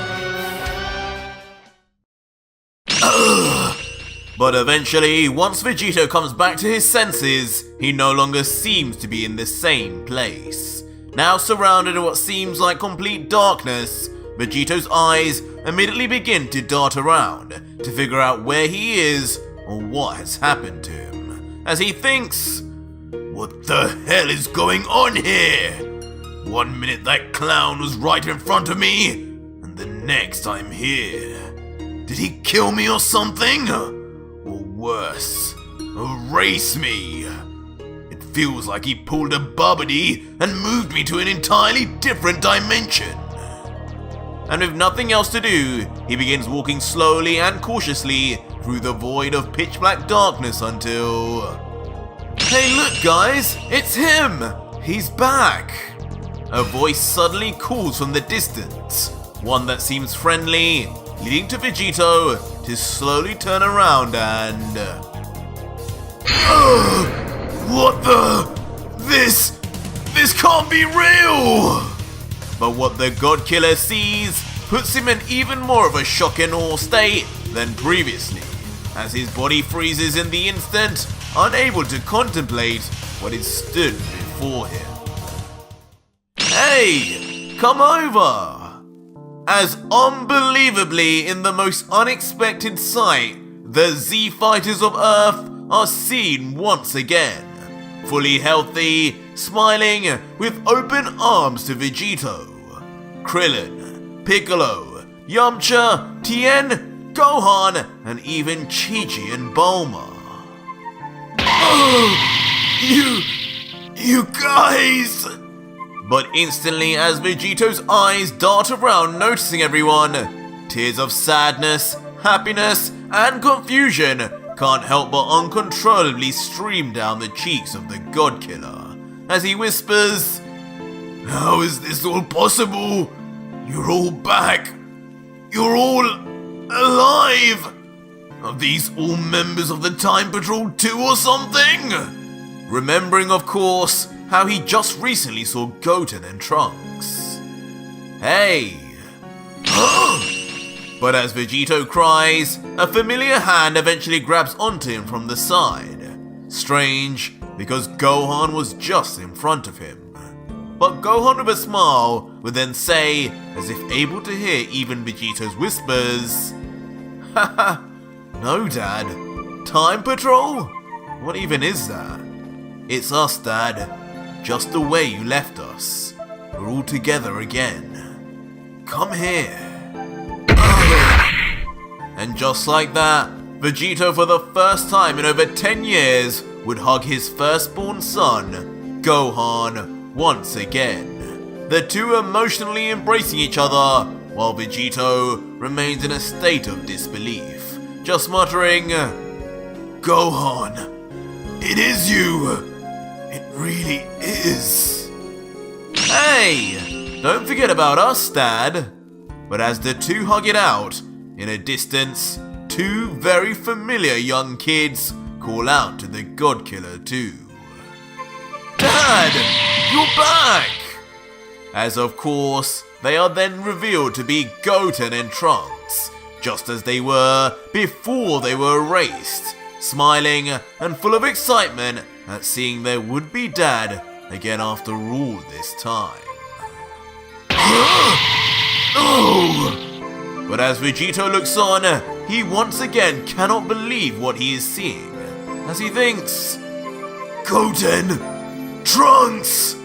They're back! And they look the same!"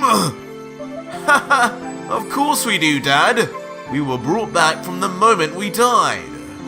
This time with the duo of kids actually somehow reading Vegito's thoughts. And in the end, as Gohan lets go with a smile, the two younger Saiyans would run and grab onto their father with pure giddiness, as Vegito just remains gobsmacked. But soon, with the sight of his actual youngest son in front of his eyes, the discrepancies in age and any logic in his mind are tossed out of the window, as with a smile, he speaks to his son. "Goten, when will you ever grow up a little, huh? I think I may need to take you two to see a doctor." "That doctor can wait, Goku. What about us?" As yet again, mysterious voices are heard that are revealed to be Chi-Chi and Bulma, looking as youthful as ever. "Oh, you two! You're back as well!" Leaving Vegito now in a different state of stun, as another type of love begins to overflow within him. "You haven't aged a day! I've missed you!" Causing the once hardened heart Vegito to scream out in happiness towards his wives. "What are you doing all the way over there? Come here!"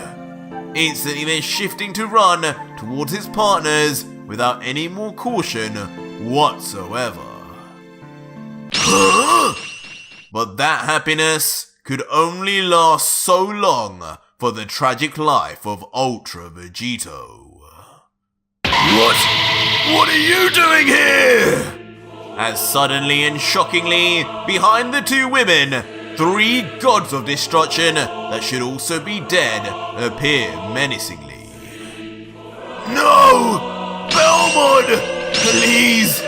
Rumshi!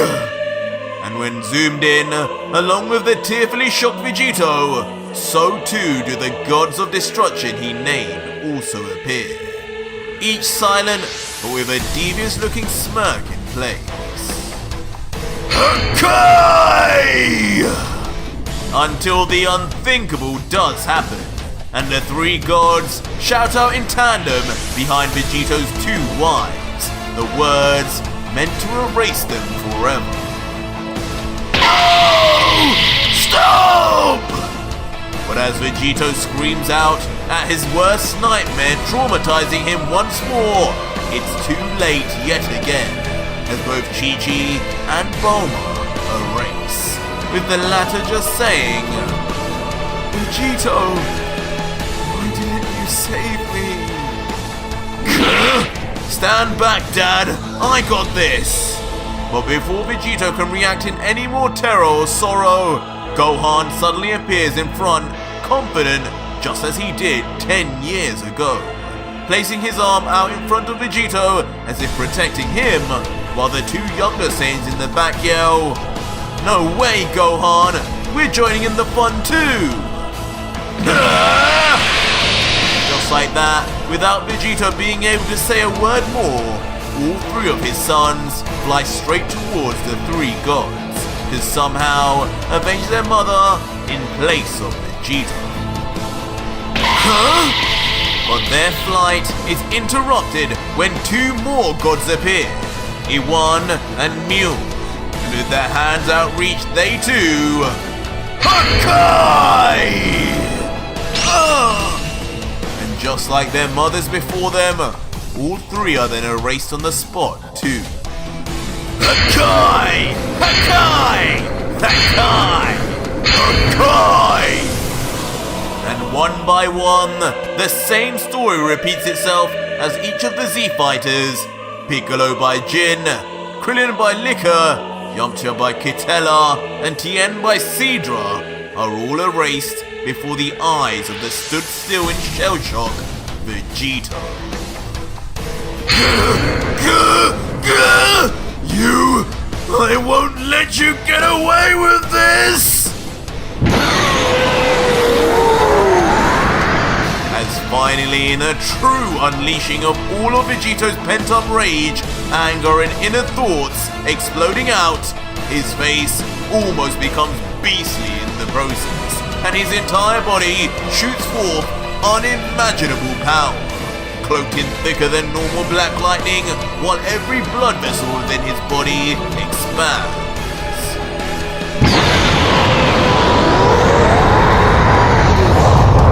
And as Vegito reaches his very limit in power release, even losing himself to it, as his pupils disappear, his body becomes a ridiculously bright shining light that even shocks the gods themselves as they all become enveloped in it, and most likely die from just the intensity of its radiance itself. And in that flash of light, everything is lost, including Vegito. But once we see Vegito again, his eyes remain gone, and from his mouth, drool drips down, as the God Killer seemingly remains in some sort of vegetative state. And when the scene finally shows everything, Vegito is revealed to be back where he was at the start when he first fought Madara, but just frozen in time, not even moving in the slightest. And behind the vegetative state God Killer, laughing with amusement, behind him is of course Madara, sat down nonchalantly on a rock behind as he comments as if speaking to someone else. I told you fools, he's been standing like that for over an hour now. This is the power of the eyes of Azuna. He'll be locked in an infinite nightmare now, with no escape for the rest of his days. In this state, regardless of that hideous form, he is as weak as any mortal out there. Do as you please with him, but just know, the Grand Priest wanted him back alive.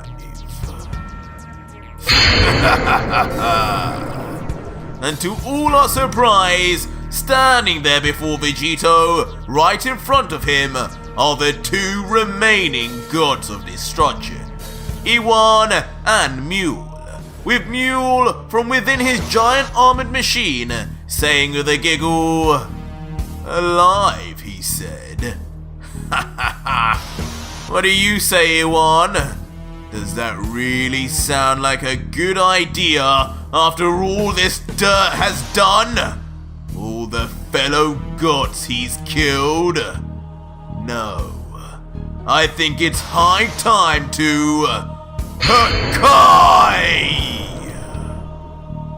So our story continues with Vegito in his new form, standing with his mysterious black horns blaring out of his forehead and the V mark on his chest glowing a violent purple, as black signature lightning coats his entire figure. While in front of him, a giant titan, created of course by Madara, the second of the 5 strongest, stands still, intimidatingly.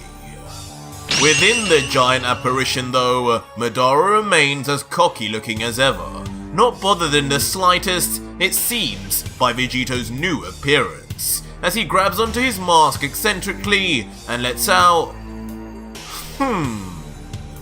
Well, would you look at that? You changed yet again.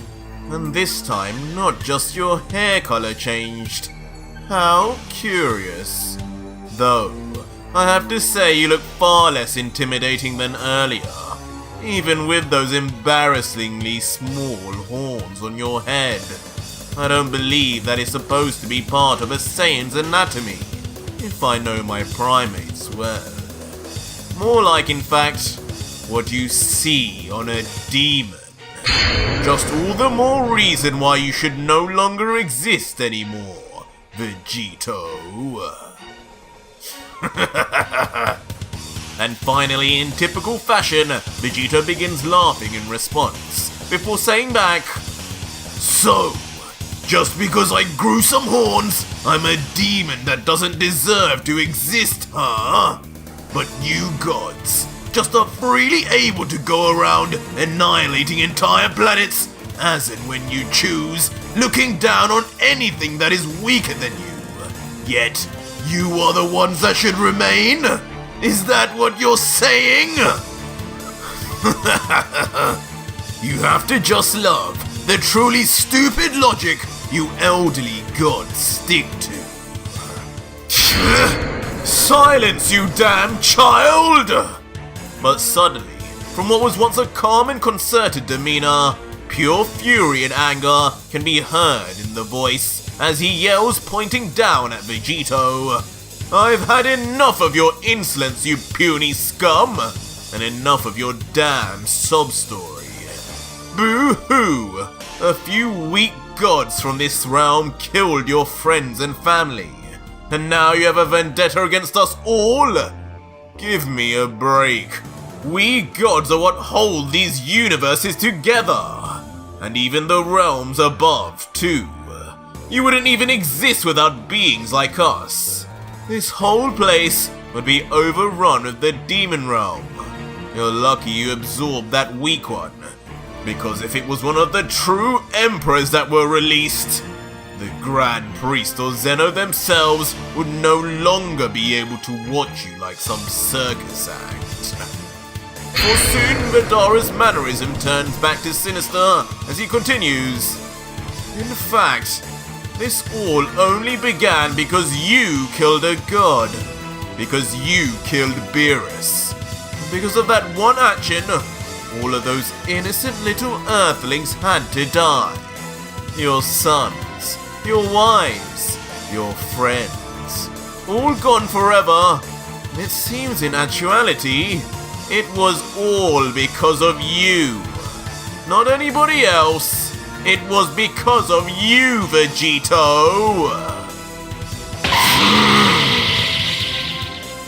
But in response, a cold and hardened stare manifests on Vegito's face, as he no longer can listen to any more, as he just simply spits out, "Watch your tongue."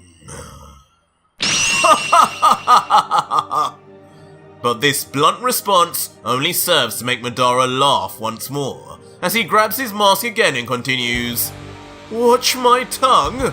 Or what, mortal? Have you forgotten already exactly who I am? You seem to have completely lost your marbles after what I just said. What's wrong? Did I say something that stung? Earthling killer?" But as soon as Madara says that final line, with complete silence, Vegito just then raises his black lightning covered palm into the sky before then closing his palm as if now sealing someone's fate. But curiously, nothing seems to happen. What was that supposed to be? You truly are a joke. If I'm such a joke, then start laughing. As suddenly, out of nowhere from the heavens themselves, or maybe even the demon realm, a massive strike of black thunder shoots down and hits directly on the giant titan containing Madara, shocking the apparition instantly as its entire insides and skeletal structure become visible for an instant. Instantly leading to the giant being crashing down onto one knee and onto its right fist. Immediately tilting Madara, who experiences the massive G-force of the fall too, as he then lets out angrily, "What the hell? Did this mortal just command down lightning from this god-forsaken planet? Who the hell does he think he is? Some kind of thunder god? Where did he go?" But suddenly mid-sentence, as Madara turns with the Titan to see where Vegito is, he quickly notices the God Killer is nowhere to be seen anymore. Angering the impatient second as he yells out, "Damn it! That vile scrounger managed to distract me with that little magic trick. But now where the devil has he gone? The devil's right here, Madara." But suddenly, the voice of the God Killer is heard once more,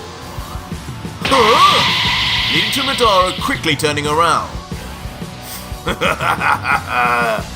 Only for the smiling Vegito to now appear right behind him, and within the giant titan too, as Vegito nonchalantly lets out, "So this is what it's like inside this giant samurai. Thought it looked weird at first, but it's kind of cozy." "What? What are you doing in here?" Immediately leaving the panicked Madara to react in fear, now looking head-on at the newly transformed Vegito as he folds his arms without a care in the world, making Madara continue, "If you don't get out of my sight, right? Shut up!" Before suddenly, with the fastest and most brutal of kicks, Vegito slams his foot 300 Spartan style right into the chest of Madara, so hard it almost seems like his foot penetrated right through into the deity's body, sending Madara shooting out straight from the great samurai and right down to the ground as if falling from a skyscraper. And once we zoom in, the legendary second is seen as helpless as any of the mortals he used to look down on, as the force of Vegito's kick continues sending him down, acting like its own force of gravity. Until, with a violent crash, Madara smashes straight into a group of sharp rocks and boulders on the ground below, and unable to do a thing about it. Meanwhile though, now all alone, now within the Titan Madara created, in the middle of the center crystal, Vegito remains. and looking around at his surroundings, he soon comments with a curious smirk. Interesting. This seems to be a little different to the giant I can create via Ultra Instinct. Let's see how this thing works, huh? But back on the ground, where Madara remains buried in a smoking pile of rubble on the floor, a slight rumble can be heard until... with a crash, something bursts forth. Something or someone I'm sure we all know. As the hand of the second is then seen bursting out with a murmur until... finally, the second of the 5 strongest emerges in full, damaged but still able to move and full of anger. You! And with his hair in disarray and his mask now cracked for the first time in millennia, he would continue. How dare you use my tools as your own? How dare you use the possessions of the deities, you damn mortal! A weakling like you has no place touching these things, and nor will you possess even an inkling of the power and grace needed to use them either. Stop fooling yourself and get out!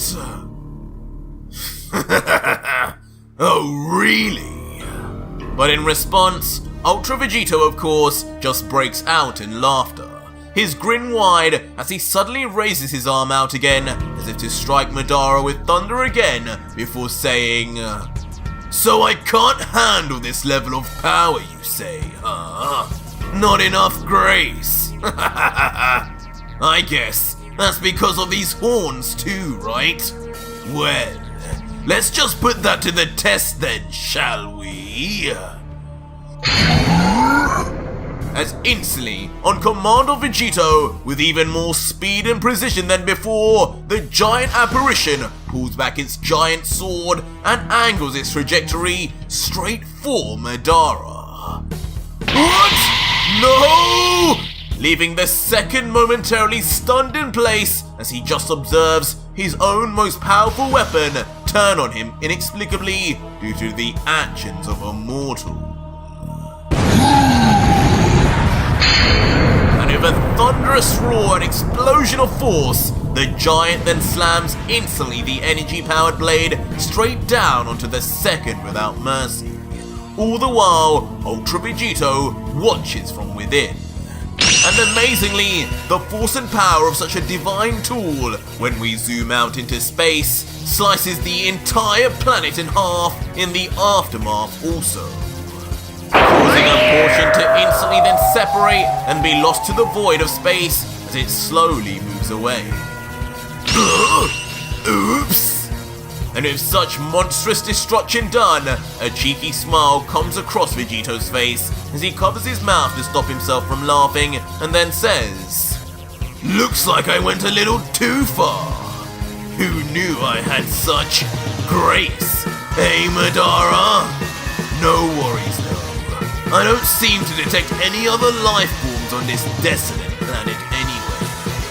I guess that old codger Arak wanted to fight me all alone. Respectable for a god, I guess. But what about this one?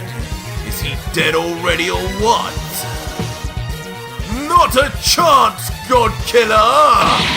But of course, from behind Vegito, the very same voice of the god he was talking about shouts out from behind. And practically unbothered though, Vegito would then just turn around slowly, with a smile inquiring, Oh, there you are, Mr. Second. Thought I lost you there for a moment. How are you doing? You look a little different. Get out! As shockingly, Madara does indeed appear behind Vegito, but not as we remember him, as now his entire fit appears totally damaged in all aspects, with his left leg and right arm now exposed, and crucially, now his mask broken and revealing one of his dangerous eyes, as with a cold look he would let out, You will pay a far dearer price than whatever the priest had in mind now, boy. Do as you like with these lower gods, but make a fool of one of the 5, and you will pay for eternity, my friend. Immediately leading to Madara rushing in now point blank at a stood still Vegito with his right leg fully pulled back. Off with your head! Managing to land straight on what appears as the God Killer's face for devastating impact. That is of course until the true impact is seen, with the giggling Vegito's neck bent to the side but an unbothered look showing us just how little the attack did as he quips, "Off with my head? You're lucky to itch my ear with something like that. Have you gotten weaker or something? I don't remember you being so pathetic." What? How dare you! In a flash, triggering Madara, who remains pushing his leg harder and harder, hoping to budge Vegito even an inch. While the still smiling Vegito would just look him dead in the eyes and let out, "Wait, that's not all you've got, is it? Come on, do something actually entertaining." What a disappointment you are, Madara. Guts will be rolling in his grave. Before instantly grabbing onto Madara's prone leg, before sweeping his grip back in a stance, ready to throw him like a shot put, as he says crassly, "Perhaps it's time you join him there." Suddenly then throwing the legendary second of the 5 with vicious force straight down once again, as the helpless Madara can barely do a thing. Shooting down directly to the ground like a laser beam, within nanoseconds, shaking the very core of what's left of the planet. But once again, though there is an eerie silence under the rubble at first, it's not long before Madara, in an intoxicated rage, would burst out even more damage than ever before, and now with his entire face unmasked for the first time, his true emotional anger now being finally visible. As once his face calms back down, as he stands surrounded in electricity, through gritted teeth he lets out, "You. This joke has gone on long enough. I don't remember the last time I ever even felt the cold air on my skin. But your death will be colder, God Killer. Whatever's going on here cannot be allowed. A mere mortal contending with me. This has to be some form of trick. The same you used to defeat Guts, no doubt. If only I still had my sword, this battle would already be over." And for a moment, with this statement uttered, there's a period of silence as Madara stands before the menacingly tall Titan. But from within, Vegito, now showing his same side, grows curious over Madara's claims, as he inquires, "Even after seeing the clear difference in our powers, you still underestimate me so much that you think it's just because you're missing your sword? Do you really believe the utter garbage you're spouting out, or are you trying to make me angry?" But Madara, now smiling cunningly back at Vegito, would then respond, "Oh, most definitely, my young friend. There isn't a shade of doubt in my mind. You'd be finished if I had my legendary blade back with me. I have mastered the art of swordsmanship over millions of years. There isn't a warrior alive who could best me when a katana is in my possession. You forget, those same sword skills you were so impressed by from Guts were all just the meager teachings I gave him while he studied under me.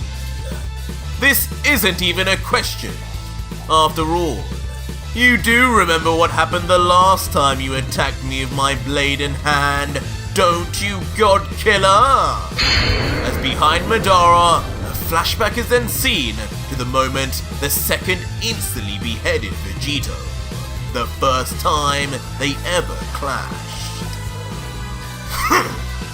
And in final response, the God Killer would then curiously begin biting onto the glove of his left hand, slowly pulling on it until finally completely removing it and revealing his bare arm.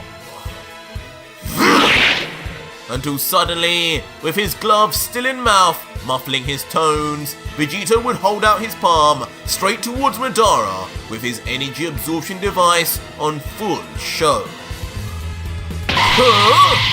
This immediately alarming the second as he changes stance into one which is presumably defensive, as he yells back, "So, your response is just to blast me from all the way up there, huh? Cowardly move, mortal. But fine. Sword or not, I will still find a way to expose your weakness. You are nothing to me!"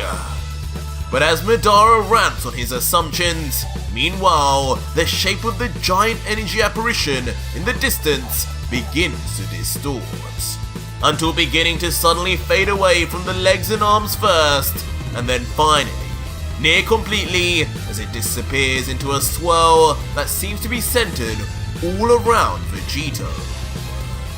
And of course, once we zoom in closer, we see the reasoning become obvious, as through his energy absorption device, Ultra Vegito takes in all of the energy that Madara had released to create the Titan. And eventually, nothing is then left, as everything vanishes in a puff of smoke. Delicious! With Vegito's own palm being red hot and smoking itself from just how quick and concentrated the energy absorption was, before then placing back on his glove with the lowest of urgency. Leaving Madara now open-mouthed, having seen this technique for the first time, as he comments, "This vile creature! So this is what you meant by tasting my energy. You can absorb it. Yet another thing you have stolen from me. Enjoy it while you can, but I warn you, that wasn't even a fraction of my true power." But nonchalantly, as Vegito with his folded arms descends to the ground with a muffled thud, he would just then say, "Oh, I know that. Would be a bit embarrassing if that was any real percentage of your energy, because I barely felt it. That might be because now your energy is meaningless to me, or maybe it's because you haven't got that little toothpick of yours to attack me with. And if that's what you think, who am I not to believe you?" Tell me, Madara, are you a righty or a lefty? Before, without any hesitation, Vegito suddenly lifts his arm to grab onto his right horn and then... With a raucous scream straight out of the pits of hell, Vegito's entire face becomes covered in veins, as he seemingly begins yelling as if putting all his energy and strength into one mystery action. Huh? Now what is this freak doing? Another transformation? Panicking Madara as he begins to step back from the sudden change in mannerism from Vegito. Come on! As soon, something very interesting begins to be seen as Vegito slowly pulls out his horn until... Once fully pulled out, with a splatter of blood, what is inexplicably revealed is an entire katana at the base of the horn, covered in black lightning, as a disorientated Vegito just lets out...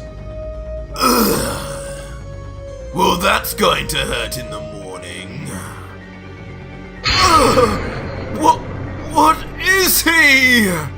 leaving Madara now even more gobsmacked at what this supposed mortal can do, as he watches on wide-eyed, just muttering out incoherent sounds until...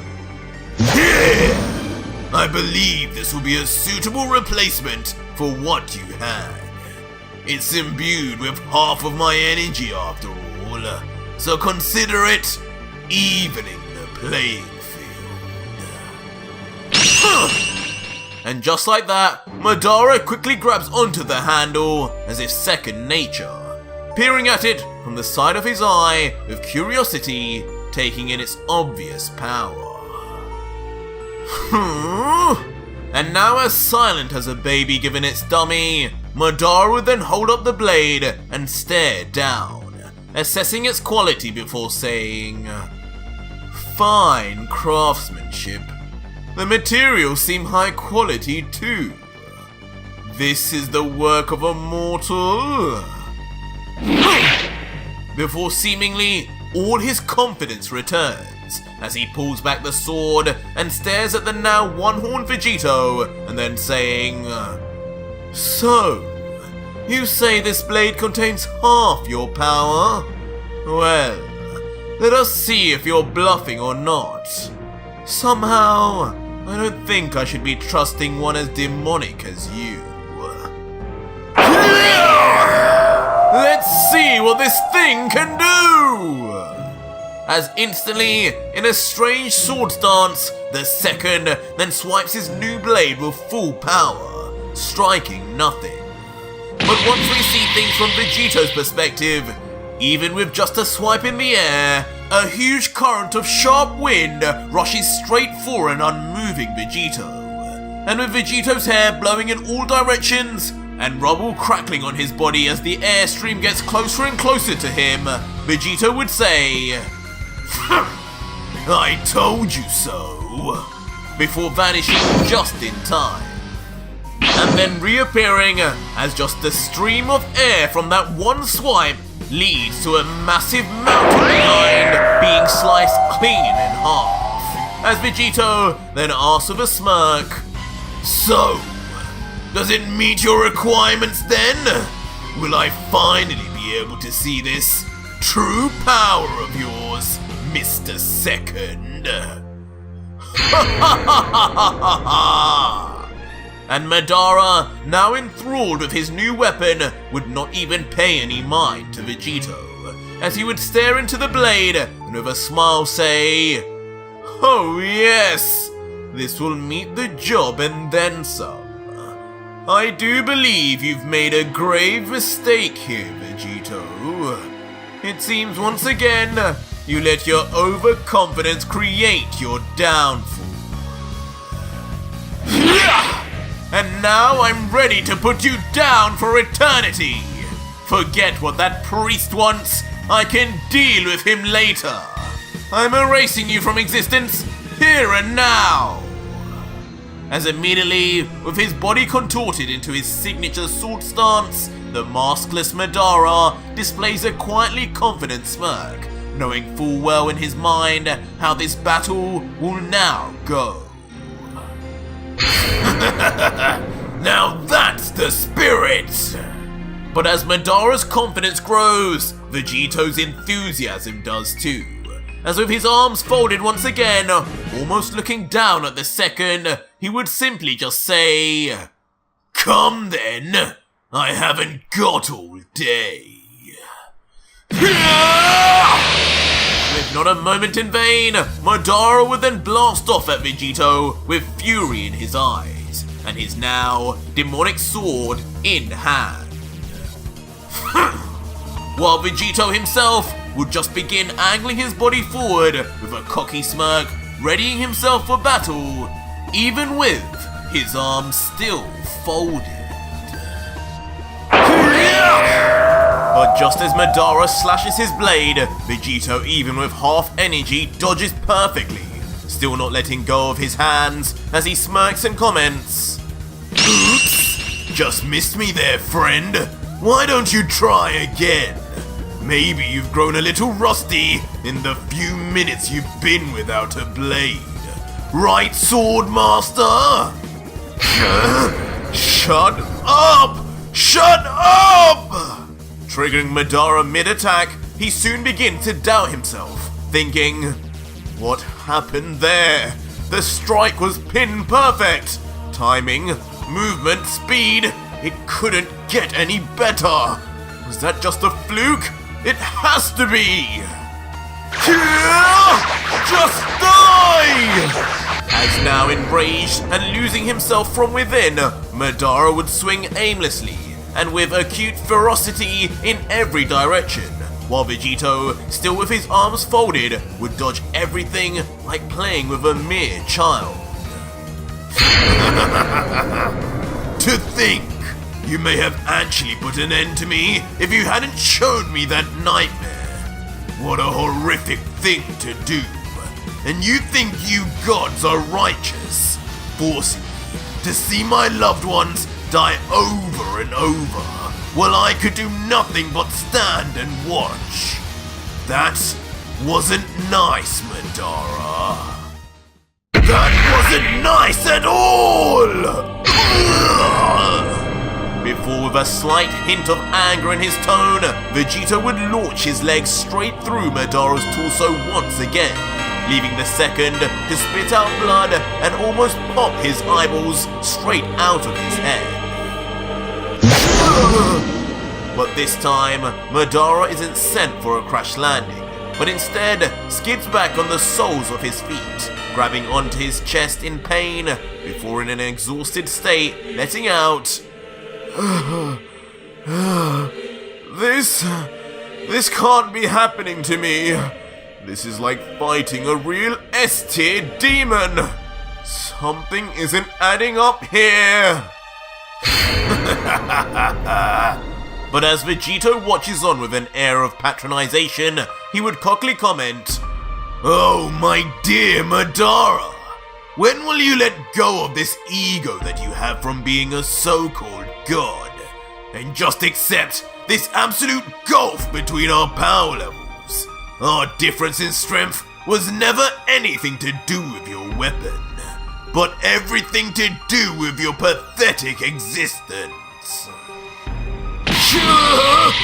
Those who talk down to the gods will meet their fate one day, and if I can't be the one to do it with my abilities, then I shall destroy you along with this planet!"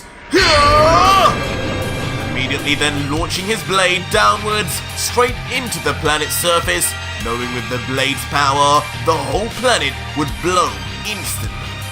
But just as the blade reaches mere centimeters away from impact... What? Standing there unbelievably, as if having teleported, the God Killer uses his own foot as a shield against the planet, not grimacing in the slightest, despite the confirmed sharpness and power of the blade. And as Vegito looks into the fear-stricken face of Madara, looking down on him, he unfolds his arms and says with a concerted smile, "Tut tut, what a brainless resort from you. But I guess it's to be expected of such reckless gods, so desperate to not be one-upped by the mortals they spit on. Unfortunately for you, one of you silly deities already tried to pull that dirty trick on me once, and I won't be falling for it again. Don't you dare compare me to those low-life destroyers! The now crazed Madara fruitlessly try once again to slaughter Vegito, not remembering seconds ago how impossible the task will be. Enough, little piggy! But before Madara can embarrass himself any further, Ultra Vegito sheds a tear of mercy and punches him in the solar plexus immediately, knocking the wind straight from within him. And left coughing in pain and agony now on his knees, he can only mutter one word. How? But as Vegito walks closer and Madara tries to use his katana to keep himself upright, Madara will then finally let out, "Wait! before you take my energy, mortal, just as you did my students, allow me one request. I have one last gift for you before I go. A gift I wanted to give Guts. But you as the one who bested both he and I, is more deserving of it. And Vegito, looking down proudly like a god himself, would then respond, "Of course. Unlike you gods, I know the meaning of mercy. Say your final words and feel free to give me this gift. I'm sure I shall treasure it always." And just as Vegito says this, Madara takes his chance and immediately grabs onto the arms of the unmoving Vegito. And for a second, there is an air of curiosity as Vegito remains still, just watching as Madara tries his best. But as the second looks up and continues, "Sorry for the abrupt grab. I just need to look you in the eyes as I give you this." To which a cold and unbothered Vegito would just respond, "Go on then. I'm waiting." Demon Flames! As suddenly, as Madara shouts out this call, his eyes change once again and leak blood, as Vegito is instantly caught on fire with what seemed an intense black fire, soon engulfing his entire face in nanoseconds before ending the God Killer's life as his whole face is burned away instantaneously, left with nothing but a singed skull still burning in what seems like unending flames. I knew it! I knew I could do it!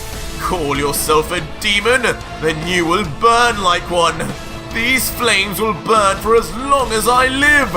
Sealed straight from the demon realm. You grew cocky, God Killer, and that is why... But soon, the immense pure serotonin the second was experiencing is cut short, as a horrific sight then stares him back in the face.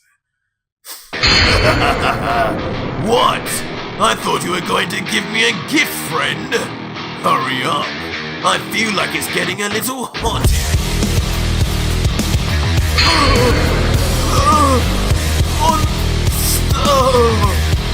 Leaving Madara with nothing to say but whimpers and cowering breaths, looking at what could only be described as his worst nightmare.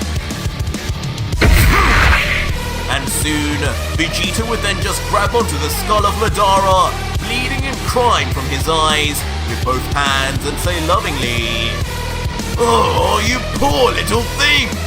You look like you've seen a ghost. How about I just put you to sleep now, so you can forget all about it?" And just like that, within seconds, Madara would fall to his knees, and then eventually face first onto the ground, now deceased, with all his energy given to God. And with that done, from the still burning skull of Vegito, pink goo would begin to form around his chin. As he slowly then begins laughing, the goo would then formulate around his skull. Until soon forming the perfect shape of his face, and then...